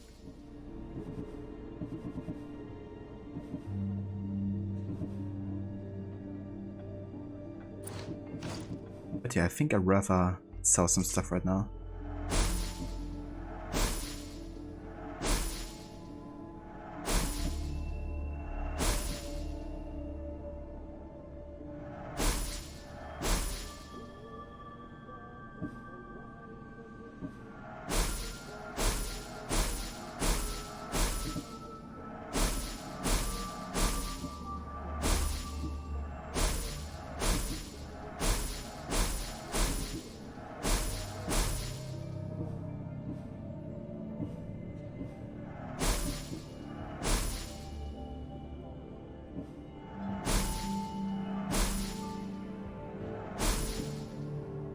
Okay, this one I'm gonna keep because that could come in handy for like a crit chance build later on. So whenever I find gear that actually boosts kind of like crit chance and it's epic, then I'm gonna keep it because later on we can just upgrade it and then you have like the perfect loadout really. So both warrior damage and crit chance and assassin damage and crit chance is something we have to keep for later for sure.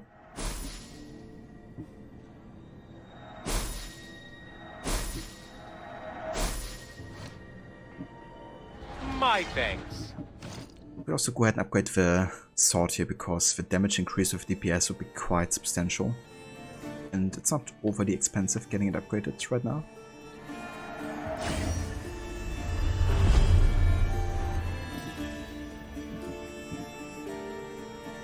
Maybe the bow as well.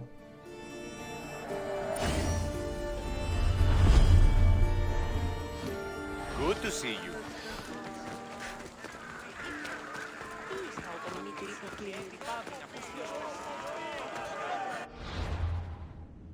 I think I'm also gonna go and change the look here for the assassin outfit.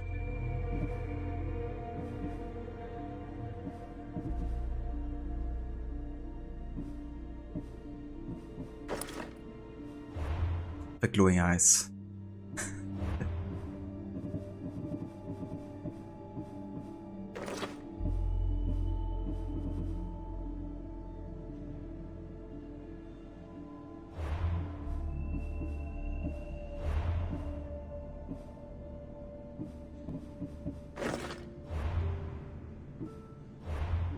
Proper psycho look here.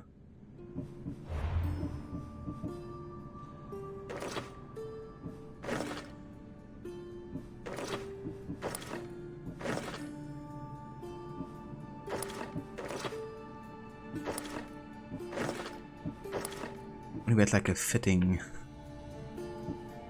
belt piece here. We could actually do one thing here. We could go into the store, our own items,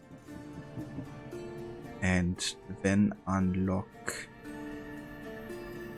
Pegasus Embrace because that fits the most color-wise, I think.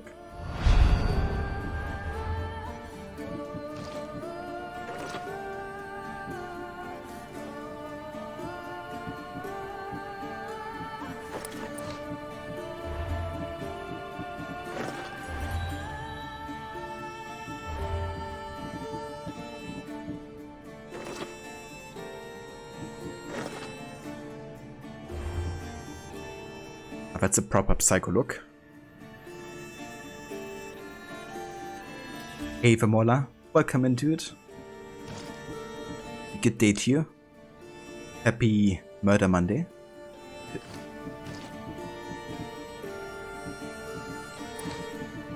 Hope you had a good weekend.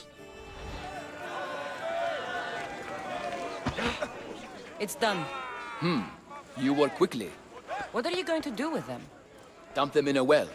Ah, it looks like the official has arrived. I apologize for the delay. There was evidence someone attempted to tamper with the votes. Don't worry. The Ostraka are all accounted for.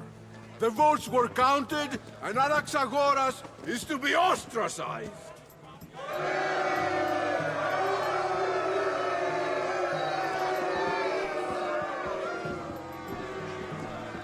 Be slow to fall into friendship, but once you do, continue firm and constant. It will be more difficult for me now that Anaxagoras must leave Athens. We were quite close, although he and Pericles were much closer. It's strange, Pericles wasn't here today to defend him.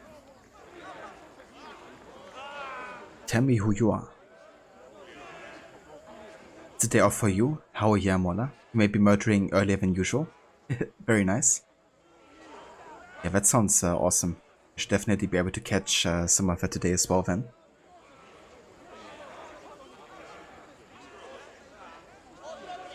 But yeah, always looking forward to see you play some more of the Desmond Saga. Who are you? Ask anyone and they'll tell you Socrates. But a name gives you nothing. Our actions determine who we are, and every action has its pleasures and its price. With that said, then, who do you claim to be? I know the price of actions. I have to as a mercenary. That simple piece of information tells me more about you than your name ever could. Explaining oneself must be carefully done. Explaining myself would take more time than I have. Then let us focus on a single recent event. Tell me, as a mercenary, is there anything you wouldn't do?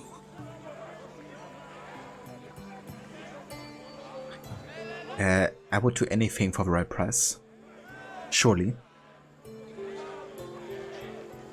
After this, when you're taking your murdering to the country. Oh, so that means some Red Dead Redemption, I assume, Oda?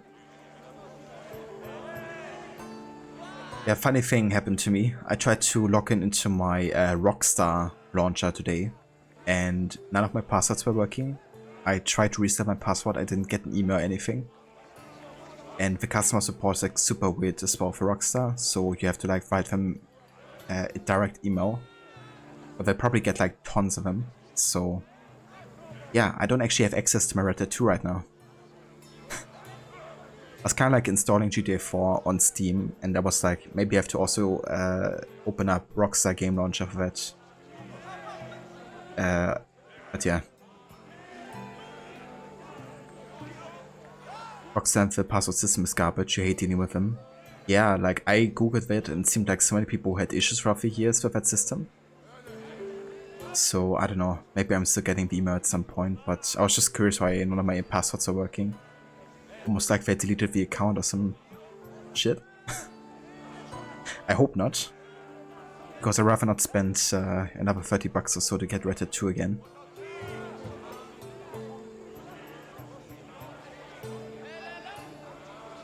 Everything has a price. And you're the one who decides when the pay is worth it. I don't have the luxury of turning down a job. What of duty, the greater good? Are they not their own kind of payment? No, they're not. It seems you know yourself well. But no, it is better to change one's thoughts than to persist in those that are wrong. My thoughts are fine. You are clearly someone who would do whatever you feel is necessary. Perhaps for drachmi, or maybe to further a personal goal. That describes a lot of people. I suppose I'm curious why you did it. How could I not be when you're the reason my friend is being forced to leave the only home he's ever known? Yeah, Baton's also like kind of like a form of principle, right? Like, if I actually do something like this, then I'm not gonna give them any more money. At least not on their platform. Like, if I would have to get Red Dead 2 again, I would definitely get it via another launcher. like Epic or Steam or something.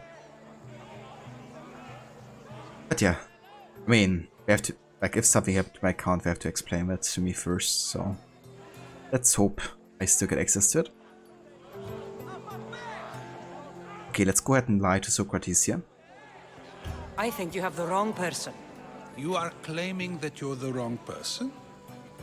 Life's one true happiness is knowing yourself. Even if I did know who rigged the ostracism vote, I wouldn't tell you. And yet, I never said anyone rigged anything. Socrates! There you are. Here I am. You're late. They're all waiting for you. I wish to see Anaxagoras' fate, and so I have. Tell them I'm on my way. Well, it seemed our conversation is at its end. Although I hope it isn't the final one we have. I wouldn't know.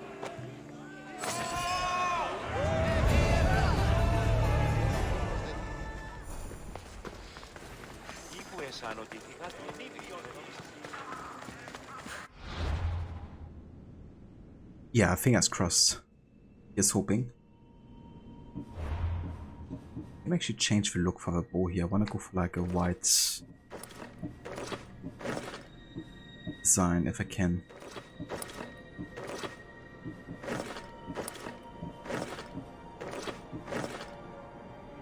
That kind of works, I guess.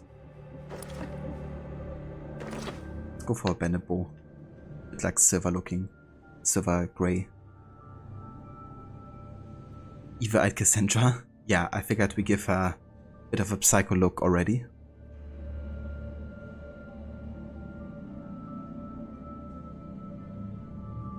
Socrates is the worst. Yeah, some of his dialogues can be a bit annoying. But I guess in a way they wrote him well, because that's also what historical records said about him, right? That he was like an absolute annoyance to discuss with, because he would always question everything. So it's kind of funny, I guess.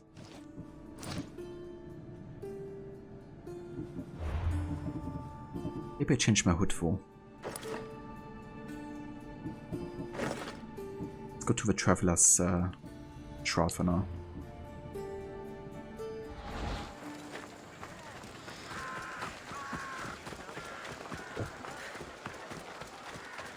Goes through her shoulder.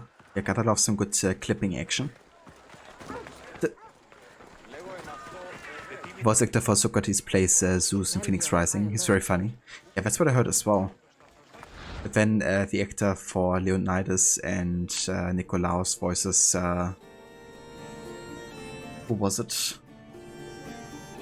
The guy that Zeus is talking to all the time.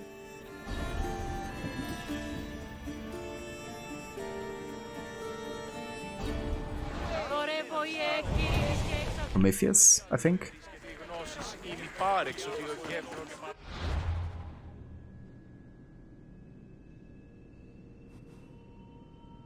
Right, so I definitely want to get the viewpoints here, sure. Want to have like a fast travel point, of course, into Athens, and also for the quest as well, for the Prince of Persia. Could also go and kill some mercenaries here.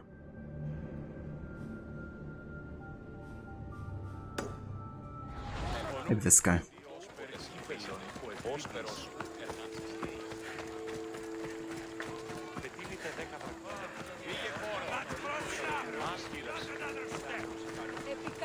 And Cassandra's voice actors voices Athena. Ah, really? Yeah, makes sense. I guess I would like reuse and recast a lot of the voice actors they had for Odyssey. It's like still a similar setting and stuff.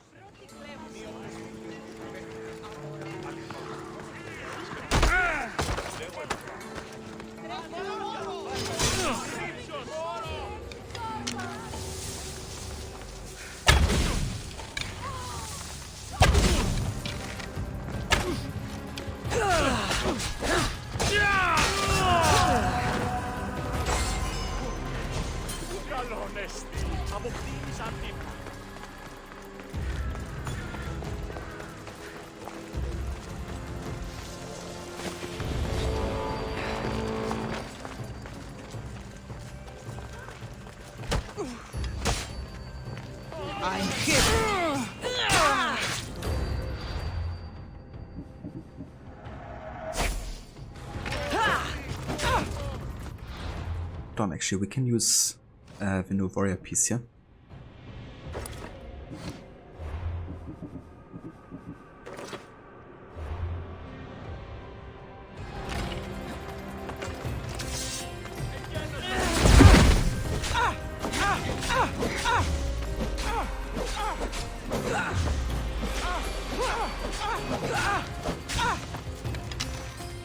I won't die like this!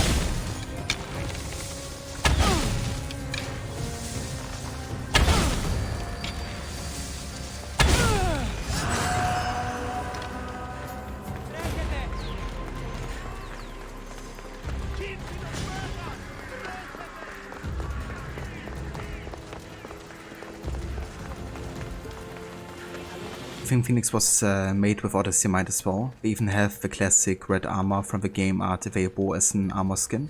And you can have Cassandra's braid as a hairstyle. Yeah, definitely. They also reuse like a lot of other aspects, you know, like a lot of the assets like the temples and the environments. But like reuse and then kind of like applied the art style to it. But you can really tell they based a lot on Odyssey. Like even the combat system, you know, like the parry is the same exact move and animation and stuff. You have like similar weapon types using the same animations. They certainly reused a lot of what Odyssey did as well. So now it's time for you to go into lurk mode. Have a good rest of your stream. Thank you so much, Lucinda. I really appreciate it. Thank you for dropping by on your morning. And I hope you have a great start into your stream if you're doing one today. For anybody that hasn't checked out Lucinda's channel yet, I would definitely recommend doing so. She's a really good streamer playing all kinds of games from Resident Evil to first-person survival games like Dying Light. And yeah, lots of like story-based and narrative-heavy games as well. So that sounds like something you would be interested in, then definitely check out her channel as well. Alright, I won't die like this. No, but you die like that. Indeed. Either way, you'll be dead. The famous Acropolis. A testament to humankind's skill and craftsmanship. A lot of animations were used again. Yeah, they really were.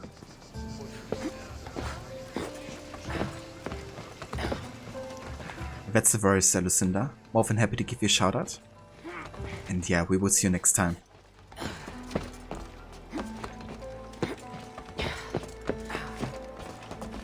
So yeah, fun facts. But there's actually historical records about this statue of Athena, right? And the saying goes that you could see the statue from like quite far away. Which is kind of the reason we made it as big as it is, right? But according to historical records also, the statue was supposed to be like 10 meters tall, which would essentially be like over here, roughly, you know, would be like the end, let's say. Let's actually let's synchronize, have a look how far the 10 meters is away. And then we have a look how much bigger the statue like actually is.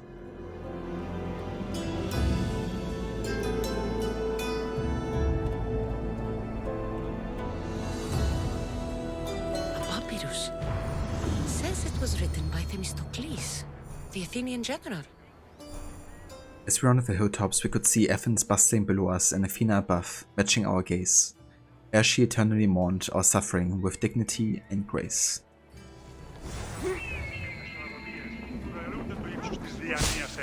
Goddess of war and wisdom, is it when you are sitting on the verge of life?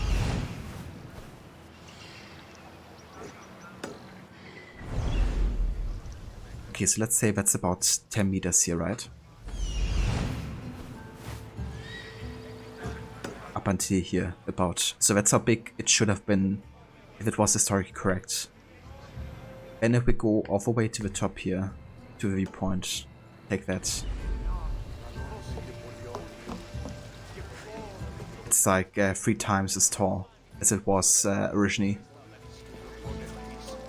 And there's kind of like a thing they do a lot with this game, is like kind of like oversizing statues like by a huge margin. You know, and the thing is, the statue of Athena was already considered to be like a marvel of its time, right? Like with its size. So going even beyond that is kind of like painting a wrong historical picture, I think.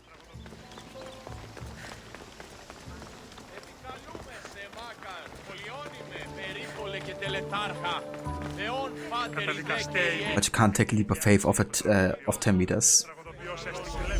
I mean, that's fair. But I mean, you still have the Acropolis right next to it, right? Which arguably is even the better viewpoint.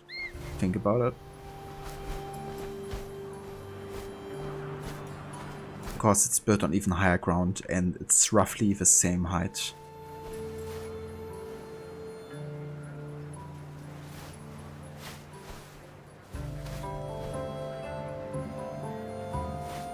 But yeah, I feel it would have been cool to keep this more accurate.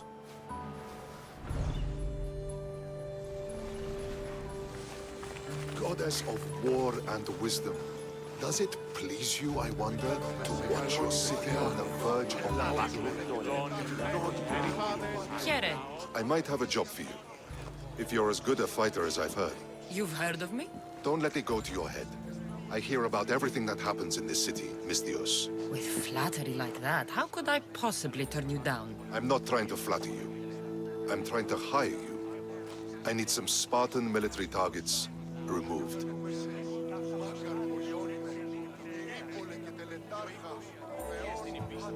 I think you may have the wrong idea about me, General. Demosthenes. I'm not a murderer, if that's what you expected. I expected you were someone who wants to get paid. Was I wrong? No, not completely. Fine. What do you want? My spies tell me the Spartans are mobilizing. What I want you to do is hamstring them. Get into their forts and remove the commanders in charge. I guess that makes sense. I'm thrilled you approve. You'll need to bring me the seals of the commanders you kill as proof. You'll be amply rewarded. Those don't seem like standard Athenian tactics. They're not. But it will work, and that's what matters. We've already lost too many Athenians to those savages using traditional warfare. The other generals disagree, but I refuse to let them destroy our chances. What do they want to do? They want honorable face-to-face warfare, pitting our forces directly against the Spartans. We're not going to win a contest of strength against those brutes. We need to outthink them. So, will you kill the commanders? Yeah. So this is one of the quests I want to do because it's kind of like a passive quest, really. So whenever you kill a polymer, you get like one item. And if you kill like 3 of them, I think you can go back and deliver them to this guy.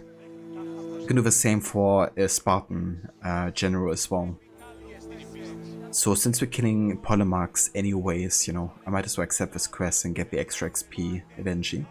Alright, I'll take the job. Good. I might not have approval to deploy our men to do this, but I'm not about to let that stop me. You've told me enough. I'll get your seals for you, General.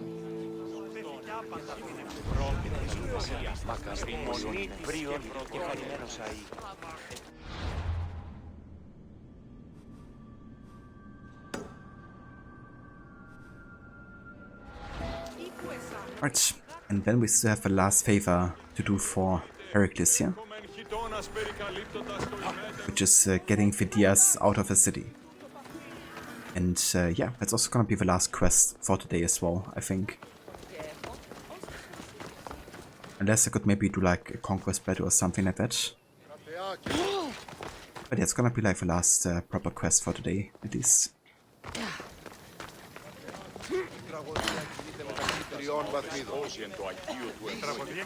You love his quests, anything that lets you sneak around a fort is great. Yeah, I agree. Like, I really enjoy taking down forts, if it is like Origins, Odyssey, or Valhalla. It's a fun way of having the gameplay. Definitely grew on me as well, because when Origins introduced the forts like these, you know, I was like, I know how I feel about that, you know, spending like so much time just to take over a location. And having all of these individual objectives and stuff, but then I really ended up enjoying it. Like doing a really good like stealth streak of any kind in these forts is just so satisfying.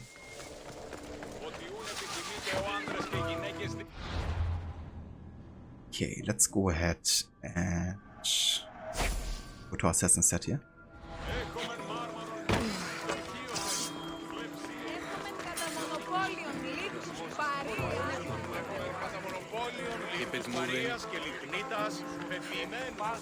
I do actually wonder, can I just sneak past this guy? Or will it trigger the cutscene automatically with him?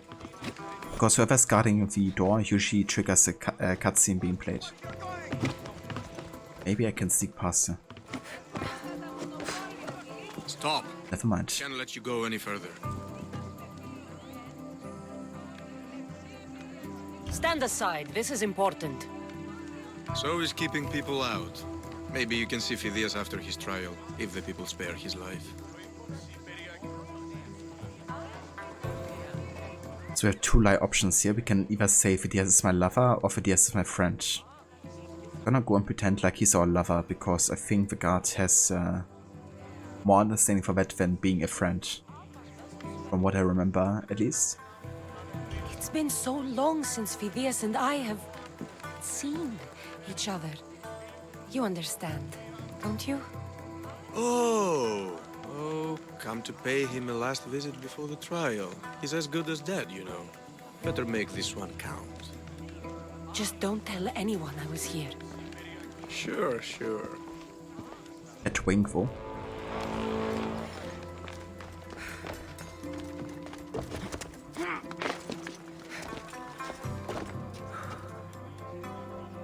I can't let you go in any further. Do you know who I am? Look into my eyes.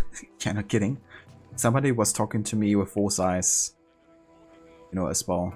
Then I'll probably not ask any questions. I'll just be like, okay, do what you have to do.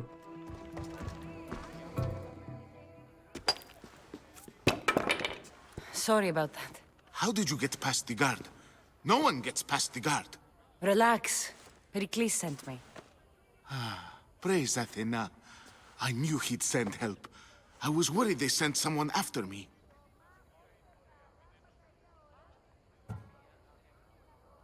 They? Who? The shadows in the night. Why you fear falling asleep? They're hunting me. Us. No one is safe in Athens anymore. The cult of Cosmos. You know about them? Of course I know about the cult. Here, look at this. These are instructions. On how to kill me. But they've been torn. Then Pericles isn't just getting you out of Athens to save you from the trial. He's saving you from being murdered. I don't know who to trust. I'm just an artist. I just wanted to create. Please, what am I to do? First, you need to pull yourself together. You're on trial, the people are against you, and now I find that the cult want to kill you. I said pull yourself together! Yes, of course. All right, we need to go. Do you have any idea where I can take you? South of Athens, there's an island called Seriphos. My friend Theras lives there. When I discovered the plot against me, I sent word to him. If anyone can help us, he can. Any clues he has of the cultists' identities? I want them. Yes, anything. A guard. I'll distract them while you sneak out. Meet me tonight to set sail for Seriphos. Don't show your face until you see me at the docks. I understand. You didn't really think I'd let you come and go as you please, did you? Now, where are you? Yeah, right, I was actually just wondering, is that actually Mirabo's voice actor? That's really cool. That's him.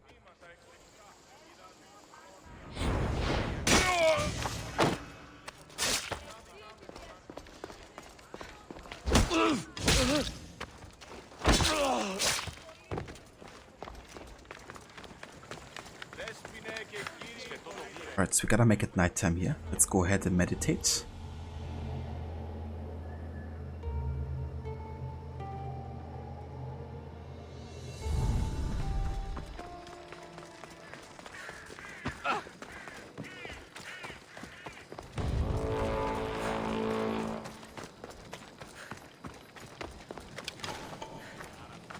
level 17 mercenary. Yeah, we could kill him. I think we first gotta kill the doggo. Or do we? Never mind, I thought the doggo was his pet, but maybe it isn't.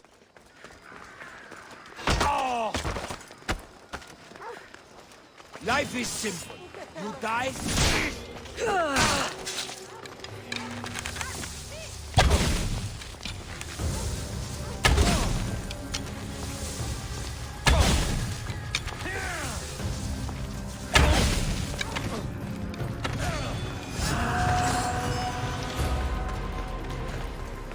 Hey Vegima. Welcome in. Why would anyone play this game and not play as Cassandra? So yeah, my first playthrough was actually as Alexius. That was also because I didn't know that Cassandra was a canon choice when I started playing the game on launch. And the other thing is, when the game was announced and I watched the trailers and stuff, right, like Alexius was promoted a lot more than Cassandra, so I thought he would be the canon choice. And there's of course also the thing of like, you know, who are you identifying with? Like, I guess that's the reason why a lot of women would maybe pick Cassandra, you know, because it's easier for them to relate to a woman, obviously. At least in some cases. And yeah, for me it was like, you know, yeah, okay, I'm gonna choose a dude.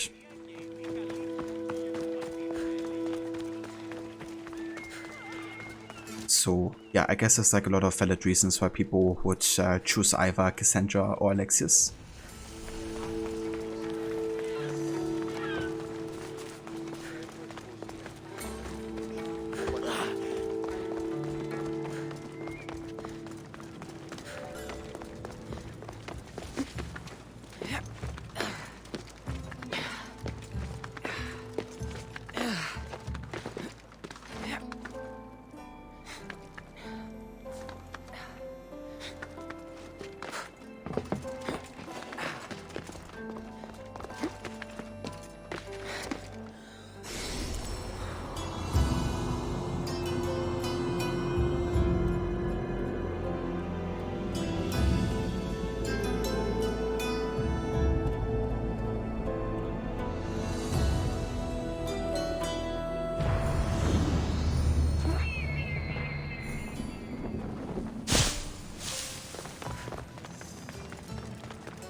Good. You made it. I was beginning to worry. I told you I'd get you out of Athens. So you did.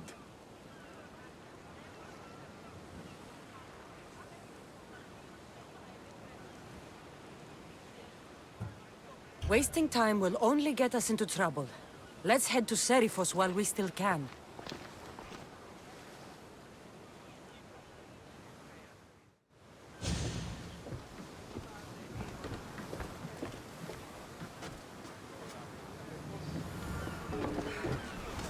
Ready for sailing! The helm's all yours, Commander.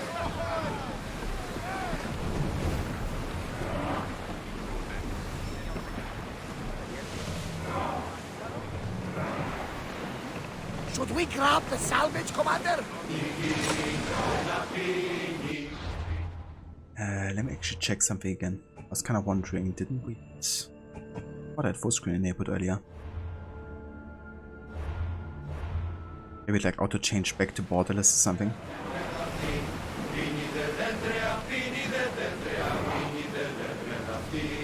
I never thought I'd leave Athens for good.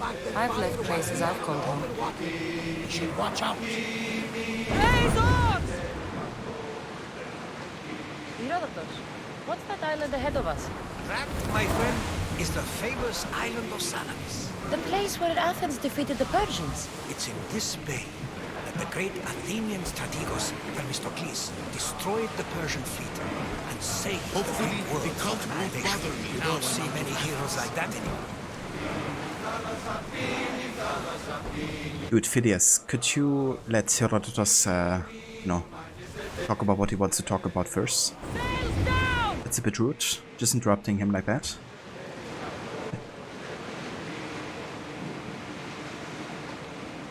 But yeah, that's of course like two separate dialogues that are just getting triggered at the same time there.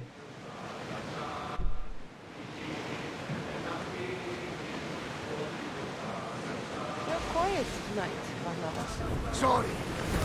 Years ago, on a bright night like this one, my old friend Garos and I were sailing to Samos when we heard our names being sung out in the middle of the darkness. The song was so sweet, we forgot how to sail. Don't tell me. You saw the silence. I covered my ears to drown out their chants. But when I went to warn Garos, he was gone. I never saw him again. I'm sorry.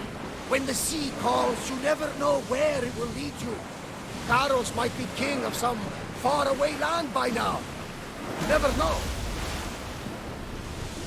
Drop the sail!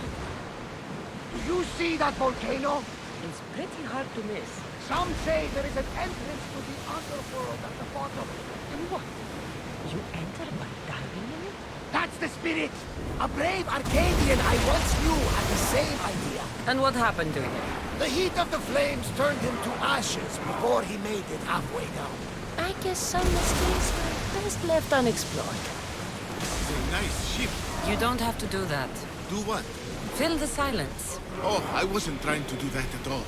I simply don't find myself traveling the seas very often. It can be freeing. Yes, freeing seems to be an accurate word. Although I've begun to feel a bit sick. Lean over the side if you need to. Otherwise, you're cleaning it up.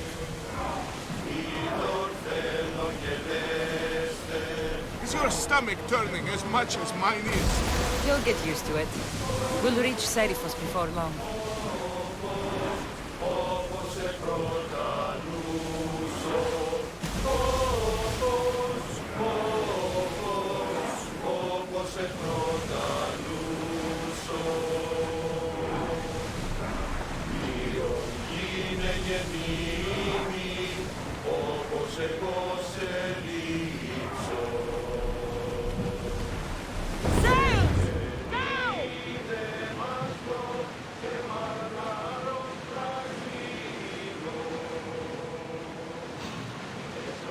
Ready the oars!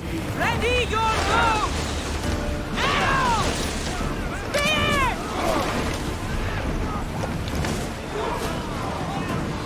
Here they come! They're coming right at us!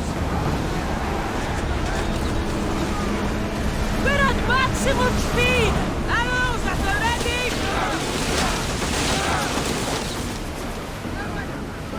Set fire to the arrows! Get ready to fire! Hold on tight! Archers, take your mark! Fire! Get those flames out! Hammond!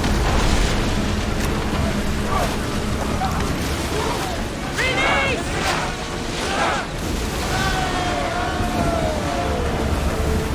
I think we're out of danger here. I'm waiting for us getting there. I'm ready. I can't keep! Sailing speed!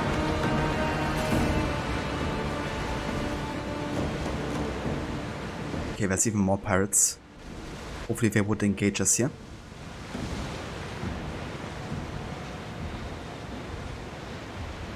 Raise the sail! Rowers! Go! No. Don't. Ready for docking! Okay, we're good. It was really damn close, but we did it.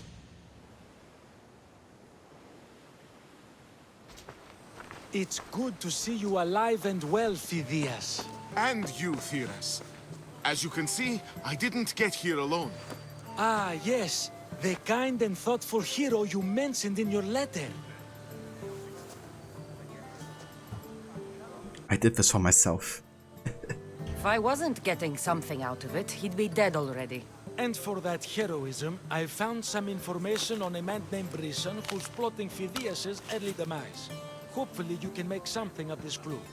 I can. Please give Pericles my thanks and my farewell. And be careful. I still believe many in Athens are in danger.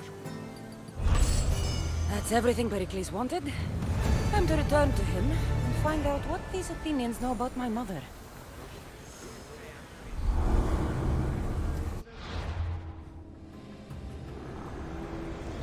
I swear on my life, and the lives I will take from others, I will not fail the cosmos again. Right, that's another cultist uncovered.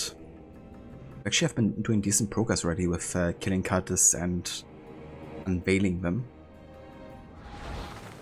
Very nice. Let's have a look here if we notice spot spawn. There's some passive quests we can accept, also always good. And then we're also gonna grab the viewpoint before we call it for the day here. So have a way of fast traveling back to this island.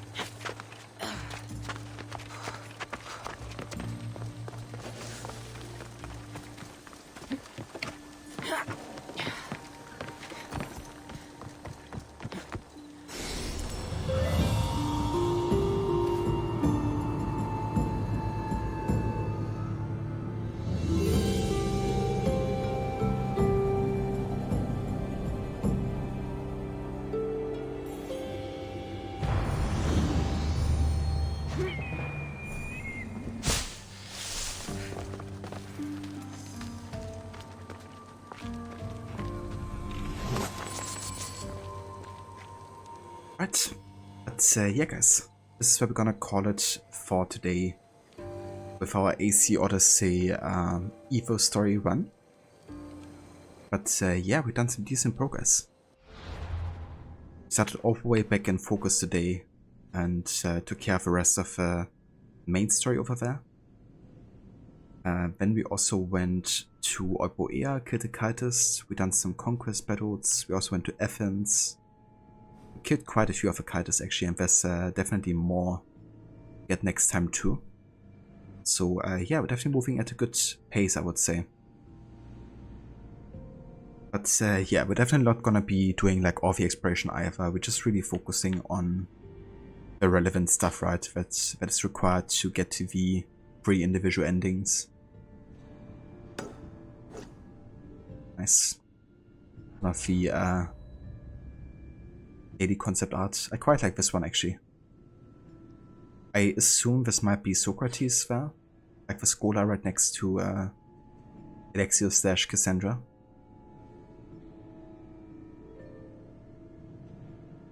But yeah, that looks quite cool. I like it.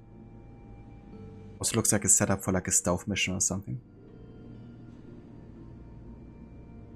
No worries, Aura. Thank you so much for being here. I hope you have a good rest of your day. No worries, Rod. Thank you also for being here, dude. Thanks also again for the raid earlier. I really appreciate it. But yeah, let's go ahead and have a save here. And then we're gonna exit to desktop. Alright. But yeah guys, thank you all so much for being here and for joining today's stream. Thanks also to all the lurkers as well who were in here in the chat.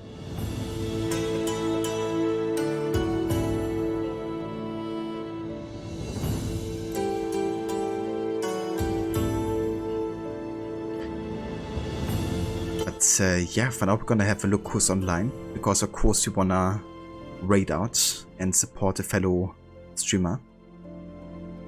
So yeah, let's have a look. I mean, Lucinda just went live essentially with some Resident Evil. She's currently doing like a marathon on the series. So yeah, I think we're gonna go and say hi over there. Always nice to start out the stream with a good old raid. Cheers, Rod. And yeah, for anybody who wants to catch some more AC action across like various channels, definitely go ahead and check out Rod and Mauler too. Rod is doing his AC streams every weekend. He's currently on Assassin's Creed 3, where he's doing, I think, all of the missions with full sync requirements. So having a bit more of an in-depth dive into the story there. He's also playing all the other games in the series as well, so you can definitely expect some Odyssey eventually too. But yeah, going forward that will be Black Flag, Unity, Syndicate, Origins, Odyssey and Valhalla, as well as the AC Chronicles games, I assume. So yeah, definitely check out Rod for those games as well, and for some really in-depth discussions as well about the story, the characters, the motivations and all that. And also check out Mauler too. Mauler's currently doing his playthrough of the Desmond Saga, for first time ever playing through those games like back to back. And currently he's on AC Brotherhood and playing that for the first time ever. He's also gonna be doing a stream today with his Mauler Murder Mondays, where he's basically keeping track of like all the characters and NPCs he's killing, and yeah, seeing how far he can push that you know, death counter, or kill counter rather. So yeah, if you're looking for more AC content, then definitely check out both Rod and Mauler if you haven't yet. That's the voice. More than happy to give you a shout out, Rod. But yeah, for now we're gonna go and say hi to the Cinder. So let's go ahead and start right here. And yeah, if you wanna hop along with a raid, feel free to use these raid emotes too. There's one for non-subs and one for regular subs. And yeah.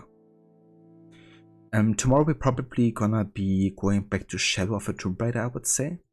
But really I'm keeping it spontaneous right now, so I'm kind of like taking it by day, what I feel like playing really. So yeah, there's a good chance we go back to Shadow of a Tomb Raider, but we also might be playing more of this too. So yeah, but either way, there's gonna be a stream tomorrow for sure. So yeah, hope to catch you in the next one. And until then, hope you have a great rest of your day. Catch you next time.